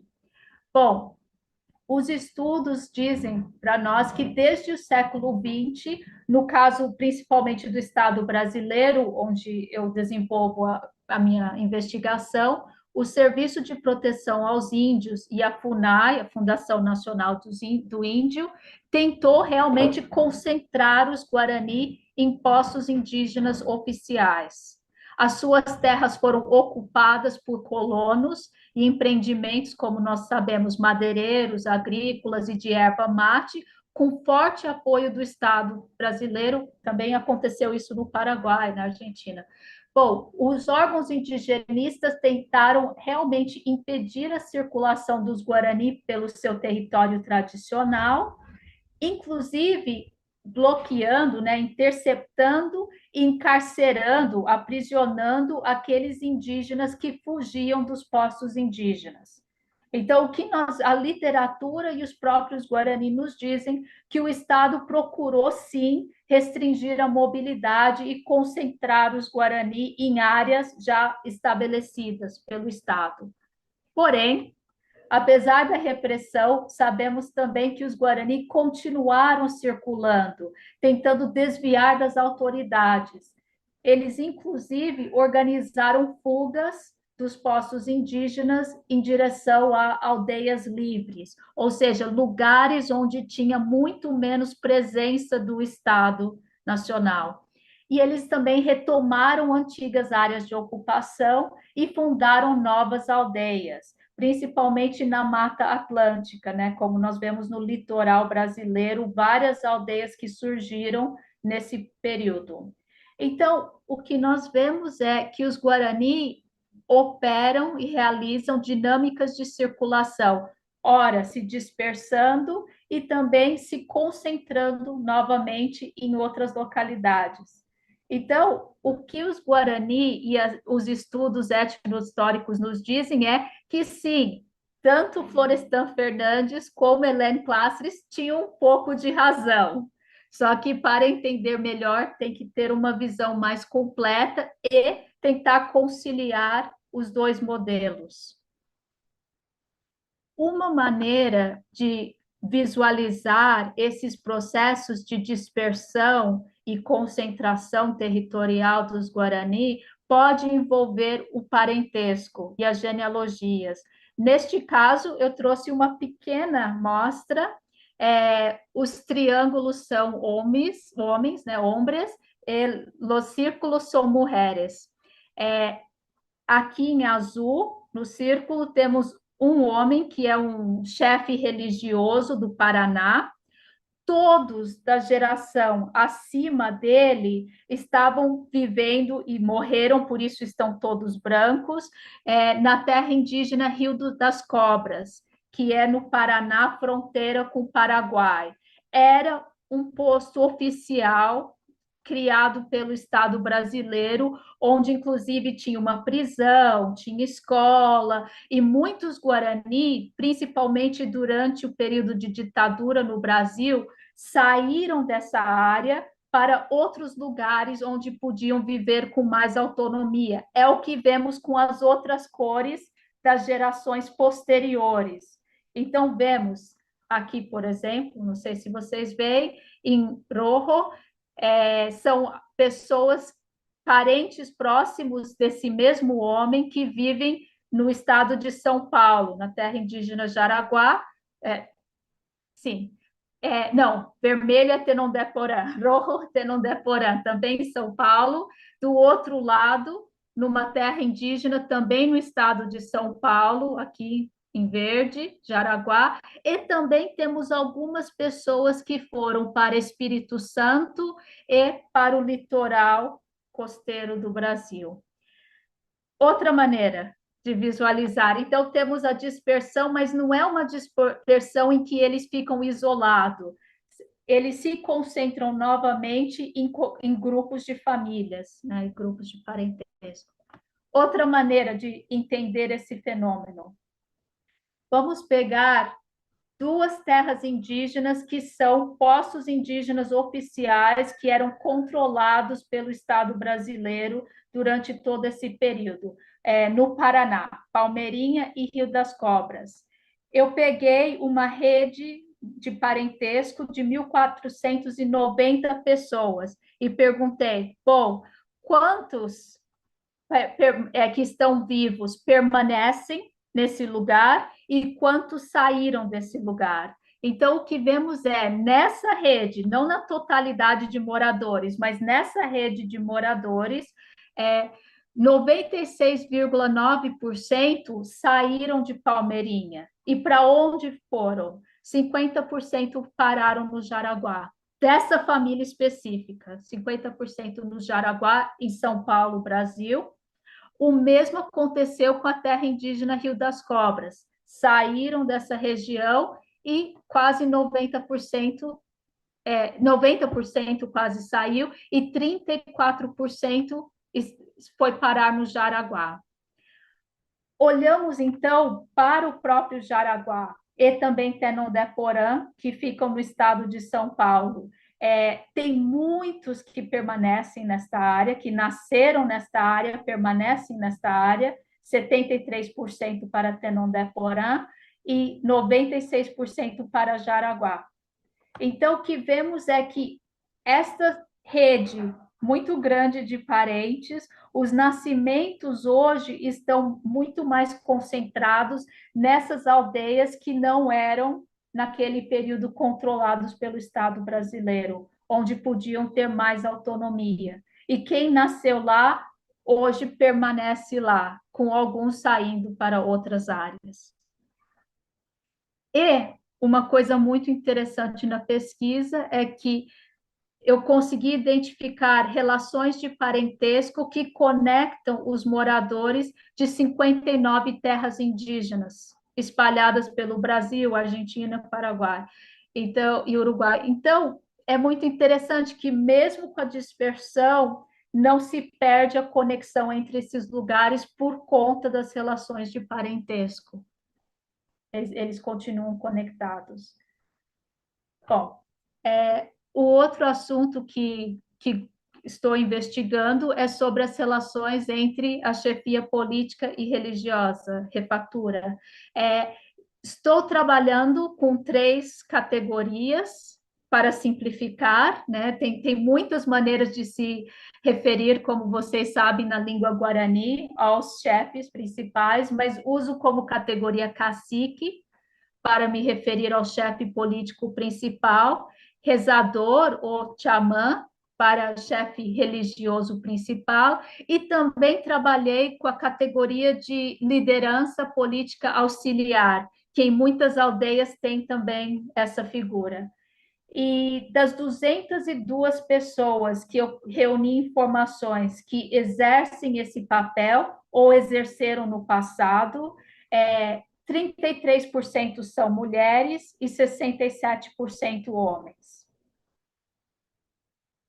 Bom, quando olhamos para a literatura, vemos que no século XVII, Devreux descreveu, quando se perguntava se a chefia religiosa e política se eram poderes reunidos em uma figura ou divididos em personagens distintos, Devreux explicou que nas aldeias Tupinambá tinha sempre 2 líderes principais, o chefe religioso por um lado e o político. Então, naquele período, pelo menos nas aldeias Tupinambá, nós temos registros que nos dizem que a política e a religião eram poderes divididos. No século XX, nós temos 2 modelos concorrentes e novamente opostos. Por um lado, nós temos o casal Clastres, né, Pierre e Hélène Clastres, que eles vão dizer que a chefia política e religiosa não é apenas dividida, mas ela se opõe. Né? Ele vai dizer, o modelo dele é que a chefia política é uma força centrípeta que concentra a população, enquanto a chefia religiosa, os grandes caraí, atua como força centrífuga, né? Dispersando a população. Nimendaju e Chaden, pelo contrário, vão dizer não. Tradicionalmente, tem um único chefe tradicional e ele exerce os 2 papéis, que ele reúne o religioso e o político. E eles dizem que a separação entre esses 2 poderes era um fenômeno muito recente que era provocado pelo Estado e o indigenismo. Bom, aí perguntando qual desses modelos nos ajuda a entender o que acontece nas aldeias Guarani, eu peguei um universo de 202 líderes e verifiquei que apenas, eu não consigo visualizar, aqui, que apenas 8% dos casos você tem uma mesma pessoa que é chefe religioso e político, né? O principal cacique rezador, ou então é rezador e uma liderança subordinada, só 8%. 92% dos casos, esses poderes são divididos entre pessoas diferentes, né? Cacique, rezador, liderança e assim por diante. Isso incluindo homens e mulheres. Então, o que nós vemos é que 92% dos casos corrobora o modelo clastriano de que, sim, os chefes políticos e religiosos costumam ser divididos e ser exercido por pessoas diferentes, com poucas exceções. Porém, ainda resta a questão de se esses poderes são realmente opostos ou se existem outros meios que conectam a chefia política e religiosa, por exemplo, laços de parentesco próximos. E é isso que vamos averiguar na sequência. Eu peguei uma seleção de 26 aldeias diferentes para analisar qual é a relação de parentesco, qual é a relação genealógica entre o chefe principal e religioso e o chefe principal político. E o que eu vi é que todos tinham relação de parentesco muito próxima. Por exemplo, 31% dos casos eram relações de filiação. Então, pai para filho, mãe para filha, assim diante. 31% eram de irmãos, germanos, né? Então, o cacique era irmão da rezadora, da chefe religiosa, assim por diante. 19% eram relações de afinidade, por exemplo, sogro, genro. E também 12% eram de afinidade como cunhado, cunhada. Então, em todas as aldeias, os poderes eram divididos entre pessoas que eram parentes ou consanguíneos ou afins muito estreitos. Vamos olhar como isso acontece em uma aldeia específica. Eu investiguei o processo de transmissão da chefia política e religiosa no Espírito Santo, Brasil, utilizando tanto dados meus como publicados pela Celeste Cicarone, no livro Drama e Sensibilidade, Migração, Xamanismo e Mulheres Guarani. O que vemos aqui no topo é que, no primeiro momento, em 1960, nós temos um cacique que é casado com a rezadora, né, com a xamã. Então, o poder político e religioso é dividido entre um casal principal. Eles estão em vermelho porque estão numa aldeia principal, que se chama Boa Vista. Na geração seguinte, isso passa para os filhos dessa rezadora, que são enteados do cacique, não são do marido dela. Então, um grupo de 3 irmãos divide o poder político e religioso, ainda na mesma aldeia, ainda estão unidos. Porém, na próxima geração, não apenas eles, os irmãos e agora primos, dividem o poder religioso e político, como eles também se dividem, multiplicando diferentes aldeias. Então, um grupo de irmãos permanece na aldeia Boa Esperança, uma outra irmã vai embora e cria a sua própria aldeia, onde ela é xamã e seu filho é cacique. Seus primos, por sua vez, criam sua própria aldeia na mesma região, em que o irmão é cacique e a irmã é xamã. Então, nós vemos que a transmissão da chefia continua no mesmo grupo, unidos genealogicamente, mas e por laços muito fortes, porém, conforme vai descendo as gerações, se multiplicam também as lideranças e as aldeias.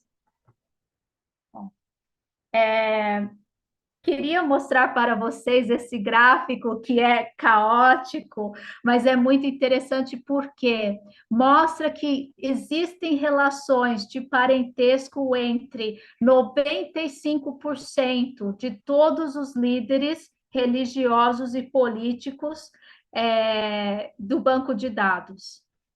Então, quando nós pegamos uma rede de 1.490 pessoas, 192 líderes aparecem nessa rede em rojo, conectados aos outros líderes, não diretamente, mas por meio dos parentes que não são líderes, que são pessoas comuns.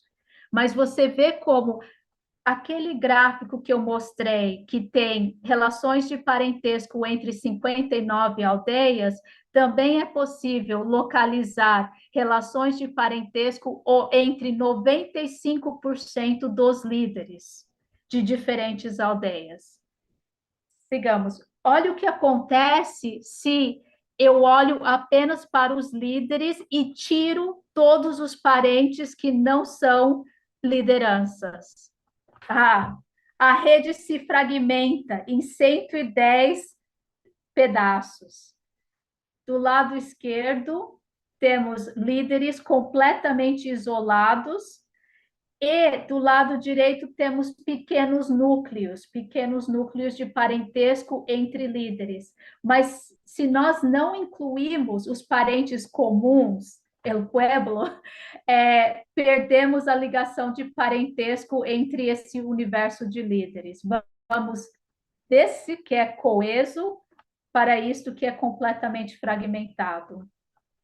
Bom, uma última questão que eu estou investigando para concluir qual é a influência da hereditariedade na transmissão da chefia. Sabemos que desde o século XVII, autores falavam que a chefia política era hereditária, geralmente patrilinear, transmitida de pai para filho, de padre a hijo. Mas no caso dos chefes religiosos, Hélène Classes nos diz que os grandes xamãs, os Caraí, no caso, né, os Caraíba, falavam que não tinham relação de paternidade porque eram descendentes diretos dos deuses. Então, nós temos uma pequena controvérsia na hereditariedade da chefia política e religiosa. Bom, para estudar esse tema, eu peguei um recorte de 165 lideranças que eu conseguia identificar o pai e a mãe, padre e madre. E eu vi que 55% são descendentes diretos de outras lideranças. Mas essa transmissão é cognática, de pai e de mãe, né, em 44%, patrilinear só em 35% e matrilinear em 21%. Quando eu olho para lideranças femininas, a taxa é um pouco mais alta. 60% das mulheres são hijas de outros líderes. Enquanto no caso dos homens, 112 homens, 53% são hijos de outros líderes. Bom, sigamos. Se eu quiser comparar a transmissão hereditária entre chefe político e religiosa, o que eu encontro? Dos 34 caciques, tem 10 casos de transmissão patrilinear, o que mostra que a literatura histórica tinha razão, 2 casos cognáticos, que vêm da mãe e do pai, e 0 casos matrilineares.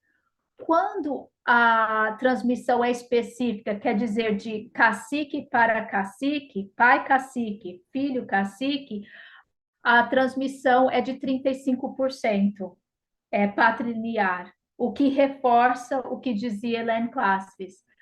Mas isso não acontece nos outros casos em que os caciques são filhos de rezadores, são filhos de outras lideranças, ou às vezes o cacique não é filho de nenhum líder. É um líder que se autogerou praticamente, ou veio por afinidade. Vamos comparar com os chefes religiosos. Dos 28 rezadores, temos só 5 casos de transmissão matrilinear e 2 de patrilinear. Quando é de xamã pai ou mãe para xamã filho ou filha, tem 25%. O que nós vemos é que 57% dos xamãs não são filhos ou filhas de outros xamãs, ao contrário dos caciques, que muitos eram, sim, filhos de outros líderes. Então, o que nós vemos é que a hereditariedade tem um peso muito maior na chefia política do que na chefia religiosa, tanto na transmissão específica, cacique para cacique ou rezador para rezador, né, com 35% versus 25%, como quando é a transmissão de qualquer líder para cacique ou qualquer líder para rezador. 62% dos caciques são filhos de algum líder, contra 43% dos rezadores. Bom, quando olhamos se, além da transmissão de pai e mãe para filho, tem também uma transmissão para outra geração, isso é, netos e netas, nós vemos que de 127 lideranças que eu consegui identificar o pai e a mãe e avós, 65% são netos, são descendentes de outras lideranças. Isso significa que quase 2/3 das lideranças Guarani são descendentes de outras lideranças, o que sugere uma conexão muito forte entre a chefia e a hereditariedade na transmissão. Bom, para concluir, o estudo das conexões entre o parentesco e a chefia com o tratamento computacional dos dados genealógicos está permitindo enfrentar problemas e controvérsias que atravessam séculos. Na relação entre chefia política e religiosa, nós conseguimos identificar que os dois papéis são exercidos por pessoas distintas em 92% dos casos. Mas, em vez de uma oposição completa entre política e xamanismo, identificamos laços de parentesco muito estreitos entre caciques e xamãs, que sugerem outras formas de relação. Por exemplo, a cooperação, seguindo o ideal que nós conhecemos de relações entre consanguíneos e afins próximos. A outra conclusão é de que tem uma influência de hereditariedade para a continuação da chefia Guarani, sendo que 55% das lideranças é filho ou filha de outras lideranças e 65% é filho, filha ou neta de outras lideranças. Mas, diferente do que dizia a literatura, a patrilinearidade só é forte na transmissão da chefia política principal. Em outros casos, ou vem dos dois pais, ou até no xamanismo, frequentemente da matrilinearidade. Bom, para concluir, eu queria dizer que esta investigação é parte de um projeto mais amplo de colaboração internacional e interdisciplinar entre antropólogos e cientistas da computação, que chama-se Redes de Circulação Ameríndias, Tratamento Computacional do Parentesco e Temas Conexos. Nesta investigação, nós tratamos de povos indígenas que pega quase a totalidade da região da América do Sul. E é isso. Muitas graças. E encerro. Como que eu termino de... Deixa eu Muchas gracias, preparar. Adriana. Si podés dejar de compartir la pantalla, así vemos, Sí, nos vemos todos y todas. sí. Em, Stop sharing. Ah, A aqui. ver, Aqui. sí. Aqui. A ver si alguien tiene algunas preguntas o comentarios sobre esta rica presentación. Y visto que no veo a nadie que levante las manos, yo me voy a lanzar con algunas preguntas o comentarios. En primer lugar, este tipo de abordaje, sobre todo a tan gran escala, inspira mucho. Almacenar y eh, eh, recopilar para comenzar esta cantidad de datos y poder compararlos de esta manera resulta sumamente interesante. Y me parece que un gran vínculo que se puede hacer es entre estos estudios, digamos, de los guaraníes contemporáneos de hoy en día, la etnología actual, con los trabajos de los historiadores como de los que se interesan más en aspectos históricos, digamos, sobre todo el siglo XIX y a partir del siglo XIX, ¿por qué no ir más atrás? Y hacer el vínculo de tu conferencia con, por ejemplo, la presentación de Maxime Magas, Verónica Gómez y Stéphanie Béranger sobre los padrones en el siglo XIX y, por qué no, los padrones antes, digamos, en época colonial. Y si algún día vamos a poder tener la cantidad de datos necesaria como para pasar de tus datos, que en parte llegan hasta el siglo XIX, a los de Maxim y de Verónica y Estefanía, que presentaron más temprano, y por qué no más atrás a los padrones analizados por Takeda, de los que hablaba también, creo que lo mencionaba Leonardo Cerno. Entonces, eso por un lado, más que una pregunta, es un comentario diciendo, soñando de que algún día podamos hacer ese tipo de vínculos. Eh, yo traté más o menos en la tesis de vincular algunas personas con el siglo XIX y con algunos datos del siglo XIX, pero queda muy sujeto, digamos, al azar prácticamente de encontrar esas posibilidades y a partir de ahí, no sé, era un poco el sueño, digamos, de poder vincular la etnografía contemporánea con la antropología histórica, la historia. Eh, Vi que Maxim prendió la cámara, quizás no pueda, eh, tenga una pregunta ahí, está levantando las manos. Así que, mientras tanto, ahí ya veo, le digo, le doy la palabra a Maxim a ver si tiene una pregunta justamente o un comentario. Sí. Muchas gracias por la presentación, Adriana, y bueno, el comentario, Joaquín.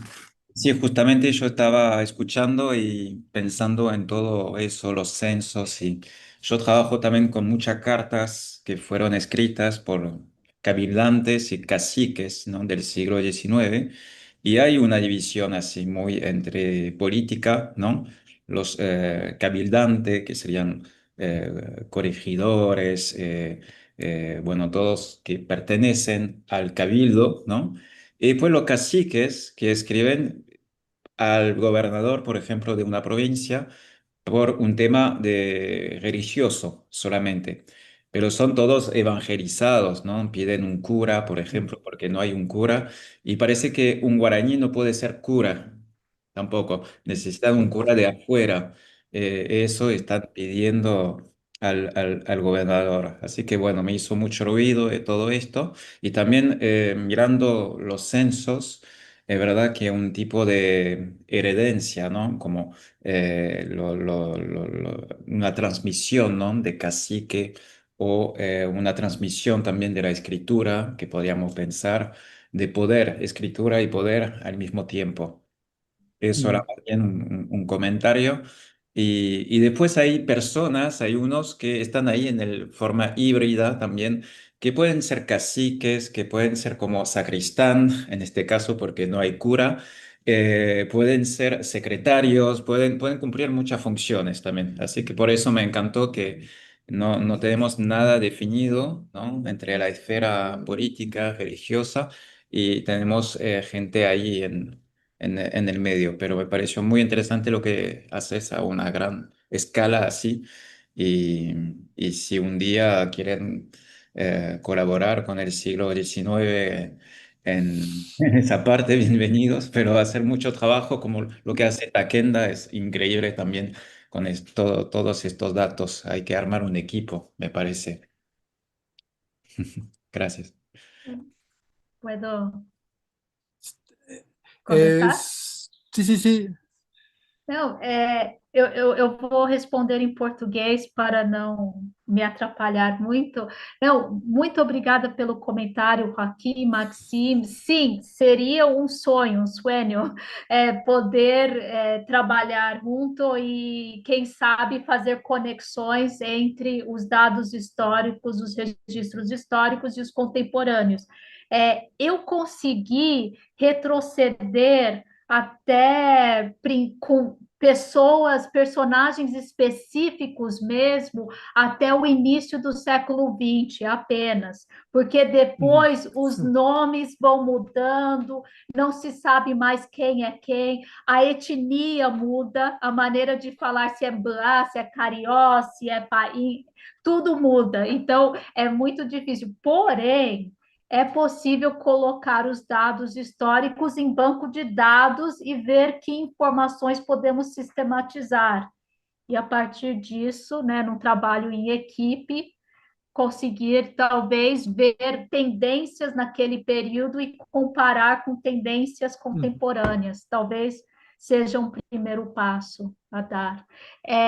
Essas outras figuras que nós vemos no meio, que não são, né, cacique, rezador, religioso, é muito interessante porque atualmente muitas aldeias estão criando novas funções, né? Secretários, conselhos de mulheres, conselhos de jovens, não tem mais cacique, abaixo, né, a monocracia. Então, todos esses movimentos e transformações são muito interessantes também de mapear. Así es. Bueno, Rodrigo, ¿querés hacer una pregunta, un comentario? Sí, quiero hacer unos comentarios, bueno, un comentario. Bueno, fue muy oportuno lo que dijiste recién, Adriana. Te felicito por el trabajo. Excelente. Me parece, eh, cuando nosotros estamos acostumbrados desde ciertas disciplinas a trabajar con lo cualitativo y aparece lo cuantitativo y nos asalta brutalmente. De todas maneras nos deja con los gráficos, nos deja siempre alguna moraleja, ¿no? Bueno, y a propósito de lo que decía Maxim y después le respondiste muy oportunamente, yo quedaba pensando en esa no herencia directa del cacicazgo o del puesto de chamán de muchos miembros, que me imaginaba que podía haber algún tipo de función cercana. Nosotros tenemos bueno, en las democracias en general, esta especie de tiranía del secretariado, ¿no? Es decir, los secretarios te descuidas y tienen mucho más poder o tanto poder como los que están al mando, porque son los que conocen a fondo cómo funciona el sistema, y justamente la burocracia, ¿no? La dictadura de la burocracia. Este, y me imaginaba que estas personas podían ser, claro, no heredan el cacicazgo, pero se quedan en lugares cercanos de relación, ¿no? Son funciones nodales, hacen conexiones entre personas, entre grupos, hacen estrategias de poder, de reposicionamiento, pero me causaba mucha curiosidad la cuestión de la herencia del rol de los chamanes, es decir, esta herencia del liderazgo religioso que se da en menor proporción que el liderazgo político, que uno del liderazgo político se imagina que lo que se hereda es esta concentración de poder, ¿no? Ahora, ¿qué supone para un hijo de un chamán, un hijo o una hija de un chamán, ser hijo o hija del chamán más que ser hijo de alguien que es un referente espiritual, pero que no necesariamente nosotros podemos constituirnos siendo hijos en referentes espirituales? O sea, el camino que se necesita recorrer para ser un referente espiritual se me hace que es un poco más profundo y no espacial que el que se necesita para ocupar o para heredar un poder político. Es decir, el poder político uno puede generarlo estableciendo lazos. Ahora, ¿cómo uno genera el poder espiritual, ¿no? Creo que hay una proyección, no sé si hacia adentro o trascendental, mucho más fuerte, y creo que es razonable esto, pero me preguntaba qué significará para los hijos, porque claro, no creo que estén preocupados por no heredar. Es decir, no, yo quería ser chamán, salvo Zenón Bogado, ¿no? Que estábamos escuchando recién. Es un planteo interesante, o sea, me queda esta duda, esta curiosidad. Así que bueno, dejo ahí el comentario. Felicitaciones, Adriana, y muchas gracias. Graças, Rodrigo. Bom, algumas coisas. Sim, aqueles que estão cercados, né, secretários, mas também professores são muito Ujú. importantes, dominam a ditadura, né, da burocracia, como você disse.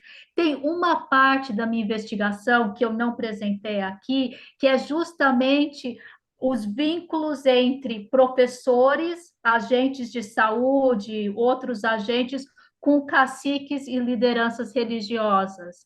E assim, não consegui encontrar gente que virou professor, agente com poder dos papéis, que não tivesse relação com cacique ou com rezador. Eles estão todos relacionados. Então, pode ser que o filho de Xamã não consegue virar Xamã, mas consegue virar professor, Mm. consegue acionar outro papel. Inclusive, você falou, muitos filhos de xamã, não, e eu queria tanto, tanto ser xamã. Eu encontro muitos casos do campo em que me dizem que sim, queriam ser, mas não conseguiram.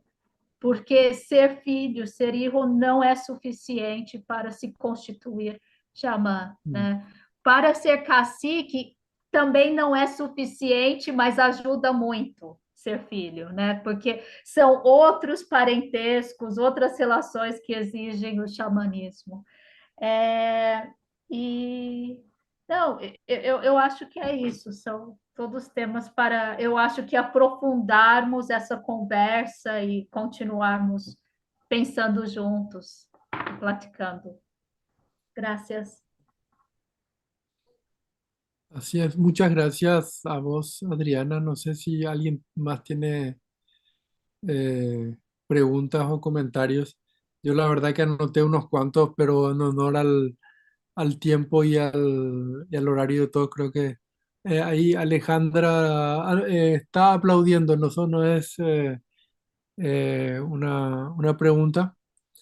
Eh, entonces, si hay uno de estos comentarios que me gustaría hacer o comentario o pregunta, es justamente no solamente comparar este tipo de trabajos eh, con lo que pasó o conectar con lo que pasaba en siglos pasados, sino también mucho me preguntaba durante y trataba de hacer el análisis que hacen las computadoras con mucho más datos de las 4 o 5 comunidades Mbua que de Paraguay recuerdo y puedo hacer mentalmente y rápido, digamos, yo más o menos veo los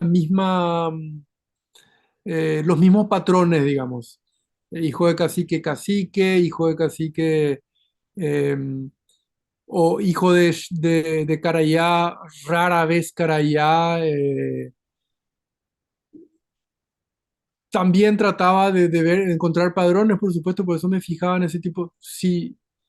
Eh, si los chamanes son hijos tienen, qué relación tienen con los caciques y en algunos casos, más o menos como lo que mostraste, me parece, digamos, haciendo eso sí, mentalmente me parece plausible, pero me encantaría ver justamente trabajos, digamos, con el mismo rigor, cantidad de datos y lo demás en Paraguay y en Argentina y compararlo con lo de Brasil, porque evidentemente las condiciones no son siempre las mismas. En Paraguay hay muchas comunidades Mbuyá, mientras que en Brasil hay unas poquitas, uno las conoce rápidos, no sé cuánto, no sé, deben ser alrededor de 40 50 en Paraguay, creo que son 200 en un territorio mucho más chico y condensado.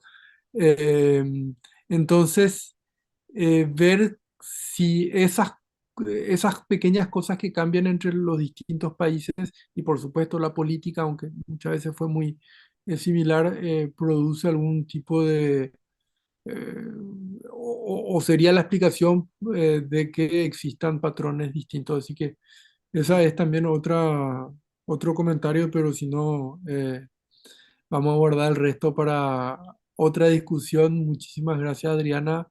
Aplausos fuertes. No sé cómo hacen para hacer los aplausos en Zoom. Voy a aprender eso. Ah, acá está. Reaccionar. Eh, y, y bueno, si no hay otro comentario. pregunta, aplauso fuerte y seguimos.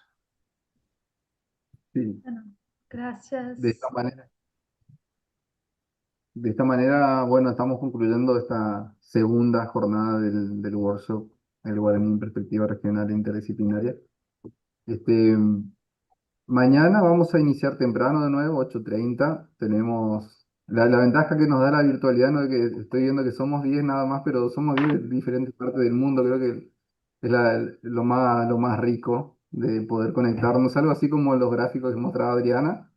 Somos los triangulitos y redonditos conectando todo el planeta. Entonces, con estas mismas posibilidades de conexión, nos encontramos mañana de nuevo, 8:30 horas. Vamos a iniciar con las mesas de políticas lingüísticas, educativas y, bueno, y reflexiones en general sobre la lengua y los medios de comunicación.